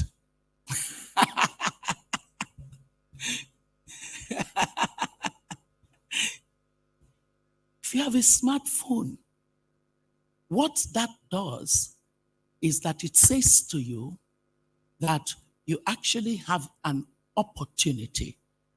Some things are possible for you. And the most significant thing that is possible for you is that you can build on your existing stock of knowledge. You can deepen, you can widen your knowledge. You can deepen, you can widen, you can broaden your skills. So don't ever be amongst those who say, we've been given such a rough time in life, we cannot make any progress. That's not so. So first thing is to be in the quest for knowledge. You have to have an avidity for knowledge. Now your vice chancellor, your dean cannot determine what you know, how much of what you know, the range of what you know. You are the arbiter. Is that the right English word? You are the one who can decide what you want to know, the extent of it. You can be so thirsty for knowledge that nobody, the boundaries no longer exist in terms of knowledge that you can access. The barrier is, of course, your access to data.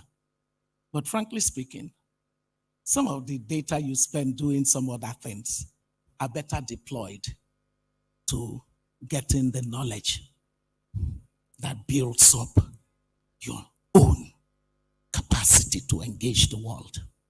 So that's number one, because that's something you can immediately do. Prioritize your investment in you to make you a world-class human capital. For the truth is,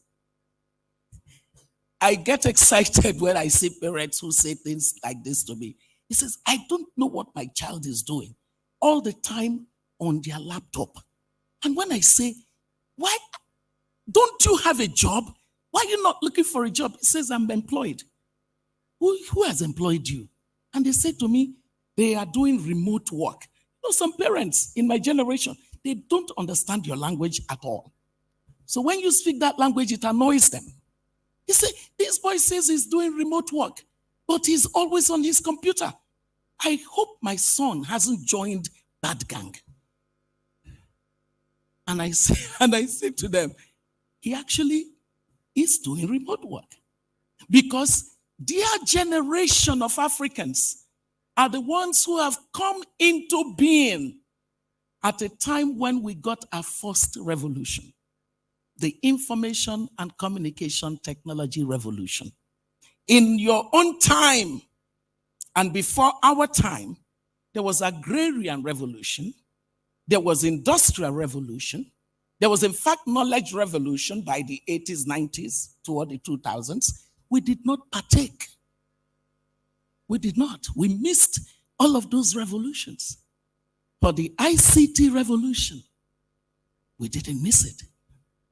Not only are we consumers of it this time around, but we are in fact contributing in some little ways to it.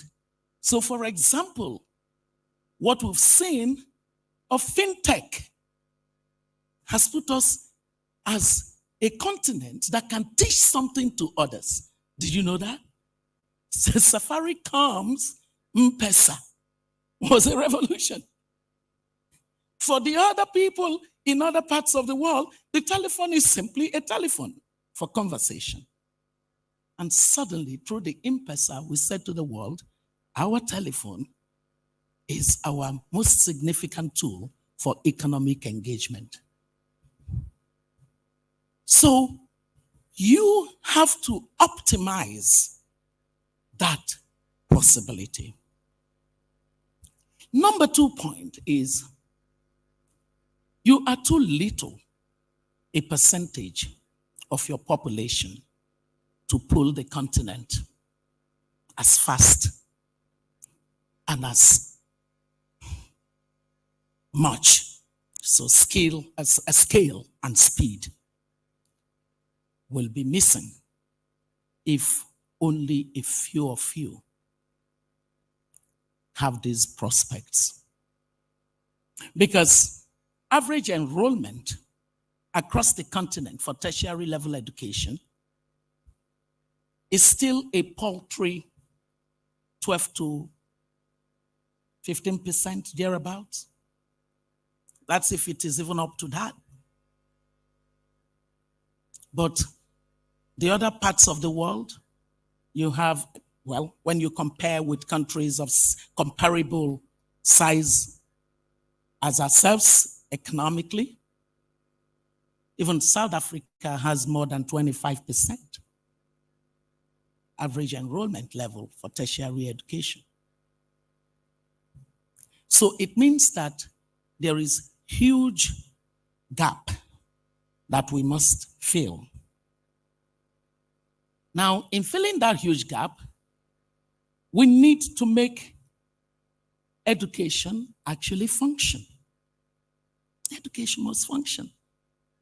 But immediately we say education must function, people sort of think tertiary education.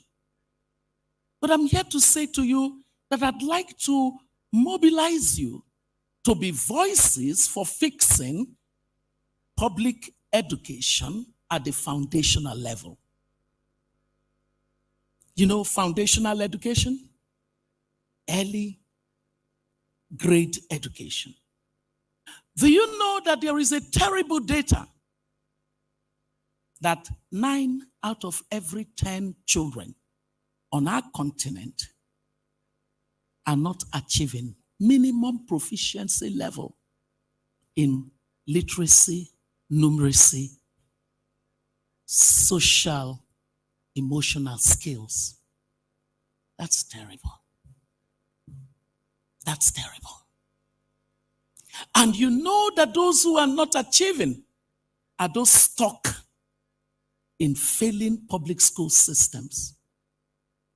And that because the public school system is failing this large contingent of people, because research shows that not achieving minimum proficiency by the age of 10 in literacy, numeracy, and other skills of learning is a predictor of what the future holds for a person. So you see how that connects to human capital for Africa? You see it, how it connects? So my third charge then is, when you have knowledge, it becomes a burden.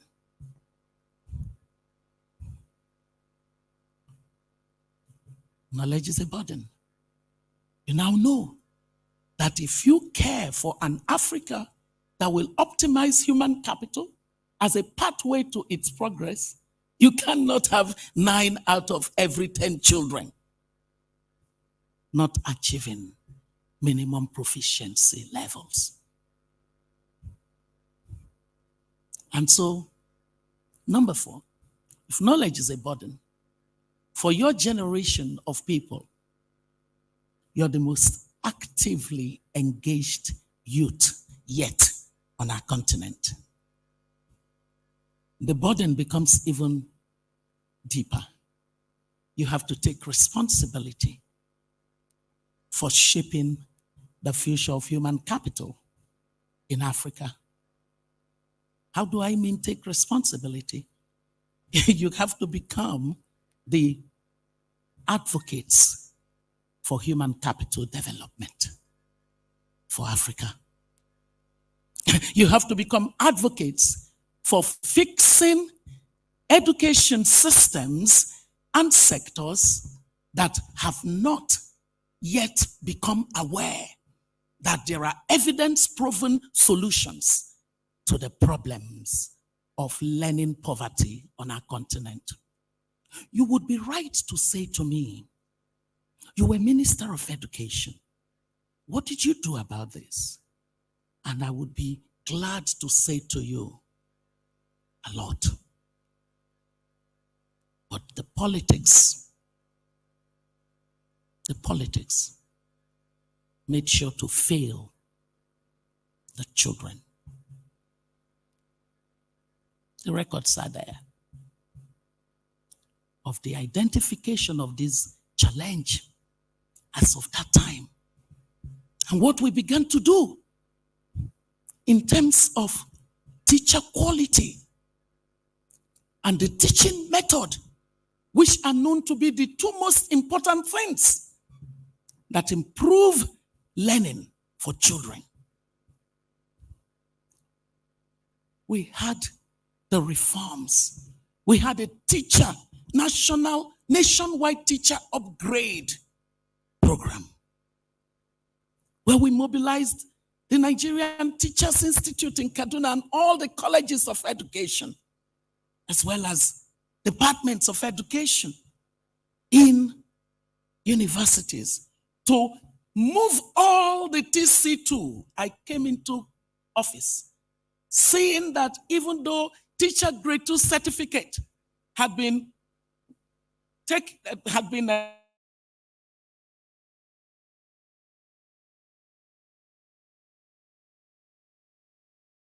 25 years or so before I became minister, more than half of the teachers were still just holders of teacher grade 2 certificate. We have to do something about it. The teacher upgrade program was a program designed for that. And we already started before I left government. We took the Teachers Registration Council and took a law to give it regulatory independence so that the teaching profession would be seen as a profession. with regulatory barriers of entry to ensure quality. That bill was submitted to the National Assembly before I left office. We had designed a national wage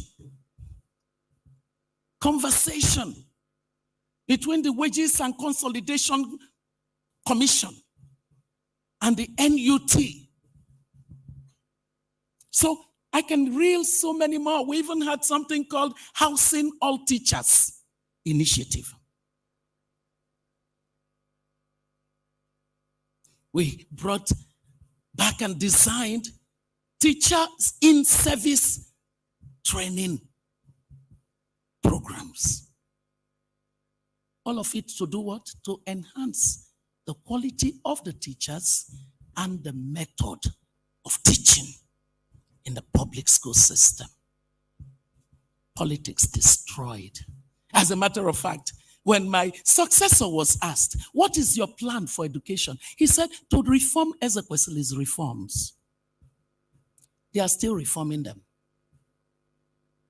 to the disadvantage of the children of the poor.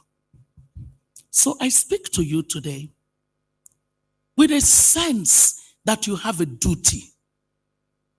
Because number 5, what a lack of attention to human capital does is that it accentuates inequality. Unequal societies cannot be resilient. They are not viable. They are not sustainable. Ultimately, they will break in different parts. So you have a duty. I haven't come to give you the kind of, hey, I love it speech, because that's not the kind of speeches I give. Once you invite me to an event, you know what you got.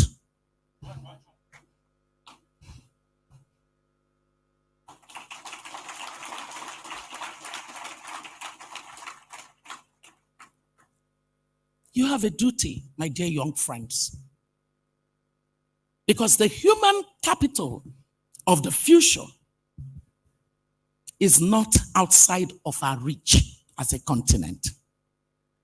Many of you sitting here are already leading global teams. Am I correct? Yes. You basically have already, by your achievements, your academic strides, your technological prowess, everything that you represent, you've shown the world that there's nothing that consigns Africans to laggard, to being laggards. You've shown that. So this human capital of the future is well within our grasp. But number 6, you have to be more than interested in your own little pet project of becoming great. Because we've been a continent, especially our country, has been a country of individual greatness and collective nonsense.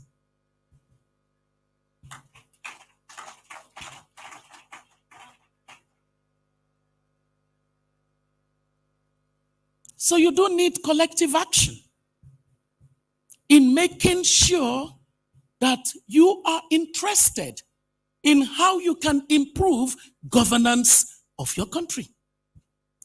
I don't know. The United States, for all it does as a bastion of economic development through private sector leadership, understands that if you do not have effective governance, you cannot do well as a country. Without effective governance, it doesn't matter what any of you does. It would be okay. We would see you. You know, you might even, we see you on CNN talking about the great thing you've done. But you think Nigeria will develop because of that single excellence? No. In order to achieve scale, we need effective governance. And that's where you come in. The quality of the political institutions and the governance system of our society, of our country, of our continent, will determine how far we go in building the human capital of the future. So, with all thy getting, get good governance.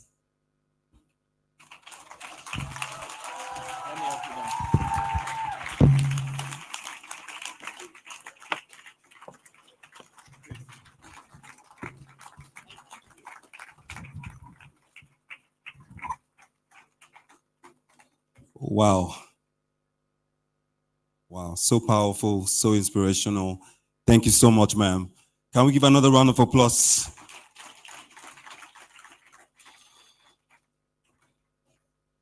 This has to be one of the most thought-provoking speeches I've heard in a long time.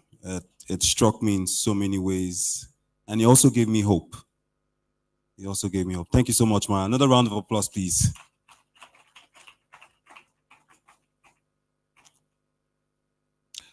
So yeah, see sometime.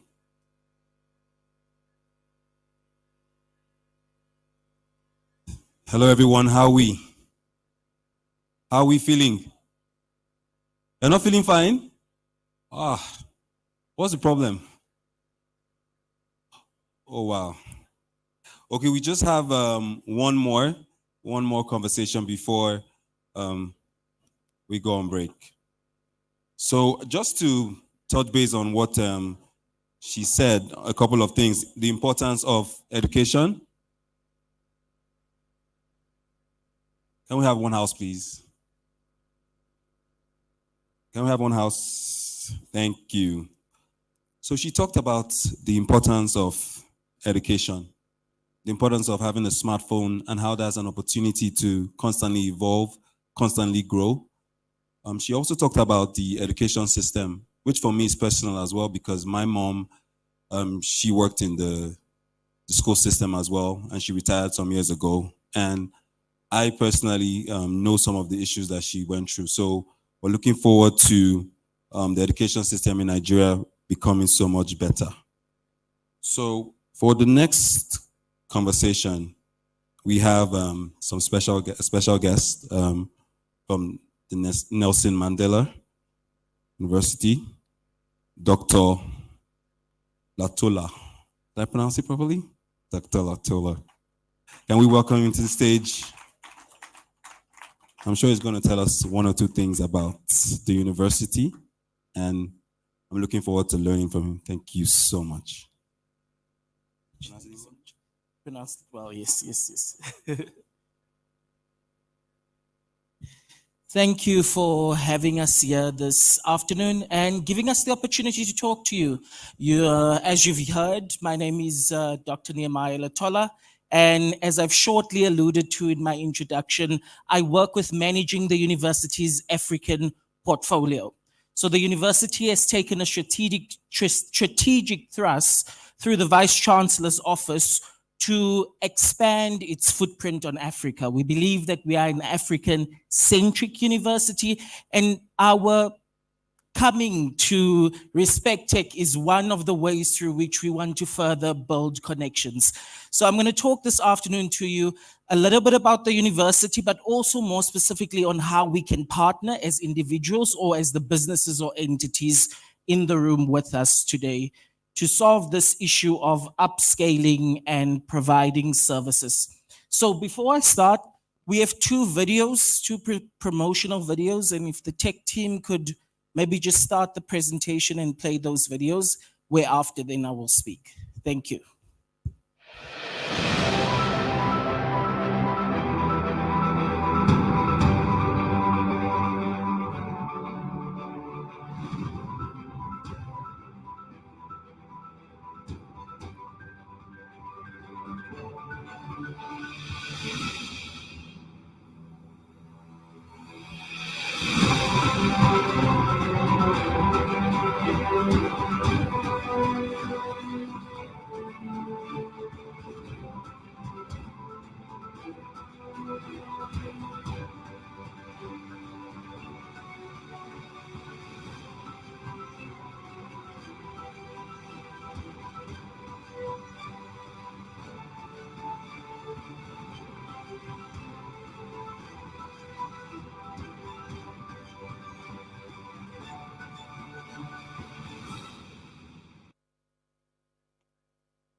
When you're looking to study abroad, you're not just looking for a great place to learn.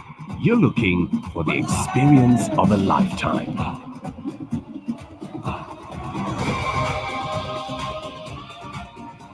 Welcome to Nelson Mandela University. Nelson Mandela University is the largest tertiary institution in the Eastern and Southern Cape, offering 6 unique locations, including the only campus in Africa situated on a nature reserve. Nelson Mandela University is a home away from home to students from countries around the globe. With a passion for the beautiful environment and unique individuals, we strive to live each day respecting the diversity of those around us as we work together for a truly holistic educational experience. And when it's really time to get out of the classroom and do what students do best, you can be sure there'll always be a great view on your horizon. Welcome to Nelson Mandela University. So Nelson Mandela University, we are situated in colloquially known or the old name, Port Elizabeth, but now we've adopted a new name that is Gqeberha. Can you say Gqeberha? Are we in Africa? Can I hear Gqeberha? You have all just mastered isiXhosa, one of the languages that uses the clicks in South Africa. So can we start the presentation, please? So we've been hearing a lot about transformation in tech, transformative, and why we are. Our Nelson Mandela University truly exemplifies that is transformational from its leadership right through. Our university has a chair of council, a chancellor, and a vice chancellor that are all women. We are so proud to be one of the only women-led institutions in the world. Very influential women at that. Our chancellor is an ambassador of South Africa. Our chief counsel is an ambassador. Our vice chancellor is a member to the minister's attaché, and our chancellor is a former a struggle icon and minister. She was a dear friend of the late and great Nelson Mandela, who we share a name with. Can we go to the next slide? So in talking about our why, we follow a Vision 2030. We learned the importance about why we do things. And I wanted to share why Nelson Mandela does what it does so we can move forward. Our vision is informed by our values. We hope to be a dynamic African university recognized for its leadership in generating cutting-edge knowledge for a sustainable future. And all of this we do as Nelson Mandela University to change the world. Next slide, please. You can skip this one. So we are also, of course, informed by the SDGs, right? We know the SDGs.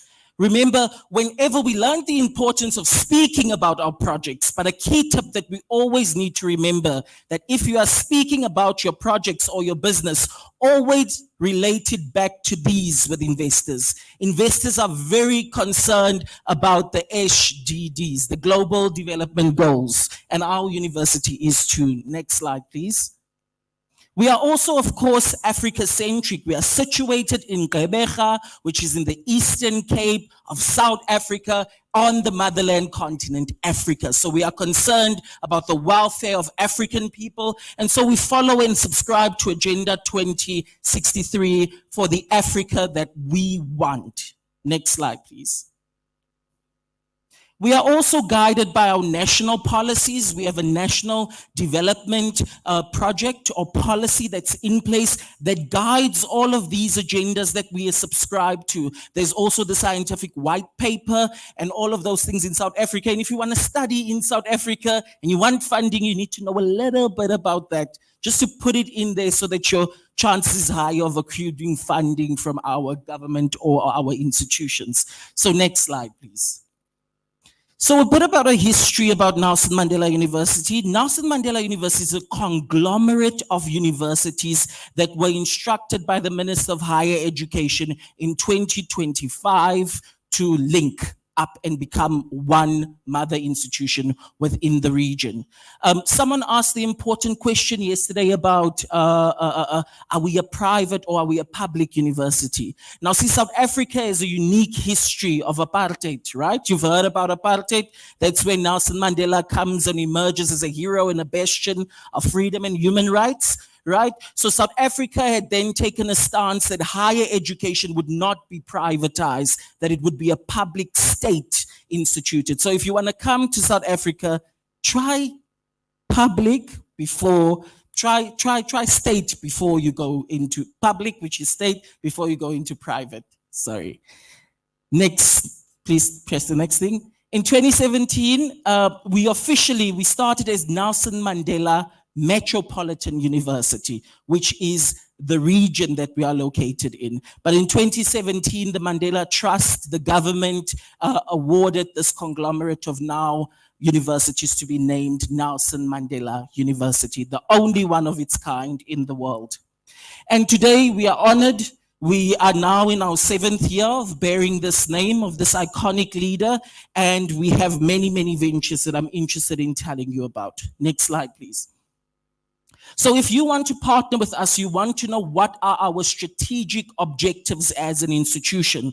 Our strategic objectives, or the trajectory of the university, is vested in its medical school. We have just taken in our 4th cohort. We are also a medical school in one of the few medical schools in the country, and the only one in the region to exist. And that one is taken in its 4th cohort. The minister, the president of the country was there to welcome it. So it was a very big, auspicious moment for the country as a whole. We have the Ocean Sciences Campus. The Ocean Sciences Campus is the only campus that is dedicated specifically to ocean science research in the southern eastern region of South Africa and Africa. We are the only one of its kind.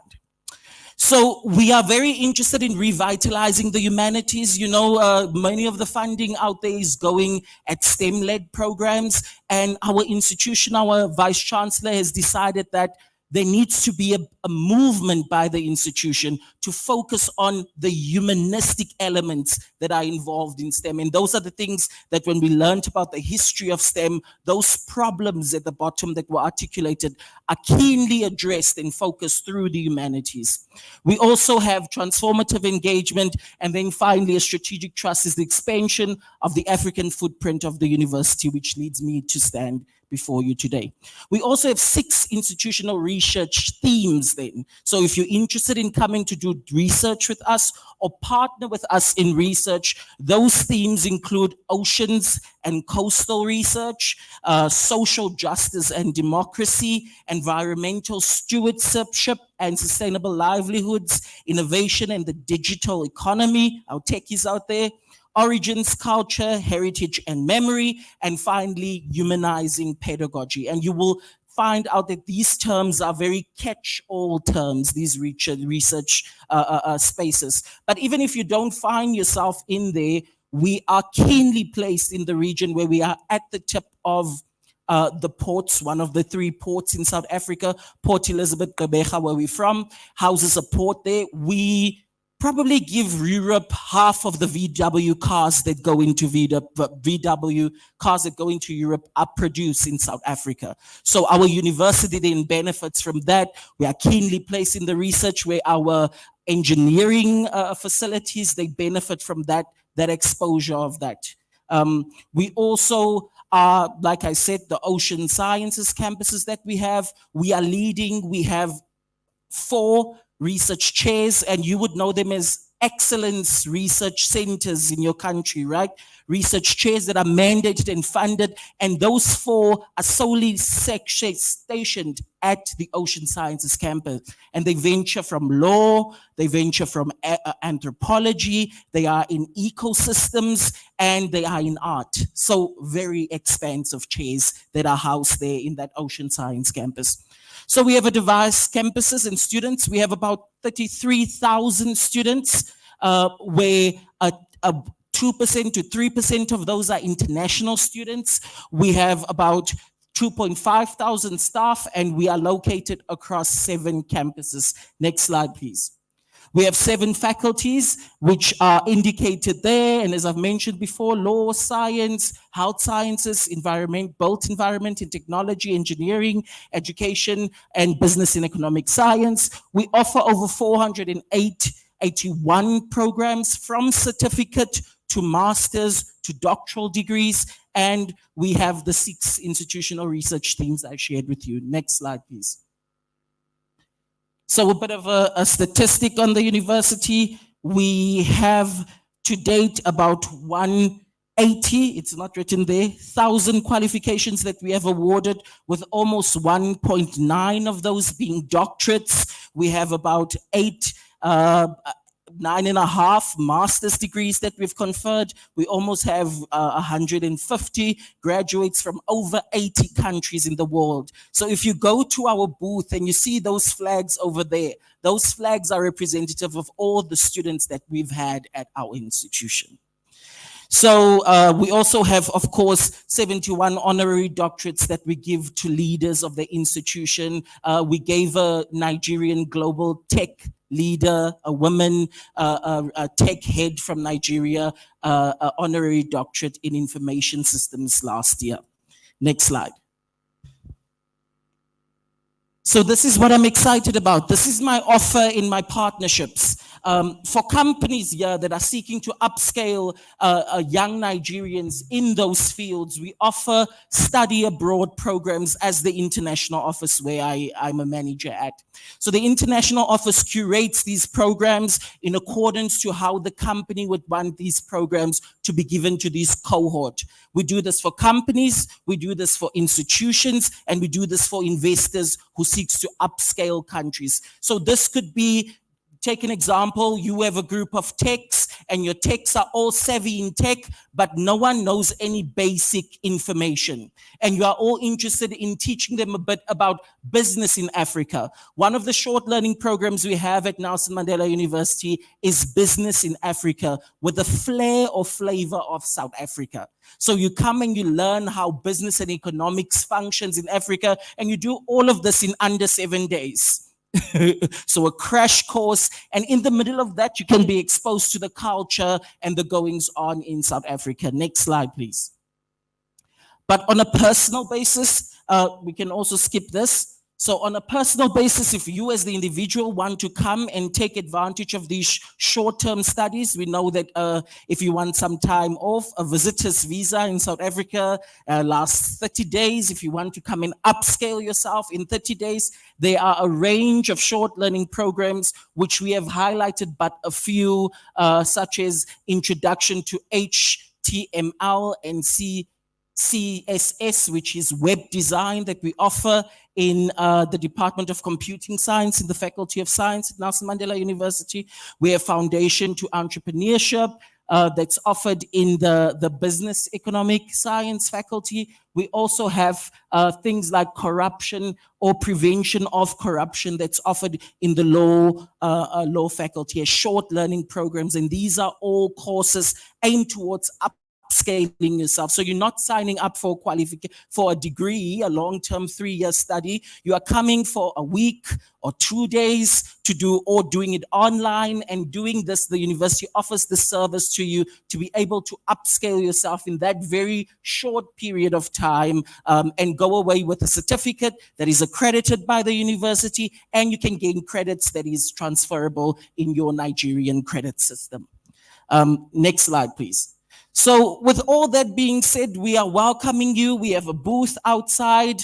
If you are a prospective student, if you are a business holder seeking to upscale your staff, if you are interested about the welfare of young Nigerians and you have a startup or a business where through you seek to upscale people or employ people, please come and speak to us. There are various ways through which we can engage, and there are various ways through which we can change our reputations, the way we are seen, and ultimately, like Nelson Mandela says, that it's in our hands to change the world. Thank you very much.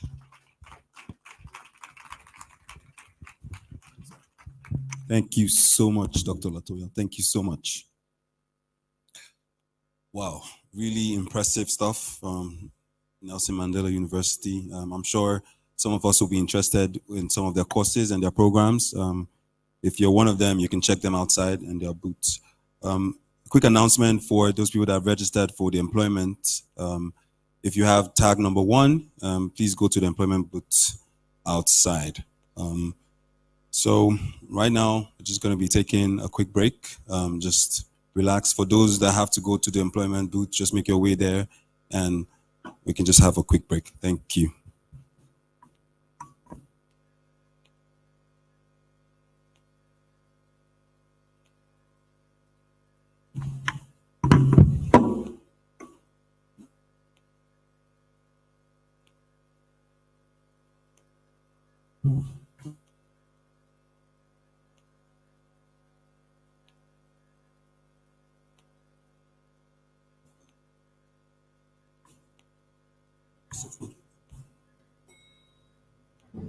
I wanna be in your life until the night is over.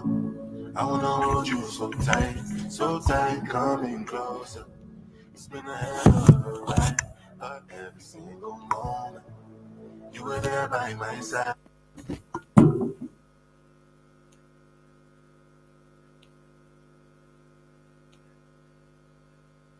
For my soul, wherever you are, girl, that's where I call my own. Whenever you doubt it, I'll be letting you know.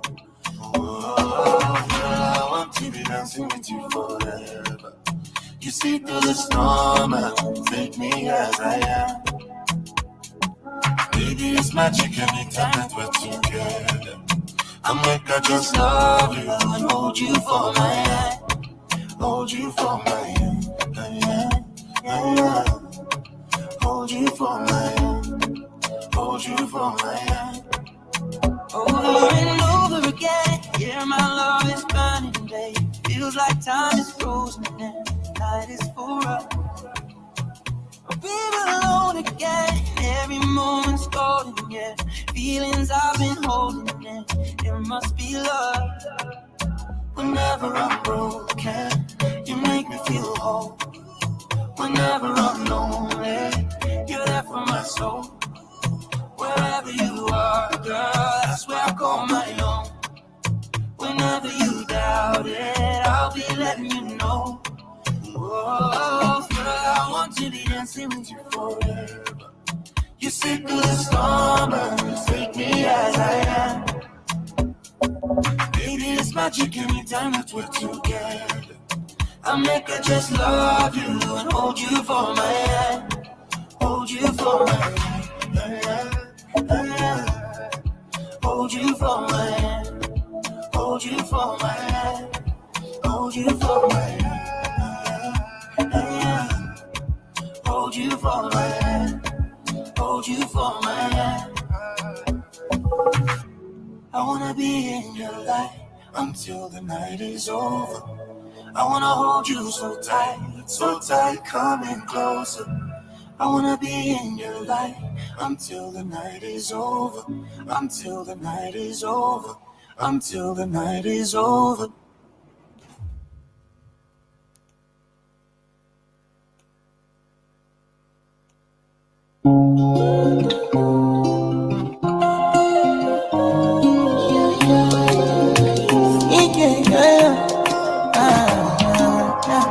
My baby, my Valentine. Yeah, now you do make you a temperature rise. If you leave me a good time, I swear. You are like the oxygen I need to survive. I'll be honest. Loving the thought of me, I am so obsessed. I want to chop your mouth. Never did it back at this feel. But now make us feel. Yeah, me love one thing. Me make a bad man sing.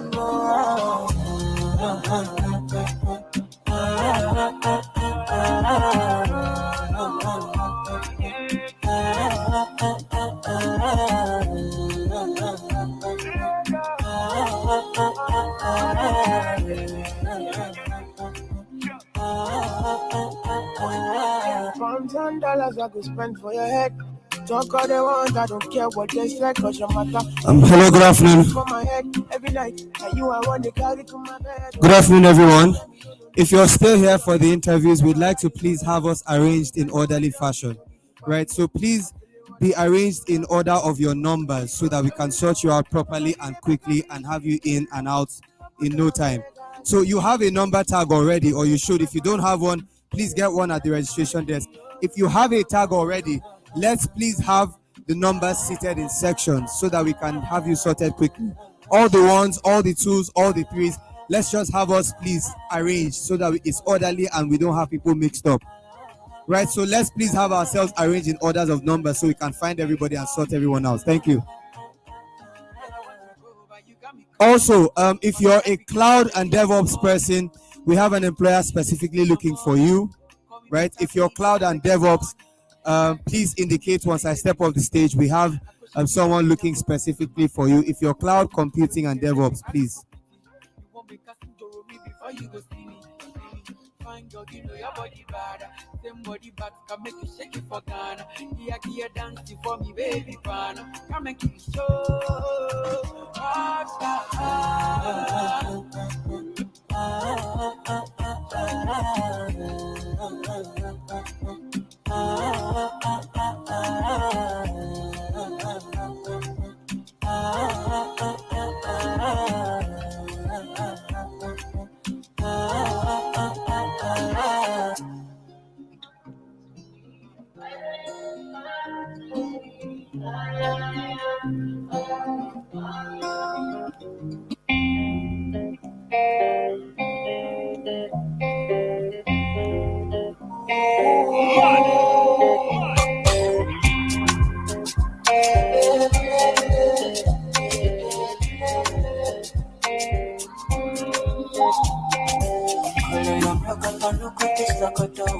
Body they throw me like a banana. Body they rise me like a no. I say color your crocodile, no go taste like a dog. Kelly they pussy my pololo. Can make us salute your commando. Okay, hello everyone. I understand that the interviews have started, and if you're for the interview, please follow the directions that have been given to you. You're going to be apportioned into groups, and some of you have tags and numbers. So please follow through your tags and follow through your numbers. At this point, we're going to be sharing the LeaderCom certificate for the LeaderCom participants, and that would be led by the leader of SHI and Princess Alugwe. So she's going to come up and share the certificates for the participants of the LeaderCom training. After that, we're calling it a day. So Princess, are we ready? Okay, so we'll give them some time and then we do that and call it a day.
And I've been living fast life, but I see it in slow. Oh no, and you see my lifestyle, I got G's in the double.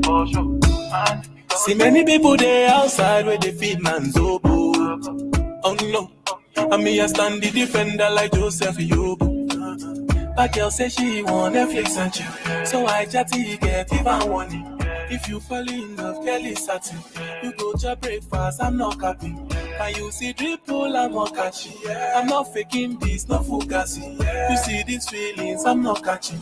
I'm on quest and feet, I just want it. Happiness, if I broke, now my business. I'm I'ma show you go right. All I care for the night. Feel messy. If I broke, now my business. I'ma show you go right. The Zera barcode. It's highly excessive. It be the reason why your baba want to jealous me. If you want to take I'm serious, I do top speed. No fit to resonate, I'm on a different frequency. I don't think it's necessary. I'll be done with somebody that could do like me. When I be like Musala coming off the right wing, I got to your defender, you no need to tell me. I'm a horse, finesse. You know, send me, I'm a snake. I go carry go. If me, I got money past you. If you're not careful, finesse. You know, send me, I'm a snake. I go carry go. If me, I got money past you. If you're not careful, finesse. If I broke, now my business. I'ma show you go right. All I care for the night. Finesse. If I broke, now my business. I'ma show you go right. All I care for the night. Finesse. If I broke, now my business. I'ma show you go right. All I care for the night. Okay, so we're going to start with.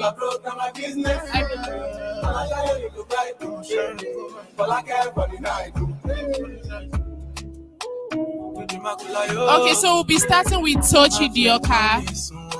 Your certificate.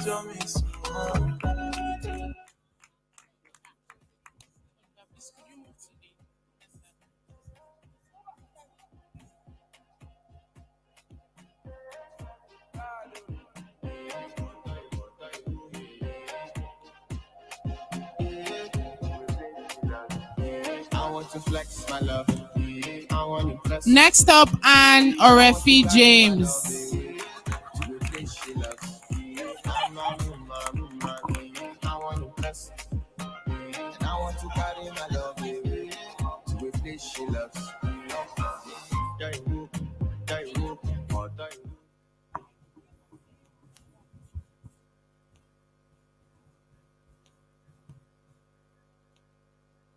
Blessing Equere.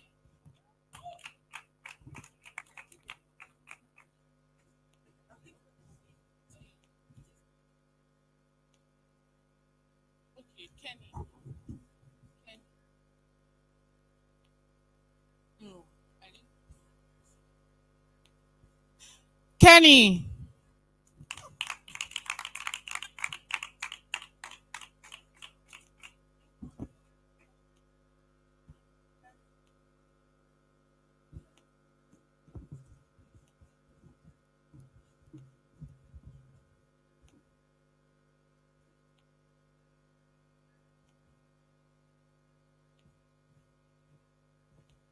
Femi Olaya. Princess, our winner.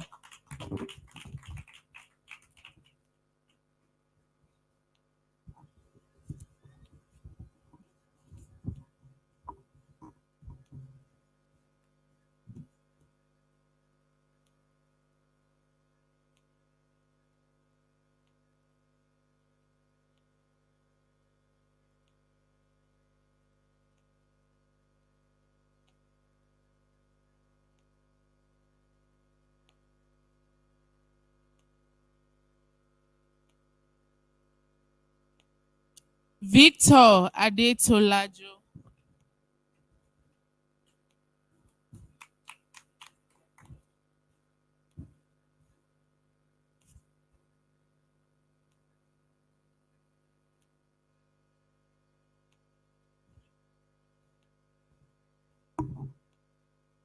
Oluwaseun Faith.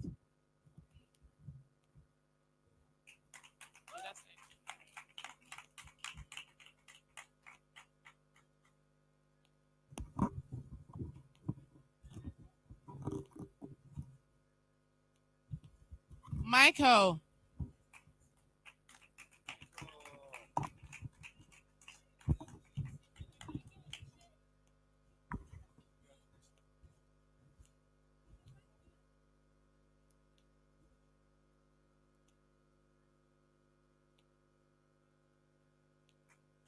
Nneka Jemima. Emmanuel Bolanle Damilola.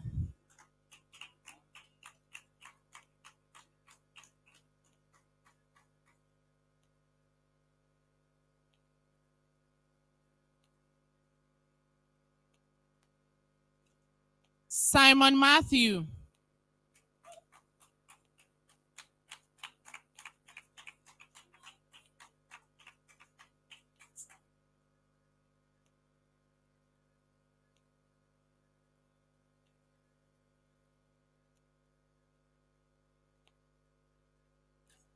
Dabshima.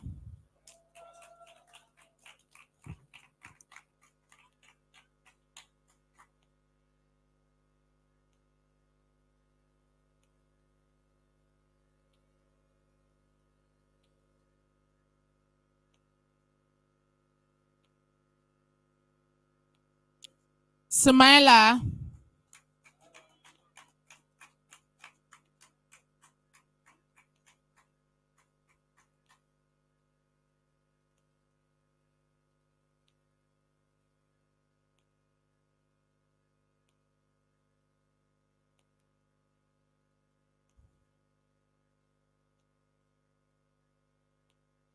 Alistair.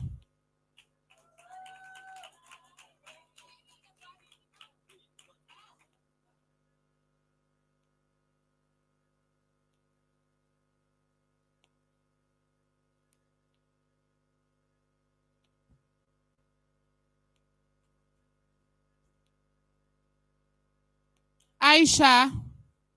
Aisha too.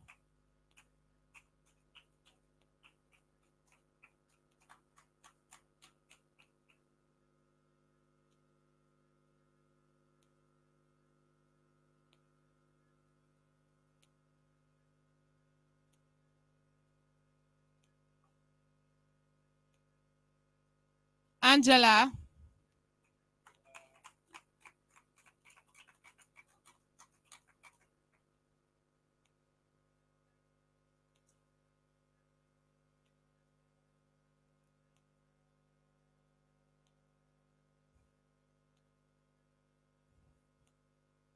Faith Caminus.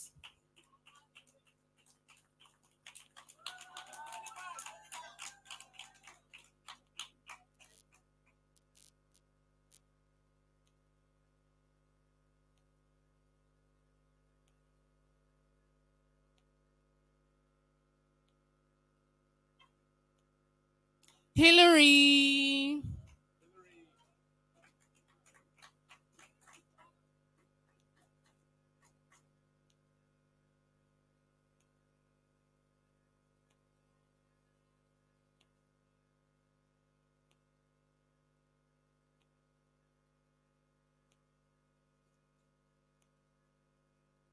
Precious Zaria.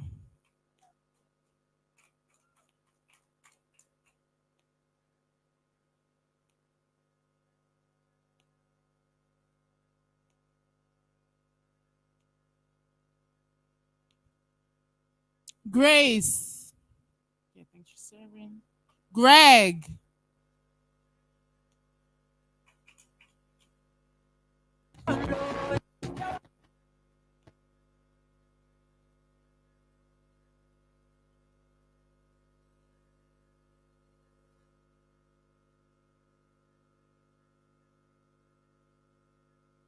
Hadiza.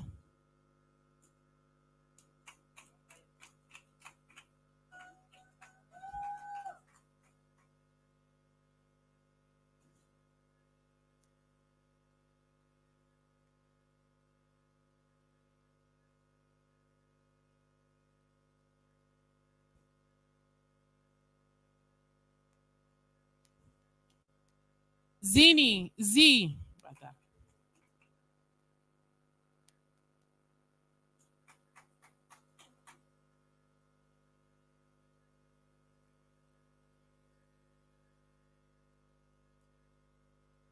Yemi.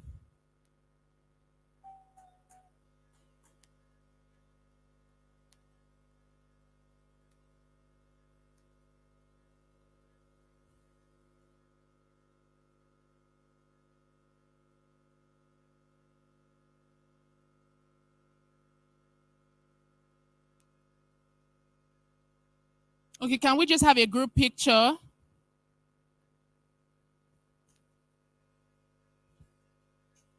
Oh. Group picture, group picture.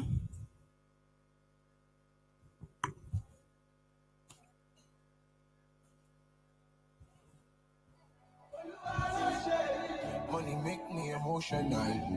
Hi, Mr. Oliver. Sorry. Hi, Mr. Oliver. Before we do a group picture, we want to say thank you. Thank you for walking into our lives. Thank you for teaching us our why. We have the polymath. We have the polymath, the genie in the bottle that grants wishes. We have a whole lot of people that have discovered their why because you traveled seas to see us. So thank you so much for all you do, not just for everyone else, but all our lives. Thank you because you have changed us and impacted us for the better, positively forever. I mean, I want to, because of her presentation, what is a blessing? I was about to drop a bottle. No, I was about to drop a bottle yesterday. Like, oh no, no. So we've been orientated in our mindsets, and this is to help us in our businesses going forward, in our work going forward. So all of us here, we say what? Thank you, Mr. Oliver. And so we have these little gifts for you and your wife. Please, you can present them with the box. Thank you, Mr. Oliver. I take Nigeria with you to the US. We appreciate you. This is for your wife, and that's for you. So yes, sir. So thank you so much. Thank you. And we hope to see you again. Anytime you come to Nigeria, you have family here. Yes, we will see him. Yeah! Thank you so much, cohort 3.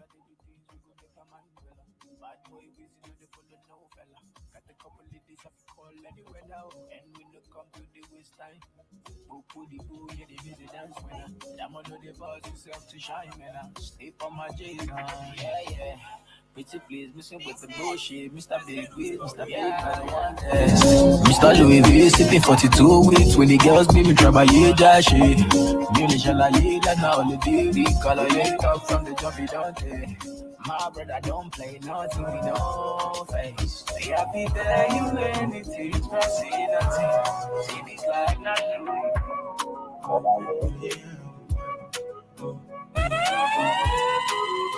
Some money can buy happiness, but I still wanna get it.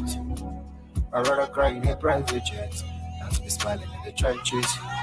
Even the girl who you love go follow another man when there's no money. Yeah. She got me worried now, cause only me got me. Yeah. So I do my thing my way.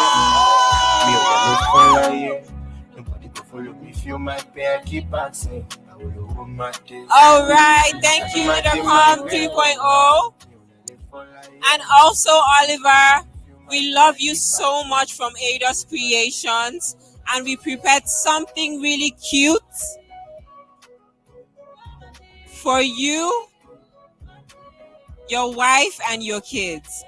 From all of us at Ados Creations, we say thank you, Oliver, for being a mentor, for being our grandpa, for being our advisor, and for leading us with the truth. Thank you. Fix my life, cause the person go do ritual. Hero, guess I got my power. If my nigga they don't make them down.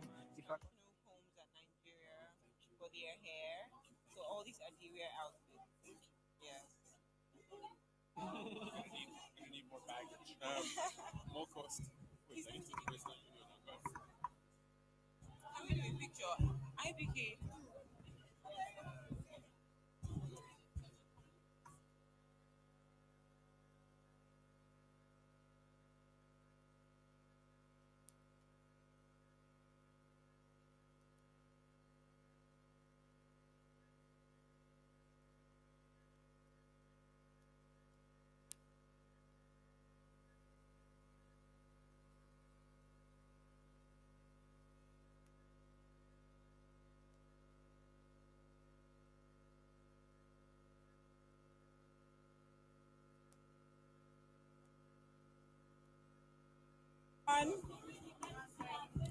Thank you, everyone. We have officially come to the end of the Respectech Conference.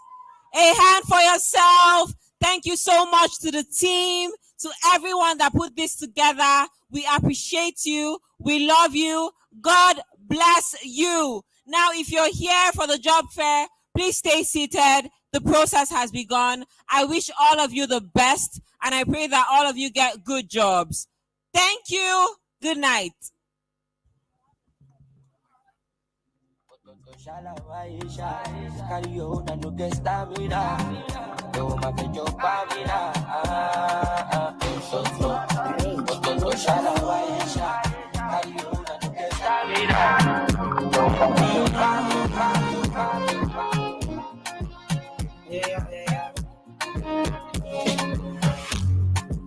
Now which kind of life where I never see?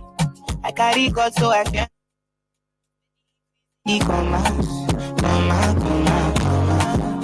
original no be part of you. You know feel clear for your memory.